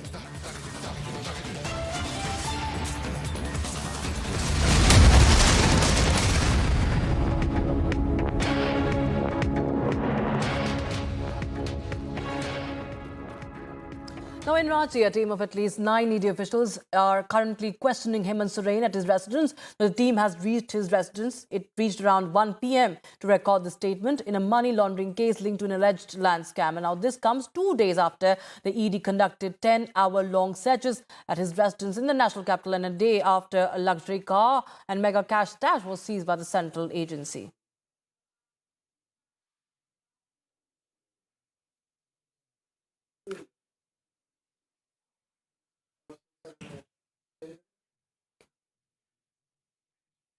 क्या कह रहे हो आप? एक minute.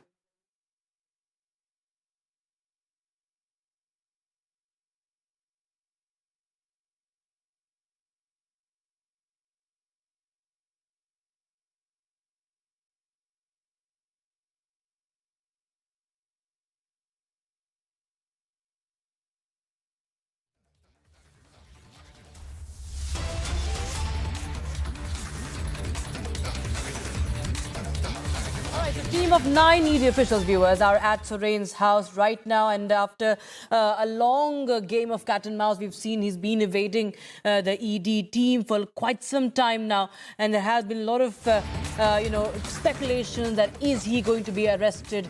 In fact, now we're getting some more breaking developments, and what we're getting to know is that Hemant Soren has in fact filed an FIR in Delhi.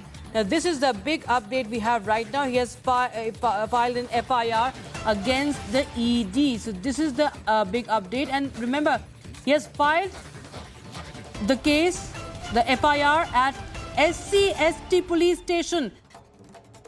And this over ED searches at Soren's Delhi residence. So let me just clarify for you that this has been filed at the police station in Ranchi, SC/ST police station in Ranchi, against the ED officials. This is the big update we're getting to know right now. This as ED continues to question him on the land scam case. My colleague Prakash is live with us on the broadcast. From Prakash, what we understand is that as Hemant Soren is being questioned, he has filed an FIR against ED officials at the SC/ST police station. What is the complaint about?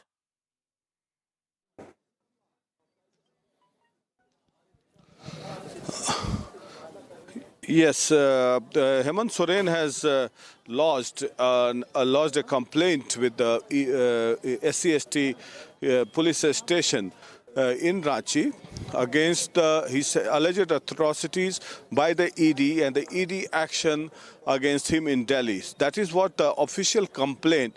Now, the point is, Hemant Soren is trying to take the ED officials head on, as it was done by Mamata Banerjee a few years back in West Bengal. If the ED authorities takes any punitive action against him, suppose if they try to arrest him or detain him, then I think that it's a preemptive measure by Hemant Soren and a precautionary measure by Hemant Soren to retaliate.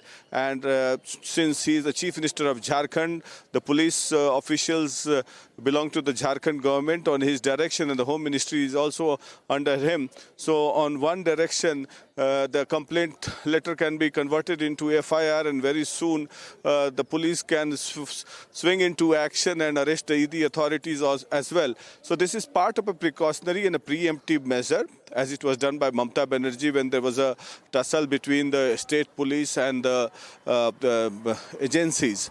So meanwhile, in this particular premises, ED authorities questioning Hemant Soren, and it's been a long hour of questioning ever since they have arrived at around 1:30. The questioning began. Now it is around 4 o'clock. The questioning is still on, and it will continue on for another, say, 3-4 hours more, most likely, in the land scam, in which it is alleged that at the behest of Hemant Soren, a plot of land was registered to a private people in Ranchi.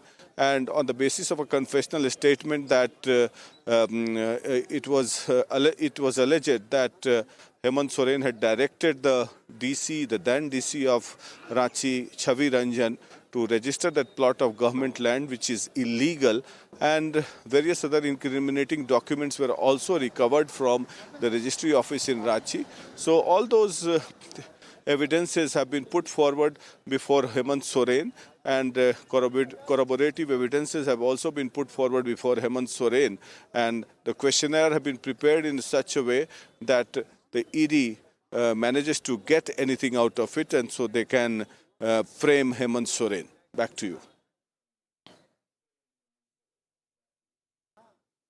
Right, of course, as you just said, Prakash, that it has been going on for quite some time now. It has been going on for hours. But do we expect this questioning to end anytime soon? And also, for the benefit of our viewers who have just tuned in, tell us more details about on what major angles that the ED will be, probing upon. What are the major, the key points which could be quite challenging for Hemant Soren to answer?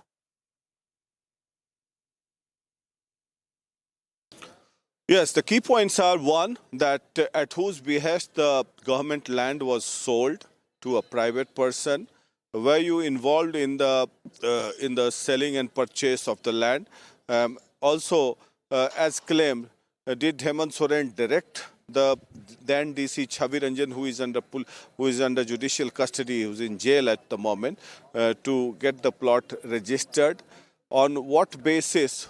Since Hemant Soren runs the government here, and on what basis did the government land was registered in the name of Vishnu Agarwal, a private reality estate business owner who also served jail sentence in this particular case, and on what basis the money laundering was done? So all these questions would be asked to Hemant Soren, and various of other a series of questions pertaining to mining lease as well, and all those charges would be clubbed together, and then the ED would like to get some answers from Hemant Soren, because it's all based on corroborative evidences, and the proceeds of the crime are interlinked to each other, whether it be the land scam case or the mining scam in which Hemant Soren is an accused, and he has already been questioned by the ED officials several times in the past, and also pertaining to the 36 lakhs of cash recovery that was made by the ED from a vehicle in his Delhi residence. So all these questions would be asked by the ED. Back to you. Right. All right. Thank you so much, Prakash, for joining us with those details. We'll keep coming back to you for more, as ED's questioning is still underway at Hemant Soren's residence. And right now, viewers, we are moving on to some other news. Bihar Chief Minister Nitish Kumar has accused Rahul Gandhi of taking fake credit for conducting the Bihar caste census, after the latter claimed, that is Rahul Gandhi claimed, that it was the Congress and the RJD who had pushed Nitish to conduct the survey. Listen in to what Nitish Kumar had to say as he hits back at Rahul Gandhi.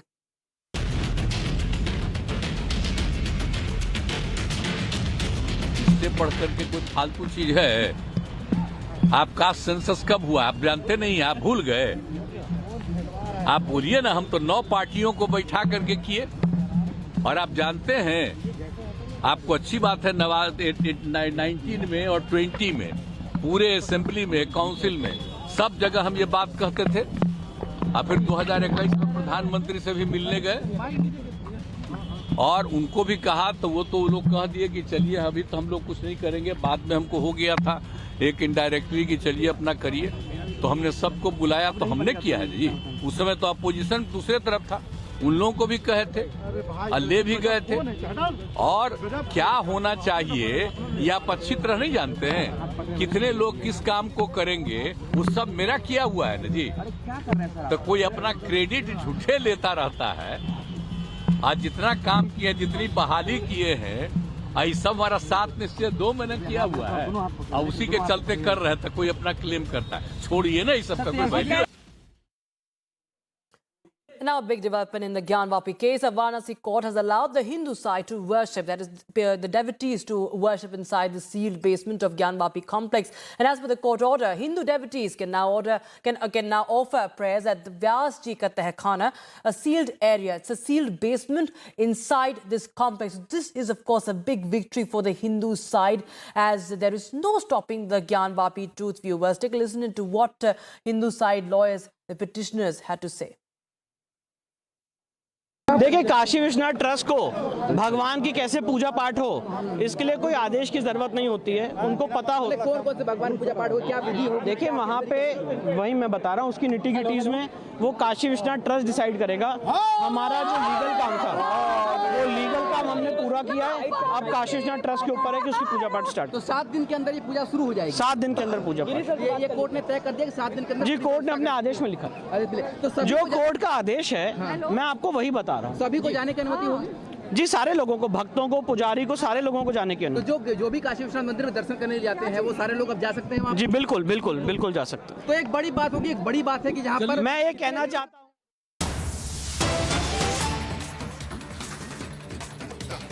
ठीक है, ग्रामीण विकास, rural development, urban development and school education, इन तीनों department को अगर आप गौर फरमाइएगा, इन तीनों नामों पर 2 डिपार्टमेंट ऐसे हैं जिनमें करप्शन के चार्जेस बीते दिनों में सबसे ज्यादा टीएमसी के ऊपर आया है।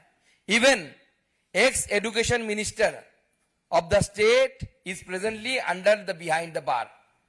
अभी जेल के अंदर है हमारे education minister, x education minister. और रूरल डेवलपमेंट में एमजी एनआरईजीएस का पैसा केंद्र सरकार रोकने के लिए बाध्य हुआ है, क्योंकि ये हालत है एक्चुअल में। और आप जानते हैं कि यूसी नहीं देने का मतलब है कि आप फ्रॉड किए हैं, इस पे आप पे, इस एंगल पे आप पे उंगली उठती है। ये जानने के बावजूद ममता बनर्जी ने यूटिलाइजेशन सर्टिफिकेट नहीं दिया, और आगे आने वाले समय में आपको हम डॉक्यूमेंट भी दे देंगे, ईयर वाइज कितने कौन से साल में कितना पैसे का उन्होंने यूटिलाइजेशन सर्टिफिकेट देने के लिए मना किया। आप जानते हैं, सरकार के कामकाज चलाने के लिए कभी कभी कुछ बजट के अलावा कुछ फंड, जिसे हम कॉन्टीजेंट फंड या कॉन्टीजेंसी फंड बोलते हैं, सरकार से एडवांस लेके काम होता है, पैसा लेके, ट्रेजरी से पैसा लेके उस फंड से काम होता है। और उसके बाद पश्चिम बंगाल की जो फाइनेंस रूल है वो कहता है कि आप पैसा लेके ट्रेजरी से काम करिए, कॉन्टीजेंट फंड से, और 1 महीने के अंदर आपको बिल देना है, डीसी बिल जिसे बोलते हैं, कि डिटेल कॉन्टीजेंट बिल्स, जिसे इन ब्रीफ डीसी बिल बोलते हैं। लेकिन आप आश्चर्य हो जाएंगे, ममता बनर्जी जो क्लेम करती है कि वो सरकारी पैसा, एक भी पैसा सैलरी की नहीं लेती, उनकी सरकार 2018 से अभी तक, मतलब 21 तक, 21 के मार्च तक एक भी डीसी बिल जमा नहीं किया। पैसा कितना? 3,400 करोड़ इमरजेंसी फंड। ये पैसा किसका है? जनता की खून पसीने की कमाई है, टैक्स की पैसा है। उस पैसे का, और एक कॉन्टीजेंसी फंड, याद रखिए, ये फाइनेंस रूल बोलता है कि जब इमरजेंसी हो तभी इस फंड का यूटिलाइजेशन करना है, अदरवाइज इस फंड का यूटिलाइजेशन नहीं करते। लेकिन 3,400 करोड़ जनता की खून पसीने की कमाई की पैसा, ये पैसा खर्च हो गया कॉन्टिजेंट फंड में। अभी तक मतलब 18 से 21 तक ममता बनर्जी की ट्रेजरी ने यूटिलाइजेशन सर्टिफिकेट जमा नहीं किया। और ये पैसा कहां गया, किसके पास गया, मालूम नहीं।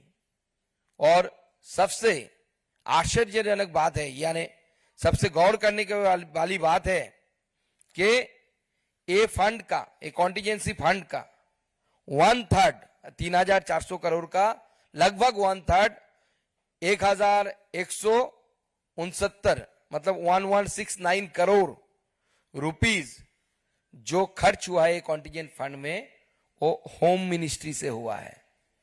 होम मिनिस्ट्री मतलब who is the home minister of the state? Mamata Banerjee herself. Mamata Banerjee खुद जिस डिपार्टमेंट की मिनिस्टर है वहां से इस कॉन्टिजेंट फंड का 18 से लेकर 21 के मार्च तक 1,169 करोड़ रुपीस पैसा खर्चा हो गया, लेकिन 3 साल में एक भी डीसी बिल सबमिट नहीं किया गया। आप जानते हैं कि ममता बनर्जी अपनी सरकार की पैसे को खुद की पैसा समझती है। उनको लगता है कि पैसा उनकी जमींदारी की पैसा है।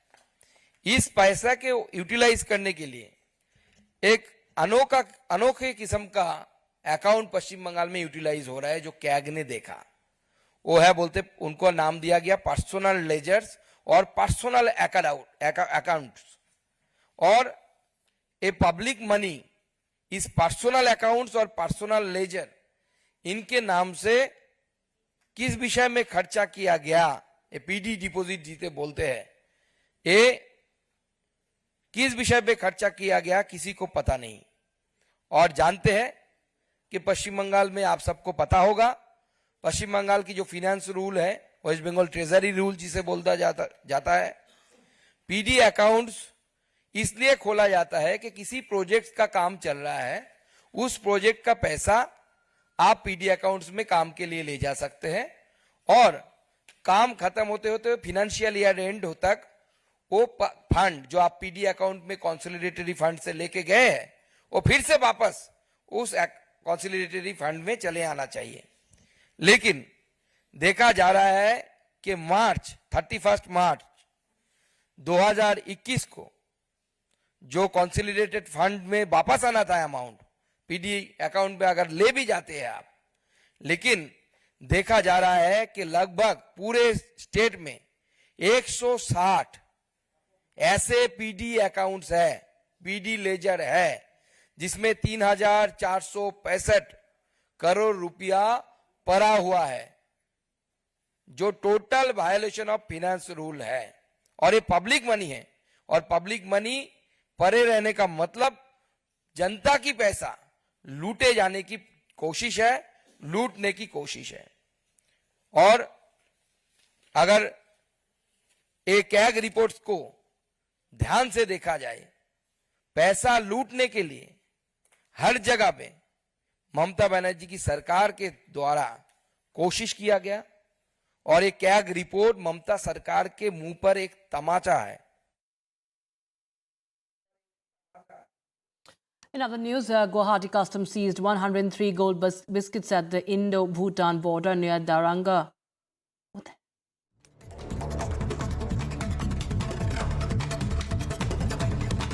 In Assam, foreign currency with a value of 2.27 lakh rupees and rupees 1.12 lakhs rupees were also seized. 3 people have been arrested in connection with the case. A vehicle and one Himachal Road Transport Corporation bus got stuck near the south portal of ATR, in which 300 tourists were travelling. Kulu SP Sakshi Verma stated that all tourists have been evacuated from ATR. Officials from Germany paid a visit to India along with their delegation and visited Don Bosco Technical Institute. German Secretary of State at the Federal Foreign Office, Susan Baumann, says that the country needed well-trained workers and is opening its arms to young, skilled professionals from India in the fields of technology, IT and medical science.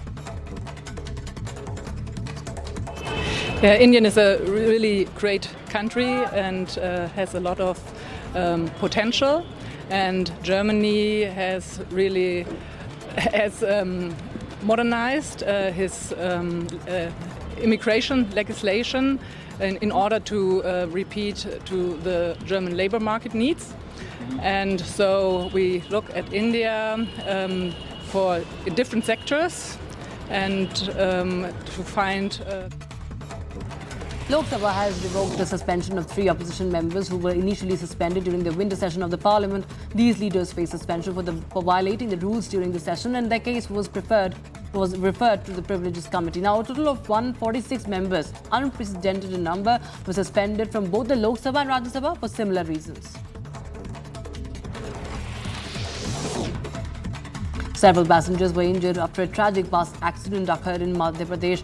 Dr. Anil Ord, who is the civil surgeon, says that they received information about the accident and the condition of 3 passengers were critical. They were referred to another hospital for better treatment.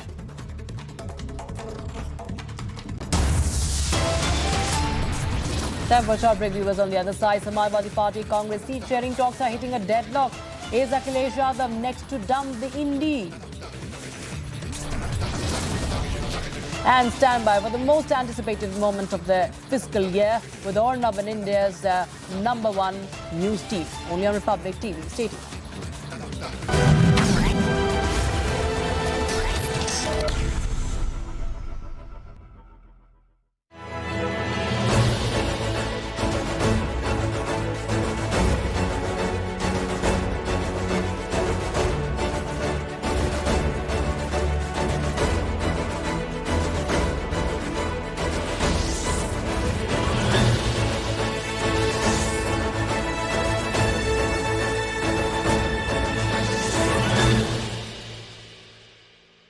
This is Republic Niva Bhupa Studio, your one-stop for all the breaking updates. I am Rakshita Mishra.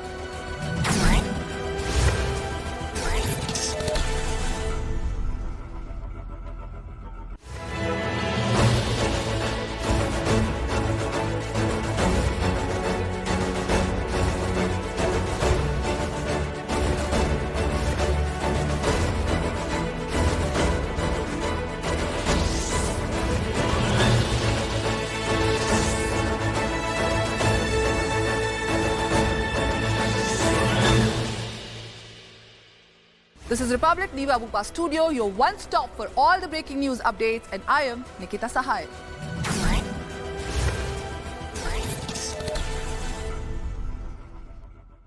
This is Republic Niva Bhupa Studios, your one-stop destination for all the breaking news updates, and I am Shivangi Shukla.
as the nation awaits the presentation of the interim budget on the 1st of February, all eyes are now on Finance Minister Nirmala Sitharaman, who is expected to unveil a series of tax relief measures. The interim budget comes months ahead of the big Lok Sabha elections and holds significance for the common man, particularly the salaried class and the senior citizens. Here's a detailed report on the expectations of the common man.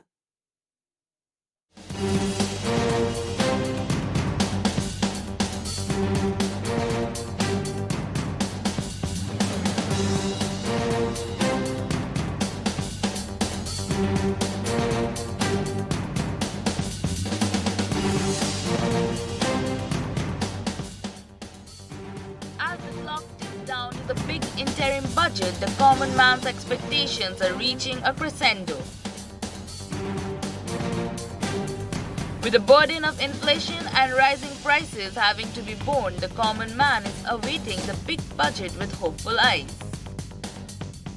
From a potential reduction in taxes to an extension of the concessional tax regime, the common man is hopeful of a relief on the taxation front.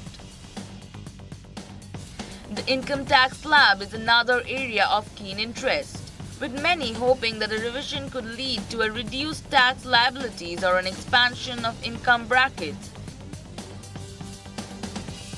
The state of infrastructure across the country is also a significant concern. From better roads to improved public transportation, citizens are hoping that the budget will address their essential needs.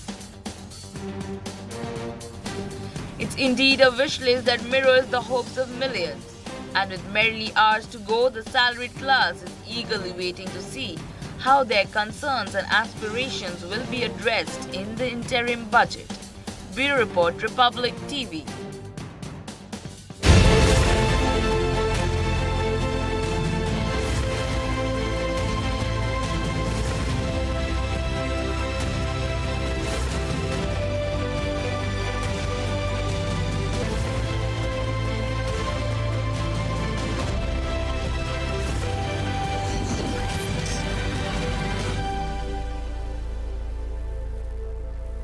This is Republic Niva Bupa Studios, your one-stop destination for all the breaking news updates, and I am Shivangi Shukla.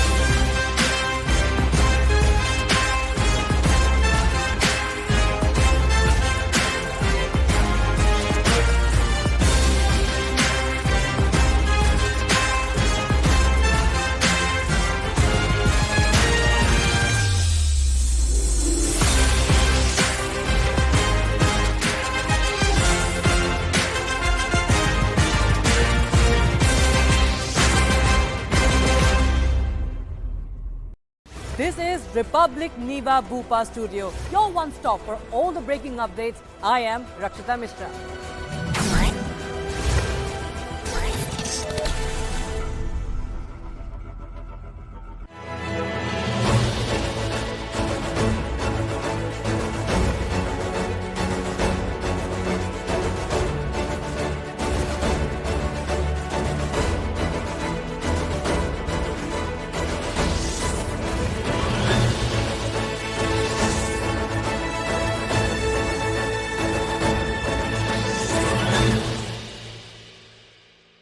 This is Republic Niva Bupa Studios, your one-stop destination for all the breaking news updates, and I am Shivangi Shukla.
Republic Niva Abupa Studio, your one stop for all the breaking news updates, and I am Nikita Sahai.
Samajwadi Party Congress seat sharing talks hit a deadlock. Is Akhilesh next to dump in the alliance?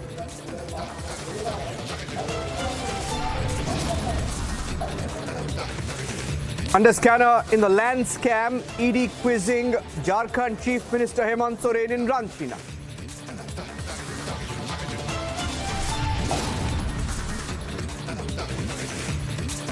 ED summons Delhi Chief Minister Kejriwal in Liquor Gate for a fifth time. Will he appear this time?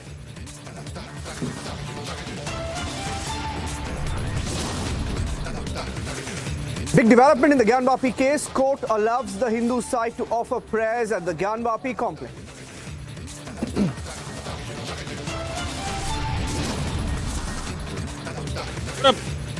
Day ahead of budget, Prime Minister warns opposition of ruckus, calls for parliamentary behaviour.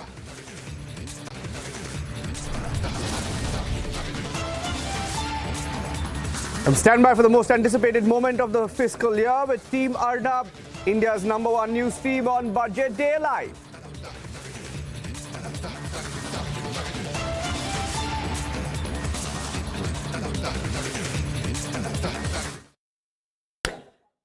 Getting in some breaking news on top of the hour of Hemant Soren's questioning. The Jharkhand Chief Minister was missing for over 30 hours, was absconding, finally appeared in Ranchi, and after ducking and dodging, he's being questioned by the Enforcement Directorate.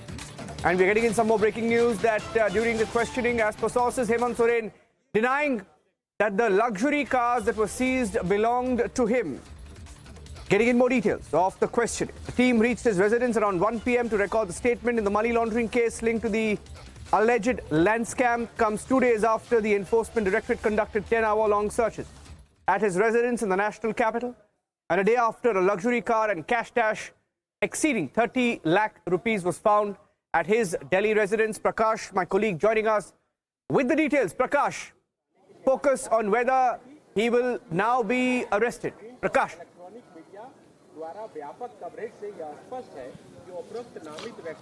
Well, Niranjan, the questioning is being done, and I think as a part of the precautionary and the preemptive measure, Hemant Soren has lodged an FIR in the SC/ST police station in Ranchi on the ED for harassing him continuously, and the ED action that was unwarranted. He has lodged a complaint against Mr. Kapil Raj, Mr. Devrat Jha, Mr. Anupam Kumar, Mr. Aman Patel, and unknown others in the Ranchi Zonal Office in the Ranchi police station. And he says that when I came to Ranchi, I saw the electronic and digital media and also the print media on 30th of this month, the action of above officers who have conducted search, and they made a selective leak pertaining to the cash recovery in a BMW car. He has said in the statement that the BMW car does not belong to him and the cash also does not belong to him.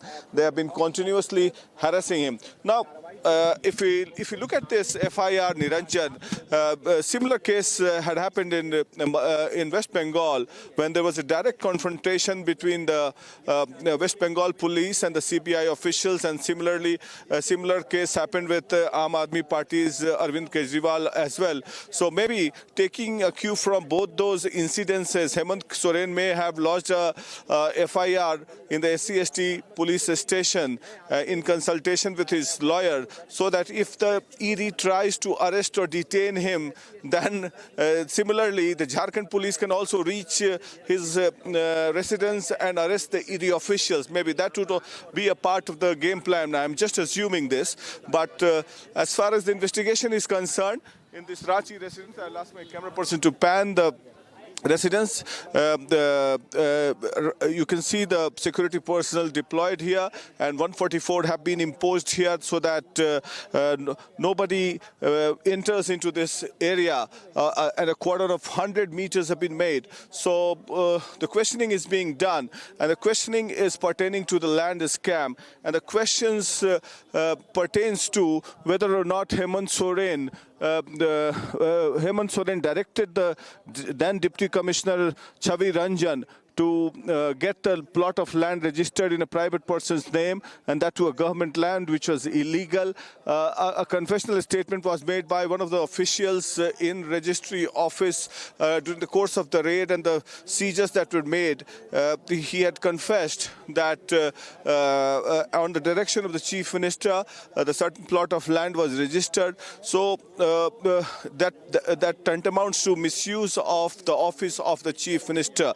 So all these questions are being asked to Hemant Soren, and maybe the interrogation will go on for another 2-3 hours more, I guess, because last time, a couple of weeks back, the investigation had continued for 8-9 hours. So news tightening on Hemant Soren in a big way, and retaliatory action also being taken against the ED by filing an FIR against the ED officials, named FIR in fact against the officials, and the copy of which we have with Republic TV here.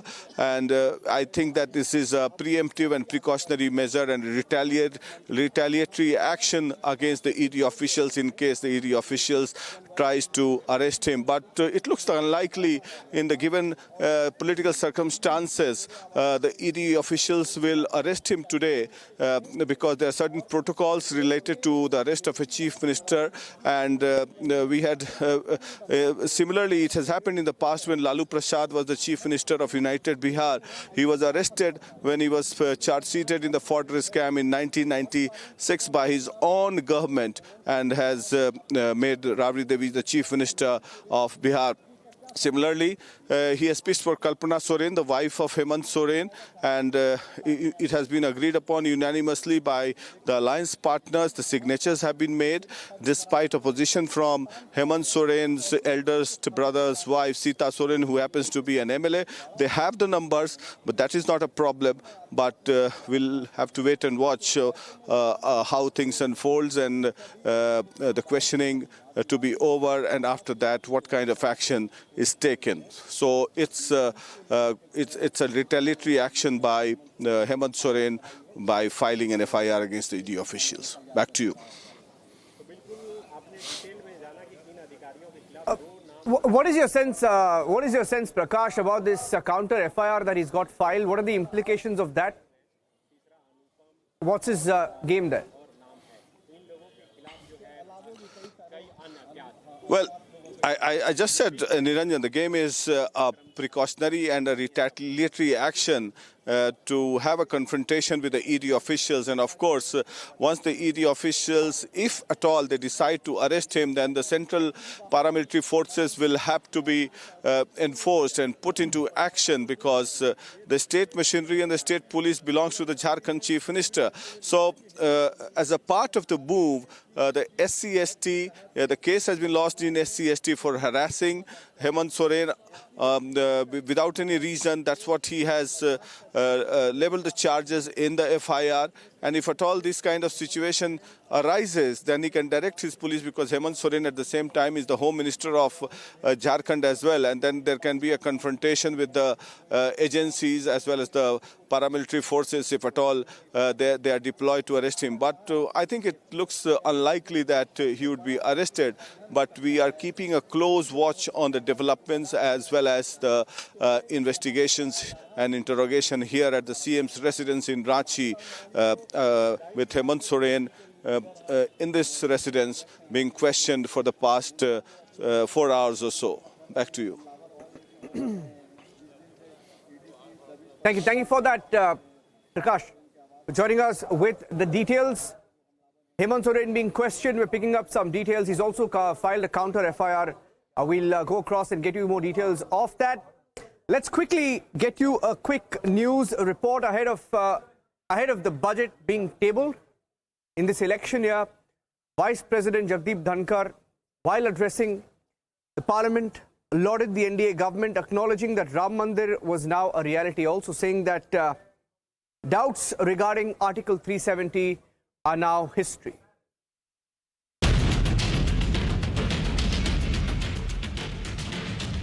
Honorable members, for centuries there was an aspiration to construct the Ram Mandir.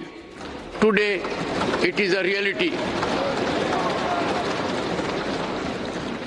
There were doubts regarding the removal of Article 370 from Jammu and Kashmir. Those are now history. Today we have forex reserves in excess of $600 billion US. Today, India is the world's second largest producer of mobile phones. Today, every Indian feels proud on seeing the country's indigenous aircraft carrier INS Vikrant. Another significant reform of my government is the creation of Digital India. Digital India has made life and business much easier in India. Honorable members, my government believes that the grand edifice of Viksit Bharat will be erected on 4 strong pillars. These pillars are youth power, women power, farmer, and poor. My government is working at every level to strengthen Nari Shakti. This year's Republic Parade was also dedicated to women empowerment. My government has enlarged the role of daughters everywhere in water, land, sky, and space. My government is laying stress on making farming more profitable. Our aim is to reduce the cost of farming while increasing profits. Under the PM Kisan Samman Nidhi scheme, farmers have received over 2,80,000 crore rupees so far. In a big development in the Gyanvapi case, a Varanasi court has now allowed Hindus to offer prayers at the basement of the sealed Gyanvapi complex. It's a big win. This is exactly what the Hindu side had been pleading in the contentious Gyanvapi site, where the fight and the argument has been that the mosque was constructed over a temple. The ASI report also made that conclusion. Hindus can now pray inside the basement. There's a timeline set for that. Within 7 days, perhaps, it will be allowed. Here's a report. देखिए, Kashi Vishwanath trust को भगवान की कैसे पूजा पाठ हो, इसके लिए कोई आदेश की जरूरत नहीं होती है। उनको पता हो कौन से भगवान पूजा पाठ हो, क्या विधि हो। देखिए, वहाँ पे वही मैं बता रहा हूँ, उसकी निटी-गिटीज में वो काशी विश्वनाथ ट्रस्ट डिसाइड करेगा। हमारा जो लीगल काम था, वो लीगल काम हमने पूरा किया है। अब काशी विश्वनाथ ट्रस्ट के ऊपर है कि उसकी पूजा पाठ स्टार्ट। तो 7 दिन के अंदर ये पूजा शुरू हो जाएगी। 7 दिन के अंदर पूजा पाठ। ये कोर्ट ने तय कर दिया कि 7 दिन के अंदर। जी, कोर्ट ने अपने आदेश में लिखा। तो जो कोर्ट का आदेश है, मैं आपको वही बता रहा हूँ। सभी को जाने की अनुमति होगी? जी, सारे लोगों को, भक्तों को, पुजारी को, सारे लोगों को जाने की अनुमति। तो जो भी काशी विश्वनाथ मंदिर में दर्शन करने जाते हैं, वो सारे लोग अब जा सकते हैं वहाँ? जी, बिल्कुल बिल्कुल बिल्कुल जा सकते हैं। तो एक बड़ी बात होगी, एक बड़ी बात है कि जहाँ पर मैं ये कहना चाहता हूँ जो जस्टिस के.एम. पांडे ने राम मंदिर में 1 फरवरी 1986 को ताला खोलने का आदेश दिया था। मैं आज के इस ऑर्डर को उसी की तुलना में देखता हूं। ये इस केस का टर्निंग पॉइंट है, बहुत ऐतिहासिक ऑर्डर है और जो एक सरकार ने अपनी पावर का दुरुपयोग करते हुए हिंदू समाज की पूजा पाठ रोकी थी, आज कोर्ट ने उसको अपनी कलम से रेक्टिफाई किया है और वहां पे पूजा पाठ के आदेश दिए। रोकने का कोई लिखित आदेश नहीं था। रोकने का कोई लिखित आदेश नहीं था। आज भी कोई रिटर्न ऑर्डर किसी भी गवर्नमेंट के पास नहीं है कि वहां पे पूजा पाठ कैसे रोकी गई। तो अब माना जाए कि स्वामित्व के अधिकार के पहला चरण है। ये बिल्कुल पहला चरण है और बहुत जल्दी लीगल केस हम पूरा करेंगे और केस जीतेंगे। अब ये बहुत हर्ष का विषय है, हम लोग के लिए माइलस्टोन है। जो हम लोग की मांग थी कि 93 तक जो पूजा पाठ होता था उसको पुनः बहाल किया जाए, माननीय कोर्ट ने हमारी मांग को मानते हुए जिलाधिकारी को जो रिसीवर हैं उनको आदेशित कर दिया है कि आप इसमें पुनः जो है पूजा पाठ और धार्मिक क्रियाएं जो है करवाइए, ऐसा उन्होंने जिलाधिकारी को आदेश कर दिया है। यानी ये बहुत बड़ी सफलता है। 1993 तक जो हमारा पूजा पाठ था उसको पुनः चालू करना, ये हमारे पक्ष का एक बहुत बड़ा विजय है। ये कितना बड़ा टर्निंग पॉइंट होगा? बहुत बड़ा टर्निंग पॉइंट है। भैया हम लोग बहुत खुश है कि हम लोग को पूजा पाठ का अधिकार हम लोग को मिल गया और हम लोग यही हम लोग की सीढ़ी है। हम लोग तहखाना वजू खाना में हम लोग का अधिकार मिल गया। अब इससे हम लोग शिवलिंग तक जा सकते हैं, मेन शिवलिंग तक हम लोग जा सकते हैं, वजू खाना में हम लोग जा सकते हैं। 7 दिन के भीतर पूजा करनी है। पूजा को लेकर तैयारियां भी प्रशासन को लेकर निर्देश दिए गए। अरे तो इसीलिए हम लोग करेंगे ना, हम लोग खुद अपने हाथ से ले जाकर वहाँ पे स्थापित करेंगे। और ब्याज जी का तहखाना में हम लोग जल अभिषेक, हम लोग चारों बहनें हम लोग काशी की और हमारे वकील लोग सारे लोग मिल के वहाँ पे हम लोग जाएंगे और बाबा का जल अभिषेक पूजा पाठ करेंगे।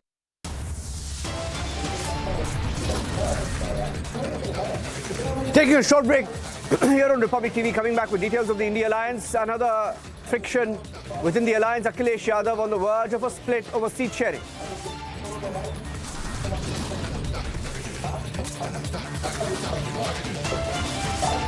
Enforcement Directorate has summoned Delhi Chief Minister Kejriwal in Liquorgate for a 5th time. Will he appear?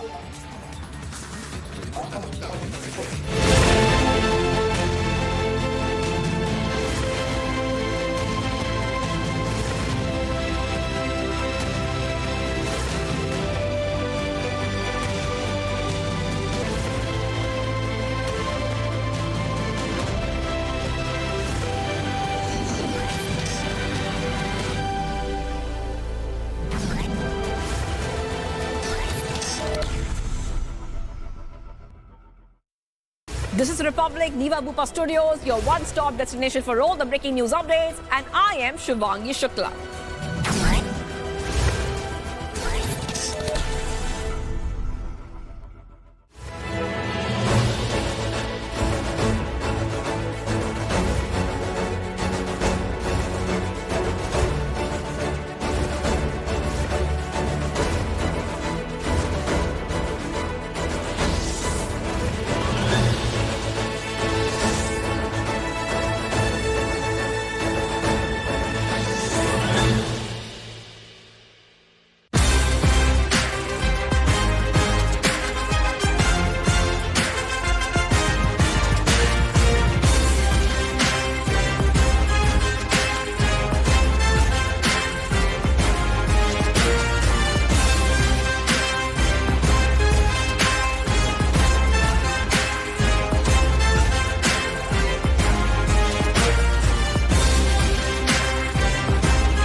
This is Republic Niva Bupa Studio, your one-stop for all the breaking news updates, and I am Nikita Sahai.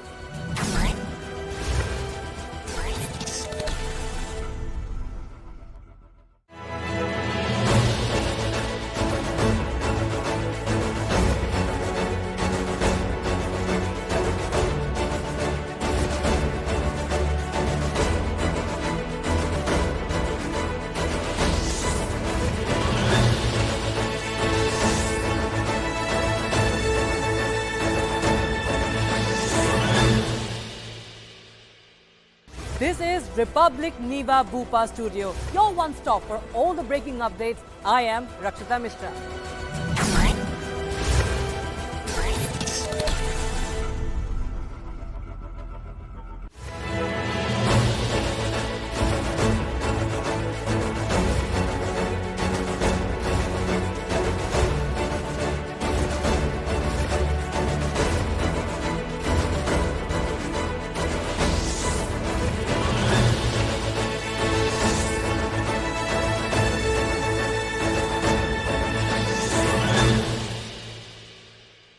This is Republic Niva Bupa Studio, your one stop for all the breaking news updates, and I am Nikita Sahai.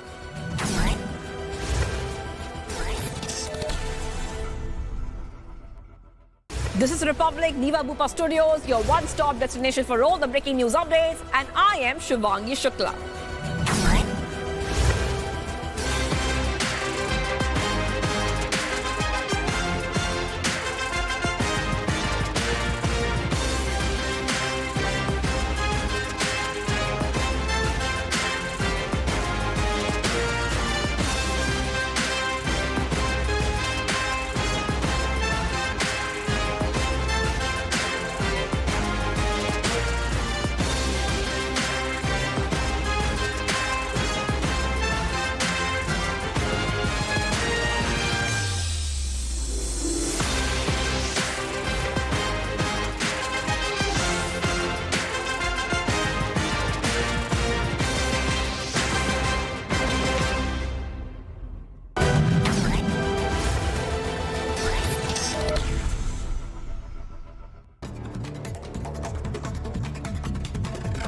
A Varanasi court has allowed the Hindu petitioners in the Gyanvapi dispute to offer prayers in the Gyanvapi basement.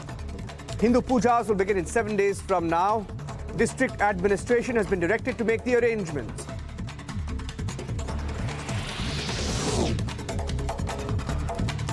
In view of the Enforcement Directorate questioning of Hemant Soren, the Jharkhand Chief Minister, the government there has constituted a 3-member team headed by the Secretary, Finance Department to ensure law and order in the state.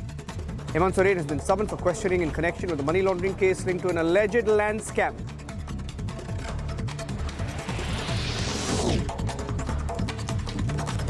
On the 5th ED summons to Delhi Chief Minister and Aam Aadmi Party leader Arvind Kejriwal, party's Priyanka Kakkar labelling all previous summons against Kejriwal as illegal, saying that Aam Aadmi Party's legal team is studying the new summon, will take action accordingly.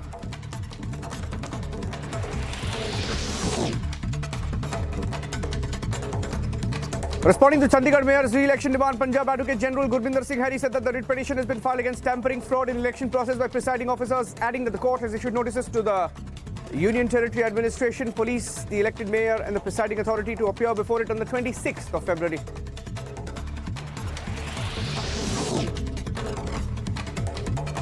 Ahead of the upcoming Lok Sabha elections, West Bengal Chief Minister Mamata Banerjee held a Padyatra in the northern parts of the state. Trinamool Congress supporters carrying flags, raising slogans. During the Yatra, Mamata also launched many government services initiatives of the government of Bengal during this Yatra.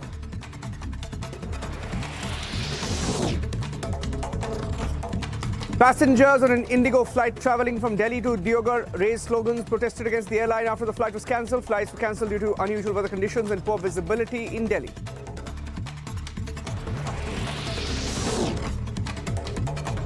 In a major breakthrough, Border Security Force troops successfully apprehending 4 Indian smugglers, seizing a significant quantity of narcotics along with arms and ammunition. Operation meticulously planned based on intelligence along the international boundary with Pakistan.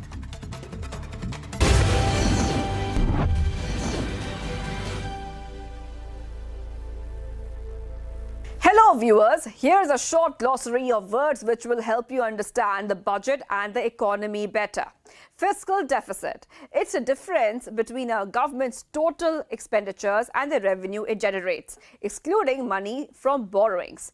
Fiscal policy is the next one. Fiscal policy deals with revenue and expenditure policy of the government and how it affects a common man's life. If the government changes the income tax rate, then it impacts the disposable income in people's hands and influences their buying power. This subsequently affects businesses and the tax income of the government. Now, monetary policy is the flow of money in an economy which directly impacts its growth. The government monitors the liquidity in the economy to ensure optimum growth via the Reserve Bank of India. The next term, finance bill. A finance bill pertains to the country's finances and could include changes in taxes, revenues, government borrowings. Now, when the union budget is announced, several changes are proposed to the government's revenue and expenditure. Immediately after the presentation of the union budget, all financial changes recommended are presented before both the houses of the parliament in the form of a finance bill. The next one is vote on account. Now, after the announcement of the union budget, the government starts the parliamentary approval process. Under this, there is a special provision called vote on account, where the government obtains permission from the parliament for a sufficient sum to carry on daily functions until the required legislation is passed. Now we move on to reappropriations. Reappropriation refers to the reallocation or the transfer of funds within a budget. This could occur when the funds originally allocated for one purpose are reassigned for another. Next, we come to outcome budget. Outcome budget is a way to monitor the allocated funds within a new budget. Since 2006 to 2007, it has been made mandatory for every ministry to present a preliminary outcome budget to the Ministry of Finance for compiling them together. The next word is guillotine. The Parliament has limited time for discussing the expenditure demands of each ministry. Now, if there is any pressing political matter, other things can be put on hold, and the Speaker of the House can apply the guillotine and move a proposal against a specific allocation for a government department.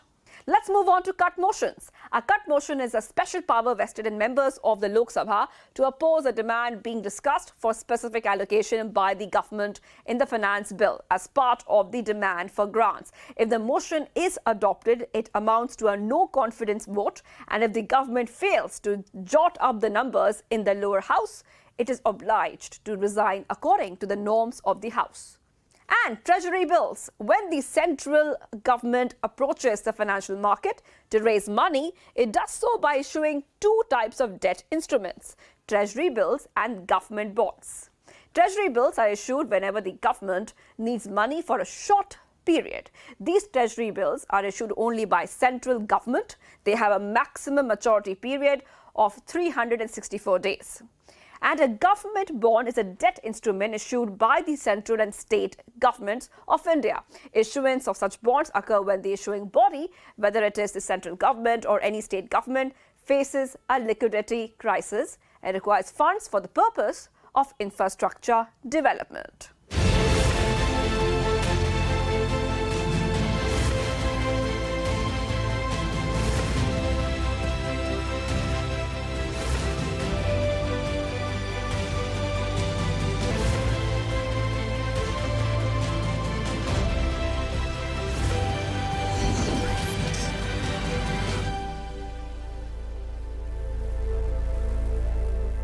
This is Republic Niva Bhupa Studio, your one-stop for all the breaking updates. I am Rakshita Mishra.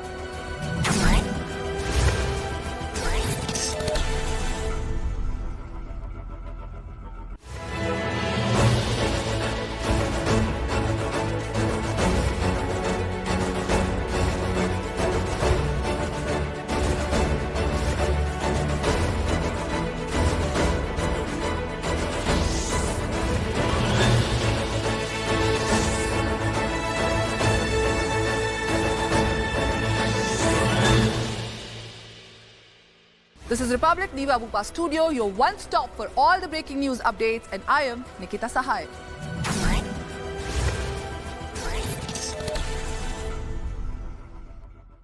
This is Republic Niva Bhupa Studios, your one-stop destination for all the breaking news updates, and I am Shivangi Shukla.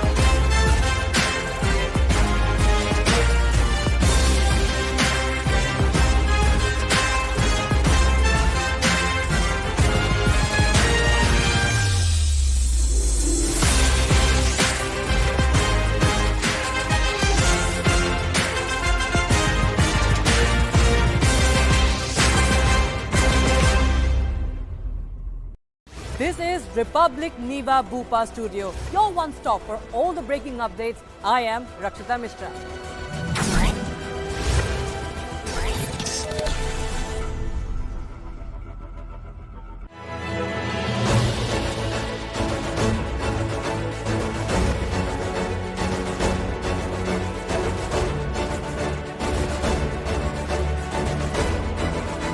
This is Republic Niva Bhupa Studio, your one stop for all the breaking updates. I am Rakshita Mishra.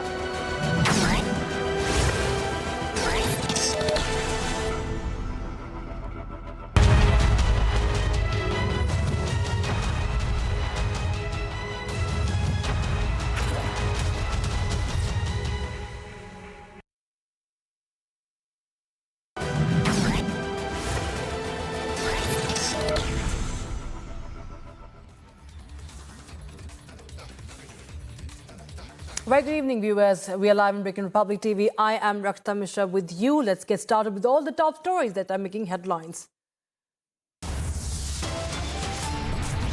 Samajwadi Party Congress seat sharing talks hit a deadlock. Is Akhilesh next to dump the Indi? Under Lens for Land scam, ED team quizzes Jharkhand Chief Minister Hemant Soren in Ranchi. ED summons the Delhi Chief Minister in Likha Gate for a fifth time. Will Arvind Kejriwal appear this time?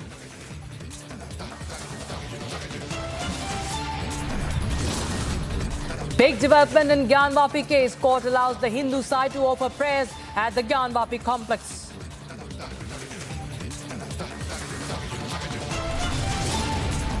जिन्होंने सिर्फ और सिर्फ नकारात्मकता, हुड़दंग, शरारतपूर्ण व्यवहार ये जो किया होगा उनको शायद ही कोई याद करे।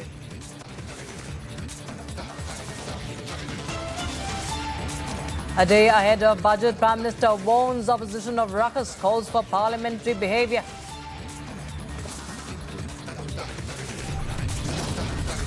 And stand by for the most anticipated moment of the fiscal year with Ornab and India's #1 news team.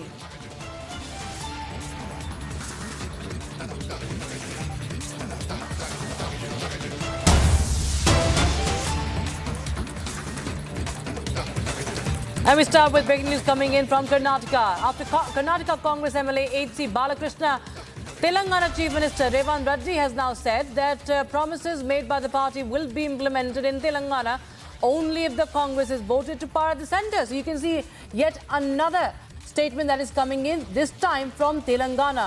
We saw Congress's U-turn in Karnataka, how it made a U-turn before the voters, putting out conditions for the guarantees to the voters. Now we see similar comments coming in from none other than the Chief Minister of Telangana, Revan Reddy. This is a big update we're getting in right now. Let's take a listen into what Revan Reddy had to say.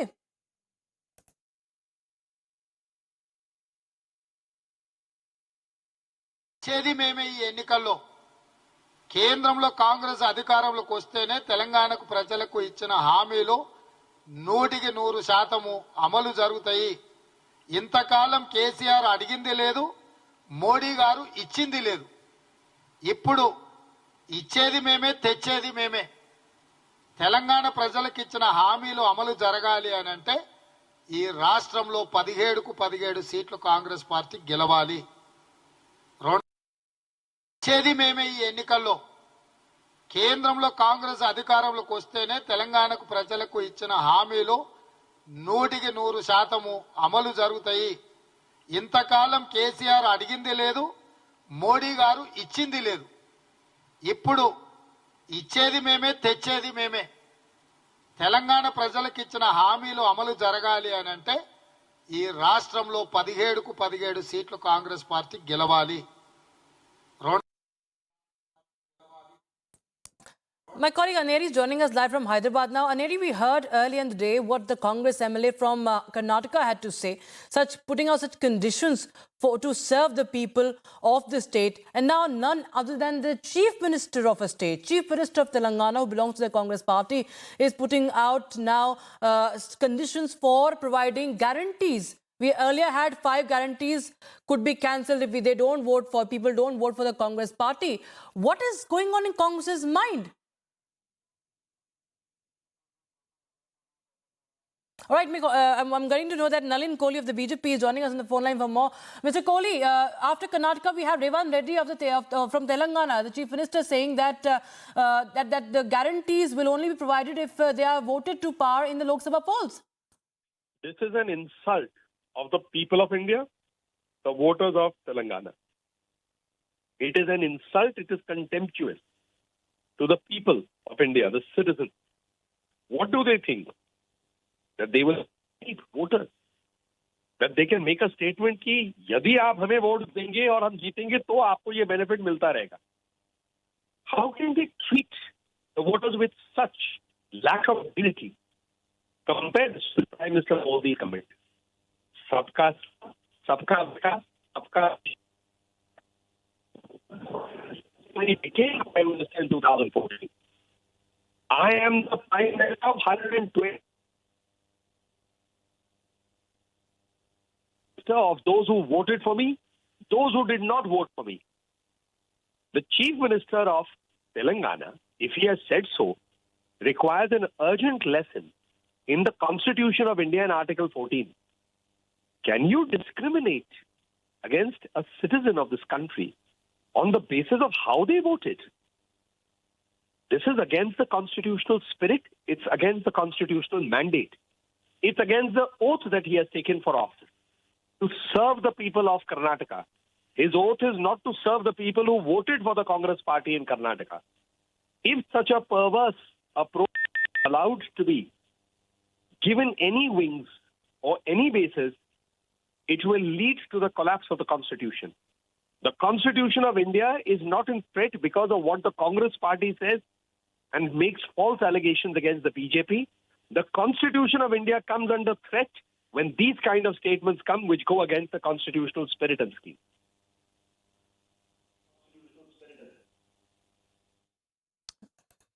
Right, Mr. Nalin Kohli. Thank you so much for joining us with your thoughts on this story, of course. And my colleague Aneri continues to be with us from Hyderabad, live on the broadcast. Aneri, as we just heard, BJP, of course, hitting back at the Congress party. And this is actually quite shocking. You know, this is sort of holding the voter to ransom and saying that if you do not, vote for us, we will not serve you. I mean, how does this really go about freely in a democratic setup?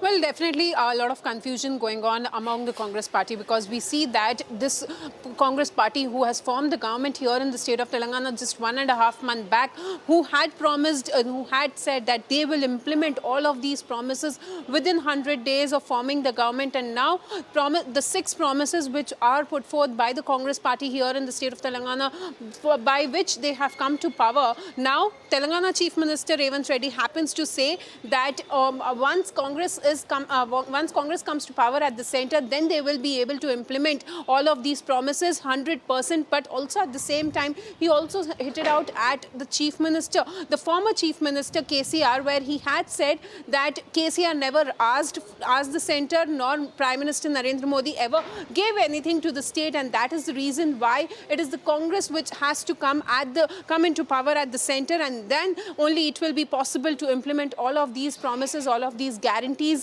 in the state of Telangana, which were promised to the Congress, by the Congress to the Telangana people. And now we see that after the Karnataka MLA, we also see Telangana Chief Minister Revan Reddy making such statements, and this is just ahead of the Lok Sabha poll. So definitely we have to wait and watch how it turns out to be. But yes, Congress making a U-turn once again over its promises, because remember, these 6 guarantees were the ones by which Congress has come to power here in the state of Telangana about 50 days back.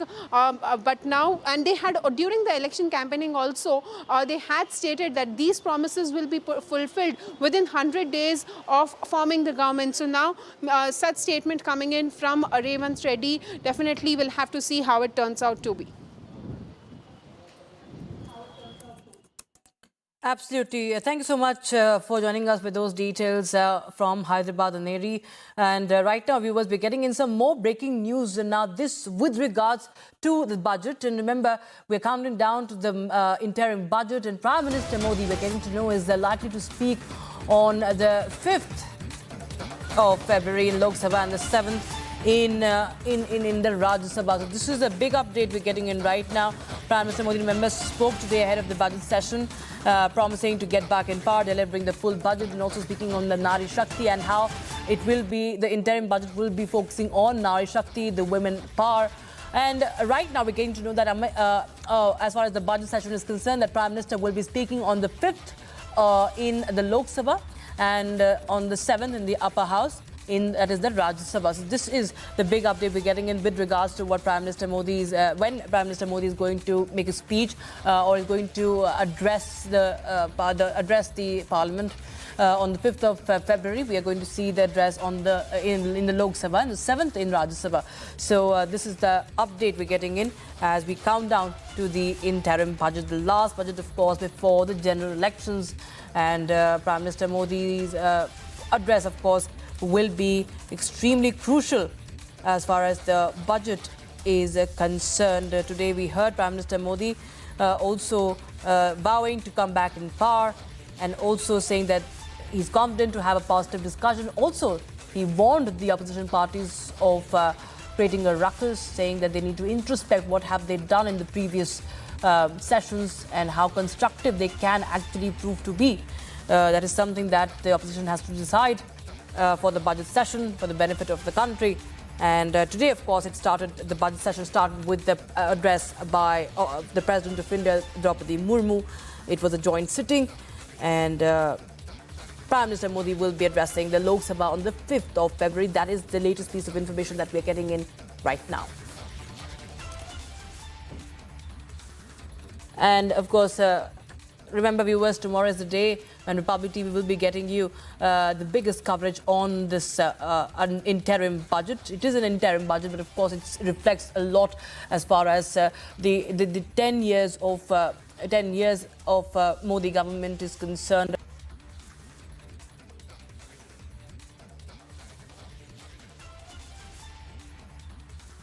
Watch for that, and tomorrow is the day when we will get you the biggest coverage. But right now, what we know is that the Prime Minister will be addressing the Rajya Sabha on the 7th of February, and on the 5th of February, we will see him addressing the Lok Sabha. My colleague and senior executive editor Abhishek Kapoor joins us on the phone line for more. Abhishek, of course, the much-awaited Prime Minister's address will be taking place on the 5th.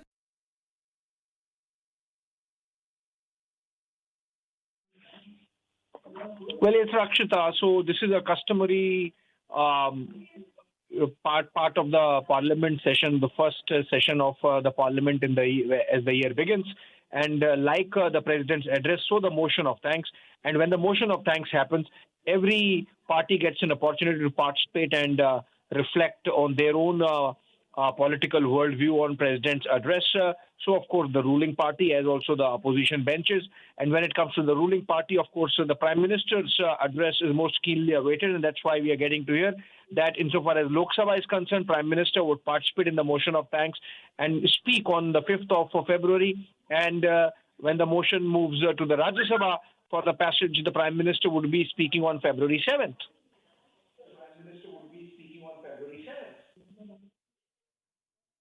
Right, Abhishek. All right. Thank you so much for joining us with those details on that development. So, Prime Minister will be addressing the Lok Sabha on the 5th of February amidst the budget session. In other news now, Varanasi court allows the Hindu petitioners in the Gyanvapi dispute to offer prayers at the Gyanvapi basement. Hindu pujas to begin in 7 days from today. The district administration has been directed to make the arrangements to remove the barricades.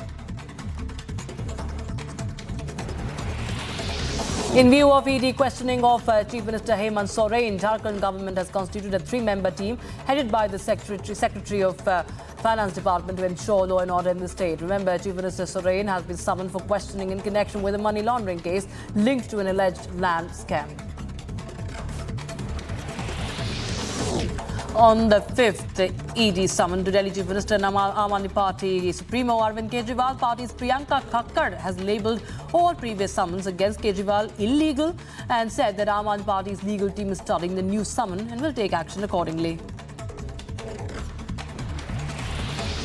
Responding to Chandigarh Mayor's re-election demand, Punjab Advocate General Gurminder Singh Gairy says that A writ petition has been filed against tampering and fraud in the election process by presiding officers. He also said that the court has issued notices to the UT administration, police, the elected mayor and the presiding authority to appear before it on the 26th of February. Ahead of the upcoming Lok Sabha elections, West Bengal Chief Minister Mamata Banerjee held a Padayatra in the northern parts of the state. TMC supporters carried flags and raised slogans during the yatra. Mamata also launched many government services and initiatives of the government during the yatra. Passengers on an Indigo flight travelling from Delhi to Deoghar raised slogans and protested against the airline after the flight was cancelled. The flight was cancelled due to the unusual weather conditions and poor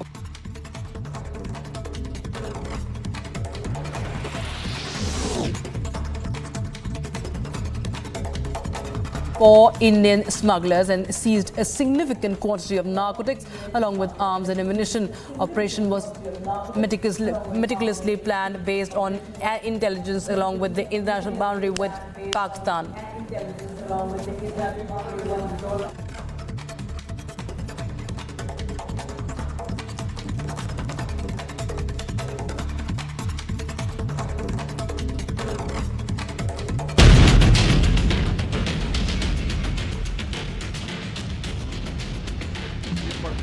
फालतू चीज है। आपका census कब हुआ आप जानते नहीं, आप भूल गए। आप बोलिए ना, हम तो 9 पार्टियों को बैठा करके किए और आप जानते हैं, आपको अच्छी बात है 19 में और 20 में पूरे असेंबली में, काउंसिल में सब जगह हम ये बात कहते थे। और फिर 2021 में प्रधानमंत्री से भी मिलने गए और उनको भी कहा तो वो लोग कह दिए कि चलिए अभी तो हम लोग कुछ नहीं करेंगे, बाद में हमको हो गया था एक इनडायरेक्टली कि चलिए अपना करिए। तो हमने सबको बुलाया तो हमने किया है जी। उस समय तो अपोजिशन दूसरे तरफ था, उन लोगों को भी कहे थे, ले भी गए थे। और क्या होना चाहिए ये आप अच्छी तरह नहीं जानते हैं, कितने लोग किस काम को करेंगे वो सब मेरा किया हुआ है ना जी। तो कोई अपना क्रेडिट झूठे लेता रहता है। आज जितना काम किया, जितनी बहाली किए हैं, आई सब हमारा 7 में से 2 मैंने किया हुआ है और उसी के चलते कर रहे थे। कोई अपना क्लेम करता है, छोड़िए ना इस सब का value.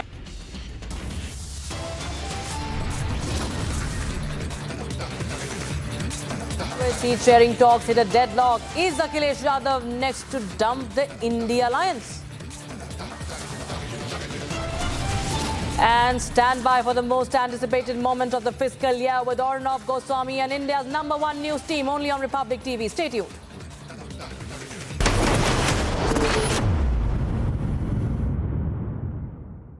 This is Republic Niva Bupa Studios, your one-stop destination for all the breaking news updates, and I am Shivangi Shukla.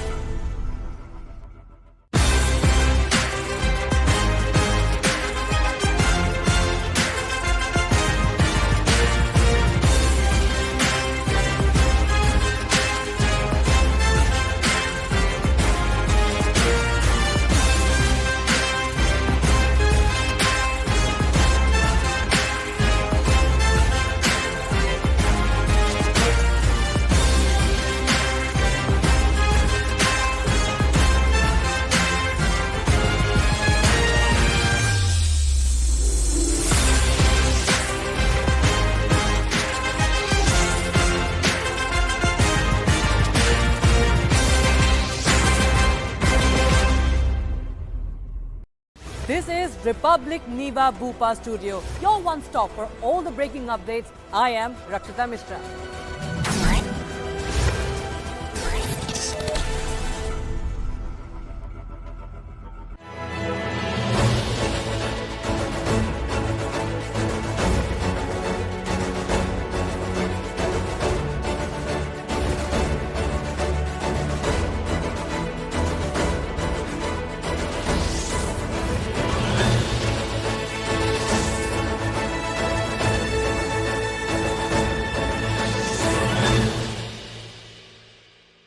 This is Republic Niva Bupa Studios, your one-stop destination for all the breaking news updates, and I am Shivangi Shukla.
And a big development in the Gyanvapi case. Varanasi court has allowed the Hindu side.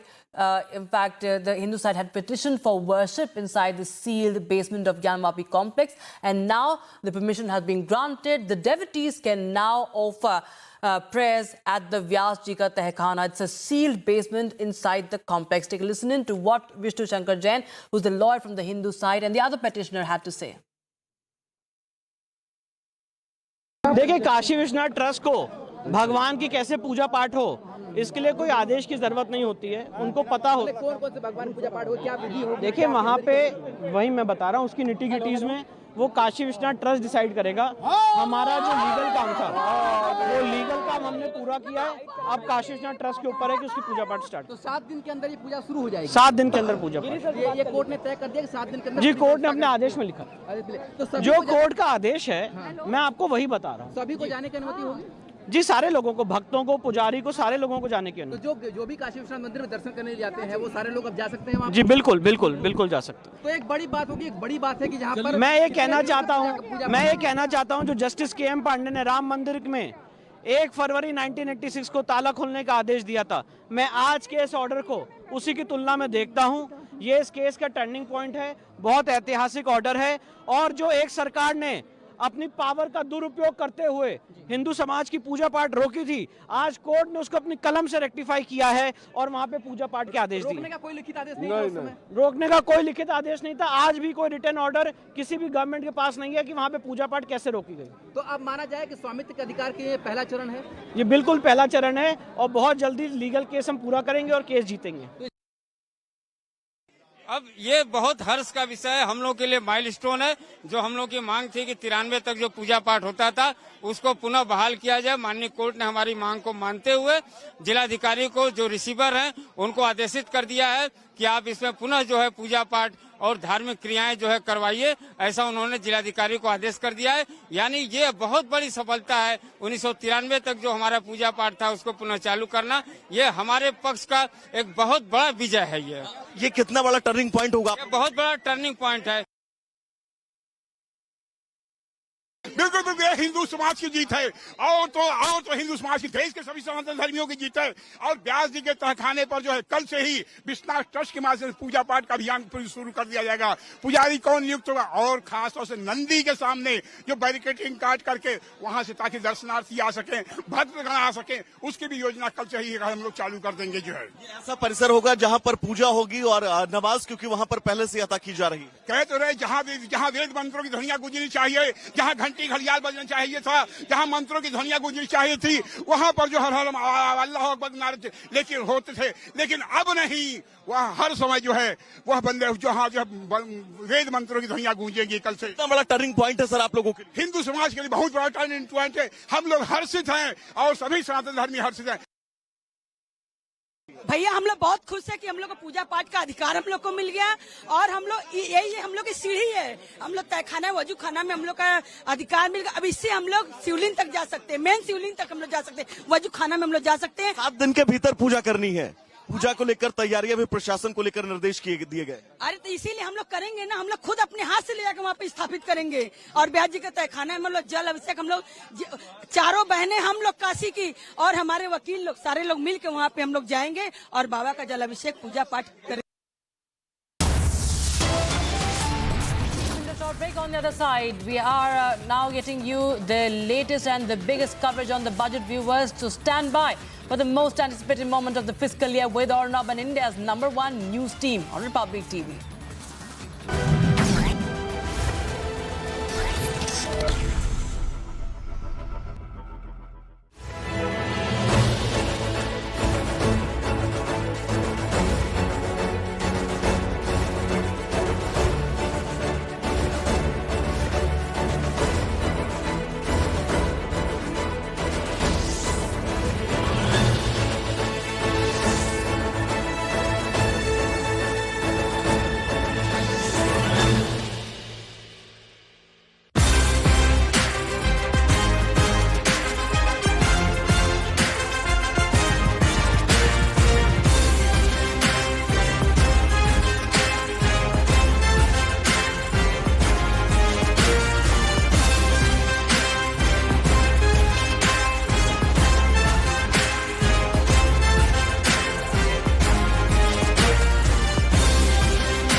This is Republic Niva Bupa Studio, your one stop for all the breaking news updates, and I am Nikita Sahai.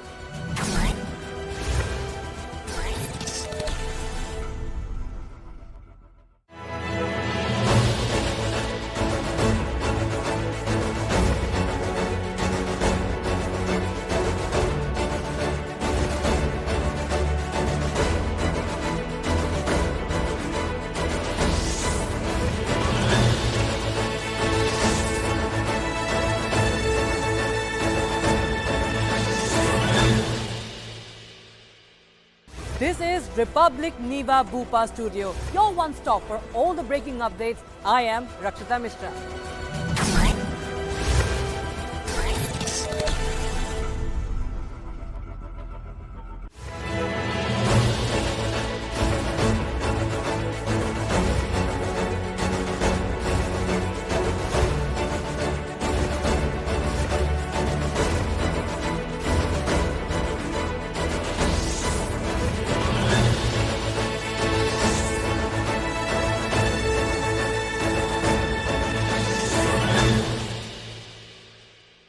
This is Republic Niva Bupa Studio, your one stop for all the breaking news updates, and I am Nikita Sahai.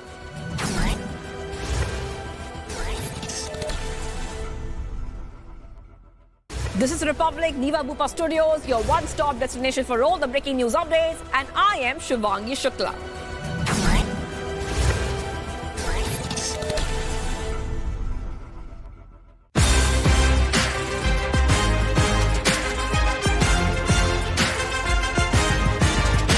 This is Republic Niva Bupa Studios, your one-stop destination for all the breaking news updates, and I am Shivangi Shukla.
Good evening and welcome, friends. President starts the budget session of Parliament with a joint address to both the houses, the Lok Sabha and the Rajya Sabha. Prime Minister chides the disruptors and asks them to atone still in the last session for their disruptions, and all that is going to be our focus, apart from some developments in the opposition space. The Congress party not able to meet its promises. Revant Reddy says only if they are brought to power at the centre can they deliver.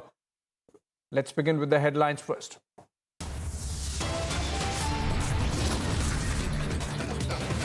Samajwadi Party Congress seat sharing talks hit a road deadlock. Is Akhilesh next to dump Indy? Under lens for land scam, ED team quizzes Jharkhand Chief Minister Hemant Soren in Ranchi.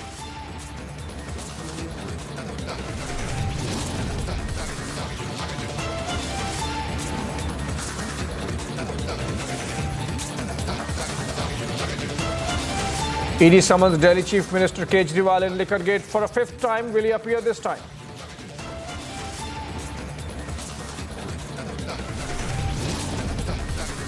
A big development in the Gyanvapi case. Court allows Hindu side to offer prayers at the Gyanvapi complex's south side.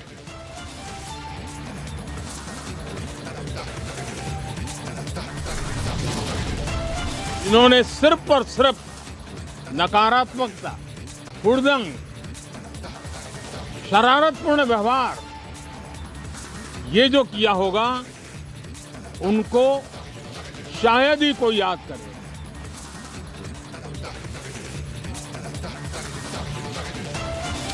A day ahead of budget, Prime Minister warns the position of ruckus, calls for parliamentary behaviour.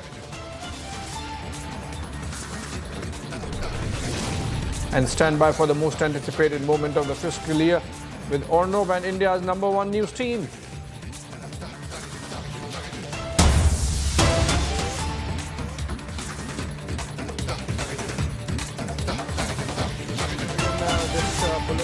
Breaking news development, a big move there by the Reserve Bank of India, which has barred Paytm or its payments bank, to be specific, from accepting deposits, top-ups from any customer account, wallets and fastags after February 29. Paytm cannot get new customers after February 29 insofar as its payments bank or wallets is concerned. This could be a setback for the company, and let me go to Aishwarya on that note to understand what this really means. I believe Aishwarya is on the phone with us. Aishwarya, under Section 35A of the RBI Act, these restrictions being put on the Paytm Payments Bank, what this really means for the payments ecosystem of the country, given the fact that Paytm was one of the first ones to take advantage post-demonetization of the digital payments ecosystem.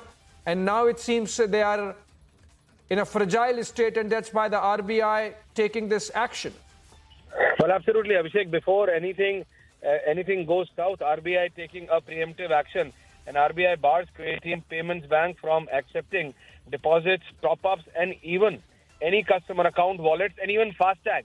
So all methods of any addition of any new customers and any addition as far as money is concerned has been completely stopped.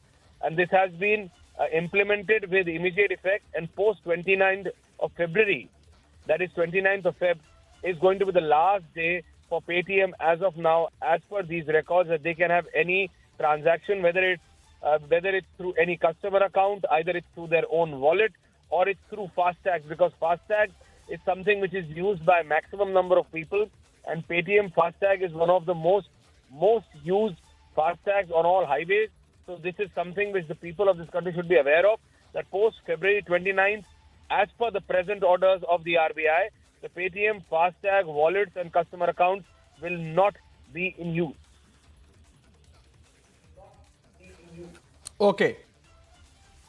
All right. On that note, thank you so much, Aishwarya, for bringing us up to date with this development, which is going to be of consequence for many people who have been using this particular company's online digital ecosystem, including not just the payments bank, but also the fastag, which is important for highway travel.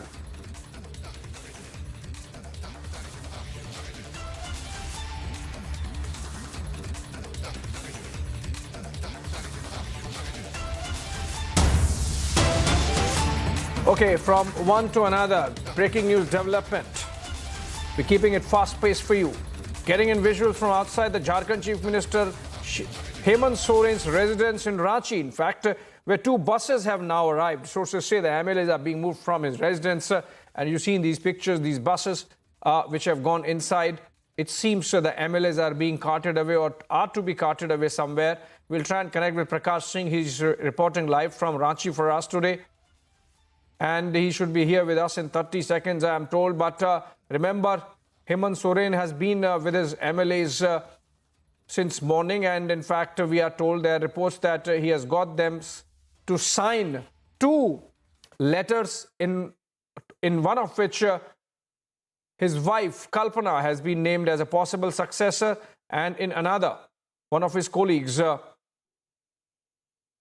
has been named as a successor. So Hemant Soren, they are keeping his options open whether he wants to pass on the baton in case he's arrested post-questioning by the Enforcement Directorate later in the day. Remember, he has been, he's to be questioned.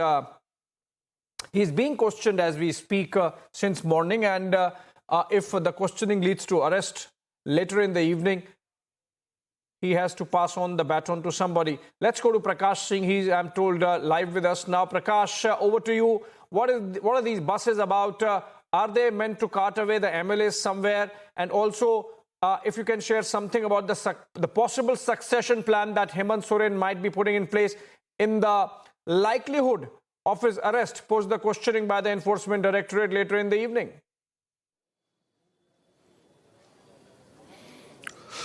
Well, there are a lot of speculations, and in this kind of events, Abhishek, there are many rumors also that unfolds. But these two tempo traveler buses have entered into the CM house from the back gate, and I'm being told that they might have been the buses might have come to shift some of the MLAs to maybe some meeting place here, so that they're all united and at one place. I'm told that the private secretaries of all the MLAs and the ministers have come with their luggage as well, so that they can attend the meeting together and be at one place. Maybe Hemant Soren, after this interrogation, might be holding a meeting. But behind me is the official residence of the Chief Minister, where the interrogation is going on. The questioning has been going on since 1 p.m. today, with a barrage of questions that have been put up by the investigating agencies pertaining to the land scam. One, that did Hemant Soren actually influence the officials concerned to register a plot of land to private people, despite the fact that the concerned 2-acre plot was a government land and it is illegal. Second, on the confessional statement of one of the officers in the registrar, when the ED officials had conducted a raid, and there were several incriminating documents recovered from the registry office, that at the behest of the CM office, the then Deputy Commissioner of Ranchi, Chavi Ranjan, who is under arrest right now, who is in jail, did influence the officers concerned to register the plot of land. So all these are being interrogated upon. Meanwhile, Hemant Soren has also registered an FIR in the local police station to preempt any action by the ED, and he is registered in the SC/ST police station, saying that these officials, these are named FIRs, around 4 to 5 officials have been named in the FIR, that they have been harassing me. I belong to the scheduled tribe community, and they do not belong to the scheduled tribe community, and they are harassing me. In Delhi also, they searched my house, and there was a selective leak by the agencies that the car belonged to me, despite the fact that the car doesn't belong to me. He has written all these things in his FIR, saying that the cash recovery was also not his. So maybe he would have registered the case. If at all any action is taken by the ED, then that particular case, the institution of FIR against the SC/ST Atrocities Act would be enforced, and the Jharkhand police might take some action against the ED officials itself, and there would be a direct confrontation between the central agency and the state government police machinery. So all kinds of things being speculated, Abhishek, here, and the questioning will go on for further a couple of hours or more, but what I can sense is he might not be arrested, because there are certain protocols as far as the Chief Minister of the state is concerned, and this is just the second questioning. So Hemant Soren is all geared up as far as the political action is also concerned. He's already taken the signatures of all the MLAs supporting the alliance government in Jharkhand, and in most likelihood his wife Kalpana Soren may be appointed as Chief Minister in case of any action by the ED if he's arrested, like we saw when Lalu Yadav had taken a decision in 1997 when he was charge-sheeted in the fodder scam case, and Rabri Devi was made the Chief Minister of United Bihar. So all kinds of speculations being made, but what I can sense is the ED might not arrest him as of now, but we are all waiting here for the ED officials to come out, or if any action that takes place in Jharkhand. Back to you.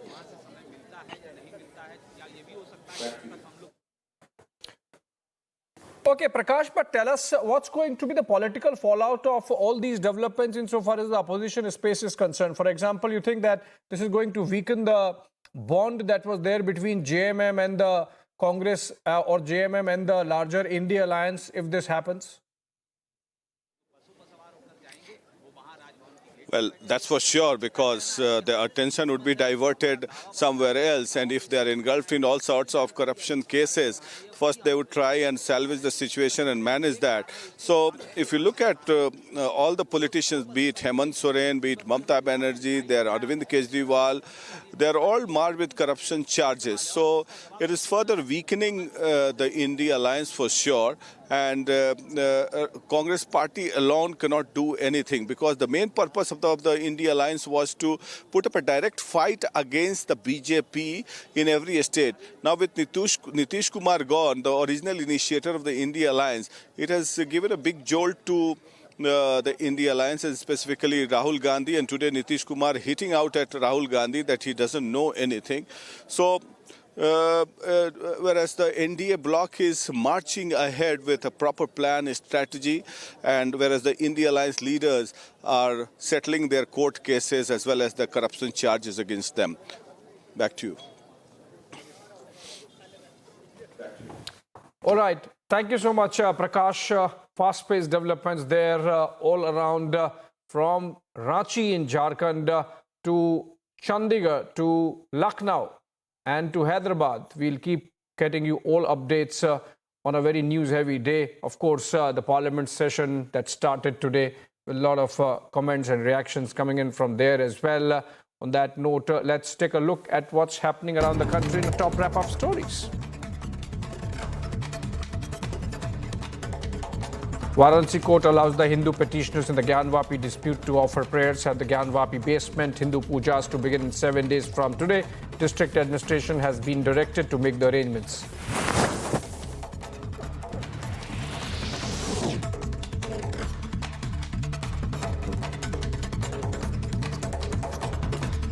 In view of ED questioning of CM Hemant Soren, Jharkhand government has constituted a 3-member team headed by the Secretary of Finance Department to ensure law and order in the state.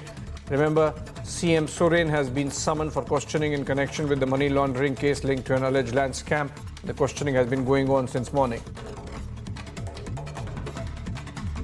On the 5th ED summon to Delhi, CM and AAP leader Arvind Kejriwal party's spokesperson Priyanka Kakkar labelled all previous summons against Kejriwal as illegal and said that AAP's legal team is studying the new summon and will take action accordingly. Responding to Chandigarh Mayor's re-election demand, Punjab Advocate General Gurminder Singh Gari said that a writ petition has been filed against tampering and fraud in the election process by presiding officers. He also said that the court has issued notices to the UT administration, police, the elected mayor and the presiding authority to appear before it on 26th of February. Ahead of the upcoming Lok Sabha elections, West Bengal Chief Minister Mamata Banerjee held a padayatra in the northern parts of the state. TMC supporters carried flags and raised slogans during the yatra. Mamata also launched many government services and initiatives of the government during the yatra.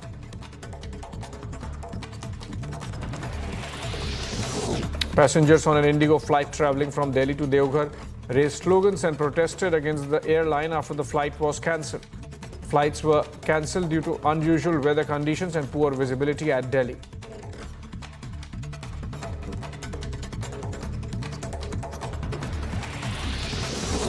In a major breakthrough, Border Security Force troops successfully apprehended 4 Indian smugglers and seized a significant quantity of narcotics along with arms and ammunition. The operation was meticulously planned based on intelligence along the international boundary with Pakistan.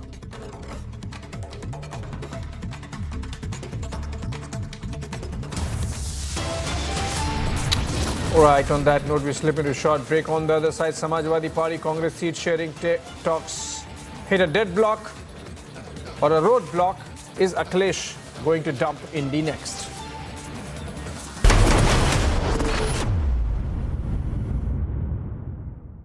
This is Republic Niva Bhupa Studio, your one stop for all the breaking updates. I am Rakshita Mishra.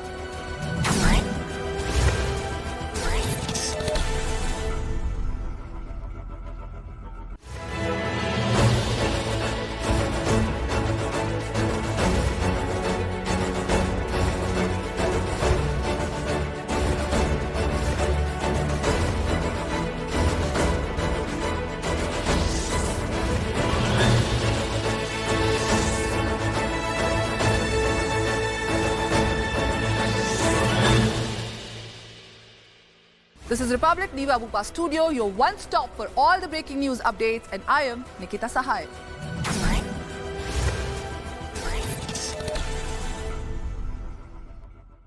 This is Republic Niva Bupa Studios, your one-stop destination for all the breaking news updates, and I am Shivangi Shukla.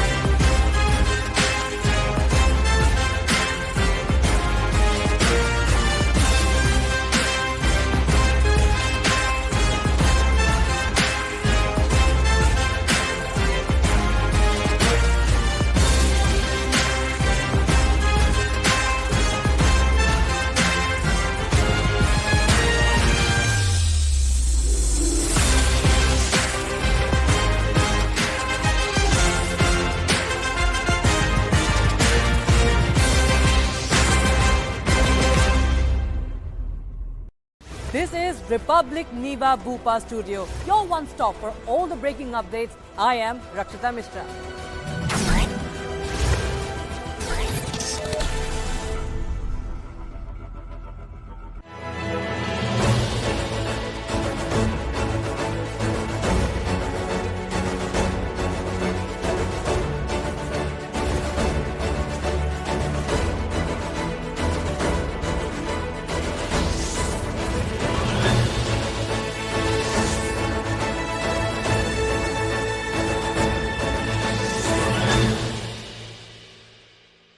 This is Republic Niva Bupa Studios, your one-stop destination for all the breaking news updates, and I am Shivangi Shukla.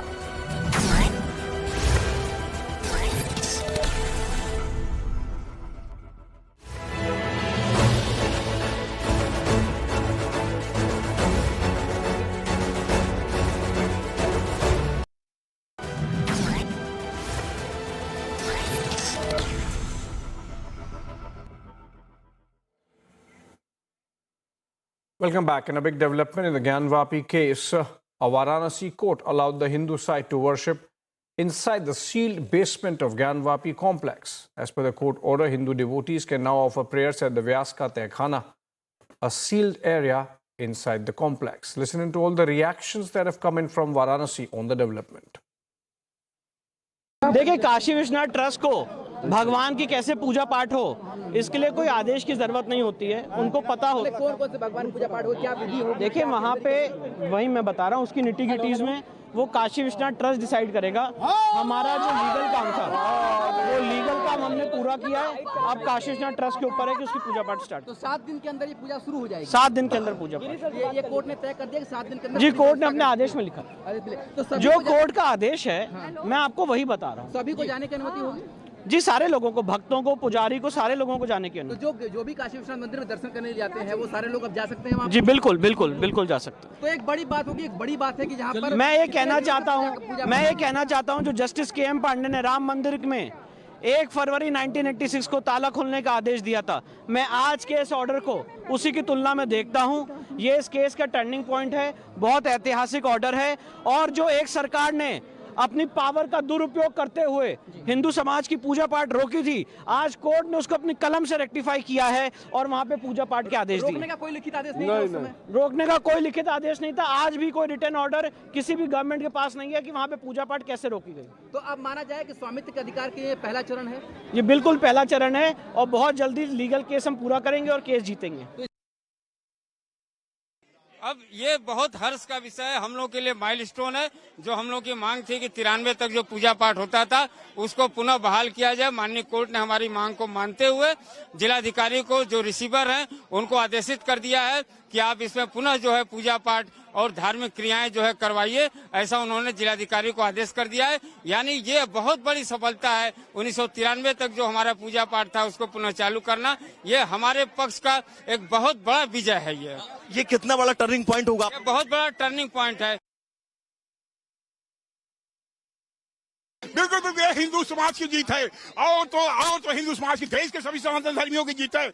और व्यास जी के तहखाने पर जो है कल से ही Vishwanath trust के माध्यम से पूजा पाठ का अभियान शुरू कर दिया जाएगा। पुजारी कौन नियुक्त होगा और खासतौर से नंदी के सामने जो बैरिकेडिंग काट करके वहां से ताकि दर्शनार्थी आ सके, भक्तगण आ सके, उसकी भी योजना कल से ही हम लोग चालू कर देंगे। जो है ऐसा परिसर होगा जहां पर पूजा होगी और नमाज, क्योंकि वहां पर पहले से अदा की जा रही है। कह तो रहे जहां वेद मंत्रों की ध्वनियां गूंजनी चाहिए, जहां घंटी घड़ियाल बजना चाहिए था, जहां मंत्रों की ध्वनियां गूंजनी चाहिए थी, वहां पर जो हर हर अल्लाह अकबर नारे लेकिन होते थे। लेकिन अब नहीं, वह हर समय जो है वह बंदे जो वेद मंत्रों की ध्वनियां गूंजेंगी कल से। इतना बड़ा टर्निंग पॉइंट है सर आप लोगों के लिए? हिंदू समाज के लिए बहुत बड़ा टर्निंग पॉइंट है। हम लोग हर्षित हैं और सभी सनातन धर्मी हर्षित हैं। भैया हम लोग बहुत खुश है कि हम लोग को पूजा पाठ का अधिकार हम लोग को मिल गया और हम लोग यही हम लोग की सीढ़ी है। हम लोग तहखाना वजू खाना में हम लोग का अधिकार मिल गया। अब इससे हम लोग शिवलिंग तक जा सकते हैं, मेन शिवलिंग तक हम लोग जा सकते हैं, वजू खाना में हम लोग जा सकते हैं। 7 दिन के भीतर पूजा करनी है। पूजा को लेकर तैयारियां भी प्रशासन को लेकर निर्देश दिए गए। अरे तो इसीलिए हम लोग करेंगे ना, हम लोग खुद अपने हाथ से ले जाकर वहाँ पे स्थापित करेंगे। और ब्यास जी का तहखाना में हम लोग जल अभिषेक, हम लोग चारों बहनें हम लोग काशी की और हमारे वकील लोग सारे लोग मिल के वहाँ पे हम लोग जाएंगे और बाबा का जल अभिषेक पूजा पाठ करेंगे।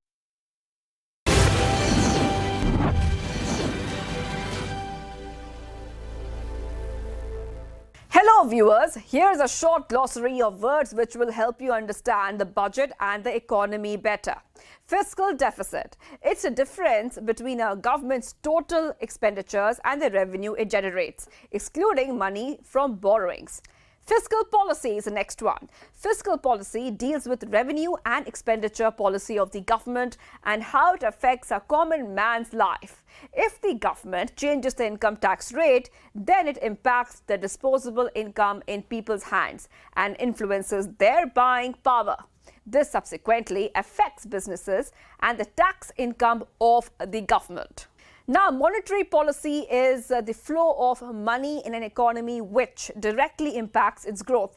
The government monitors the liquidity in the economy to ensure optimum growth via the Reserve Bank of India. The next term, finance bill. A finance bill pertains to the country's finances and could include changes in taxes, revenues, government borrowings. Now, when the union budget is announced, several changes are proposed to the government's revenue and expenditure. Immediately after the presentation of the union budget, all financial changes recommended are presented before both the houses of the parliament in the form of a finance bill. The next one is vote on account. Now, after the announcement of the union budget, the government starts the parliamentary approval process.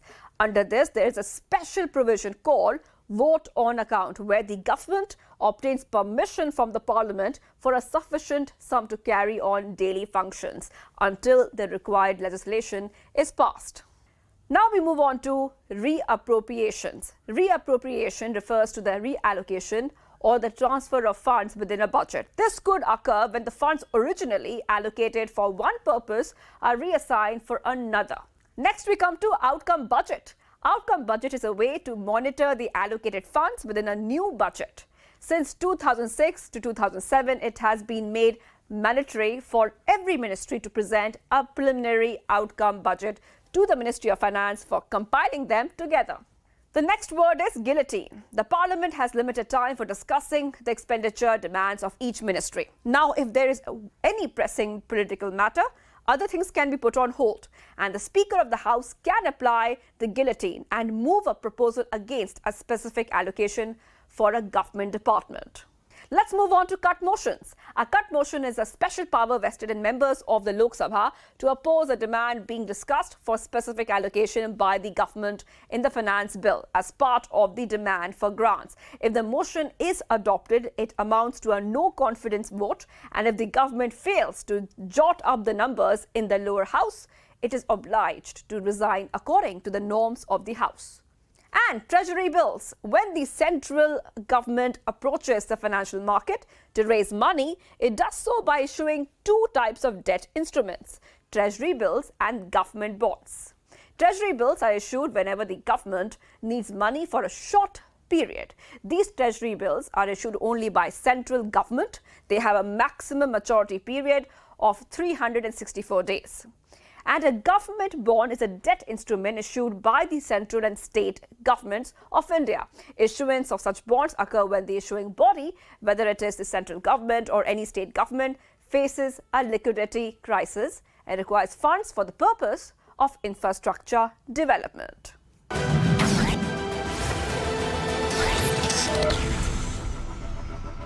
This is Republic Niva Bhupa Studio, your one stop for all the breaking updates. I am Rakshita Mishra.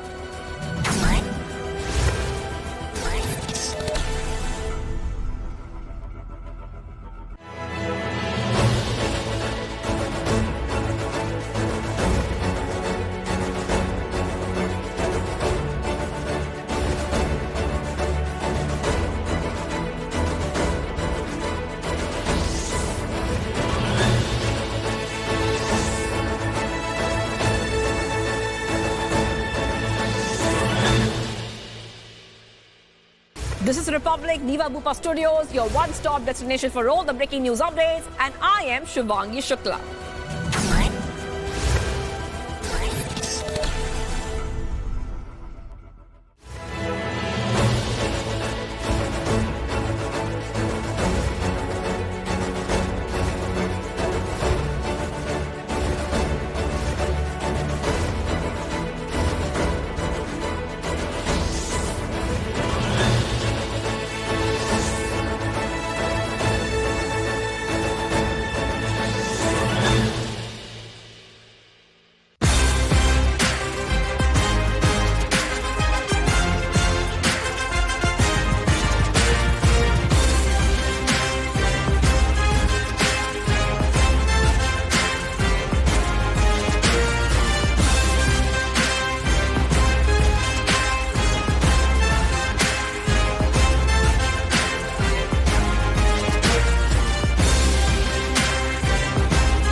This is Republic Niva Bhupa Studio, your one stop for all the breaking news updates, and I am Nikita Sahai.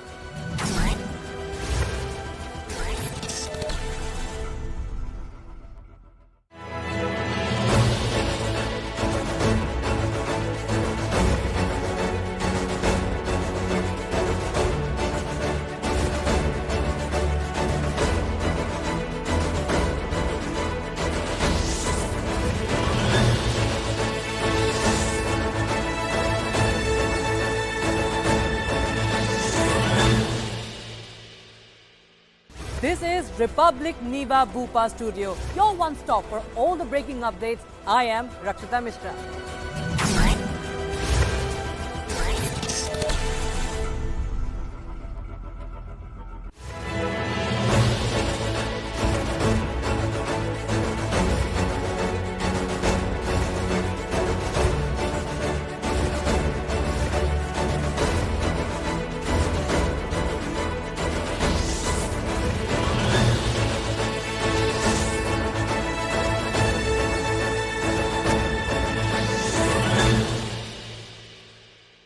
This is Republic Niva Bhupa Studio, your one stop for all the breaking news updates, and I am Nikita Sahai.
Hello and welcome. You're watching This is Exclusive with me, Shavan Singh. Ladies and gentlemen, a big action likely to be taken in the Jharkhand land scam. As Jharkhand Chief Minister Hemant Soren is being questioned by the Enforcement Directorate next 1 hour. Extremely crucial as the examination is almost at the final stage. A punitive action likely to be taken against the Chief Minister. Tonight on this edition of This is Exclusive, ladies and gentlemen, the only network once again getting its hands on exclusive documents in this particular case. Tonight we get you the cash diary that has been recovered by the Enforcement Directorate. In fact, cash transactions that have taken place in the land scam. A prime property in the heart of Ranchi being sold for just about 7 crore rupees, valued at 20 crore rupees. All this and much more on this edition of This is Exclusive. But up first, these are the headlines we are tracking for you at this hour.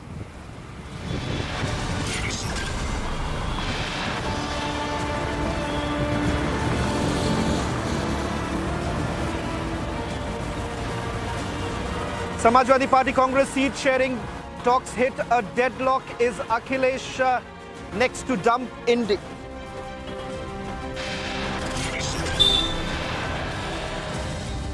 Under lens for land scam, Jharkhand Chief Minister Hemant Soren being quizzed in Ranchi for over 4 hours.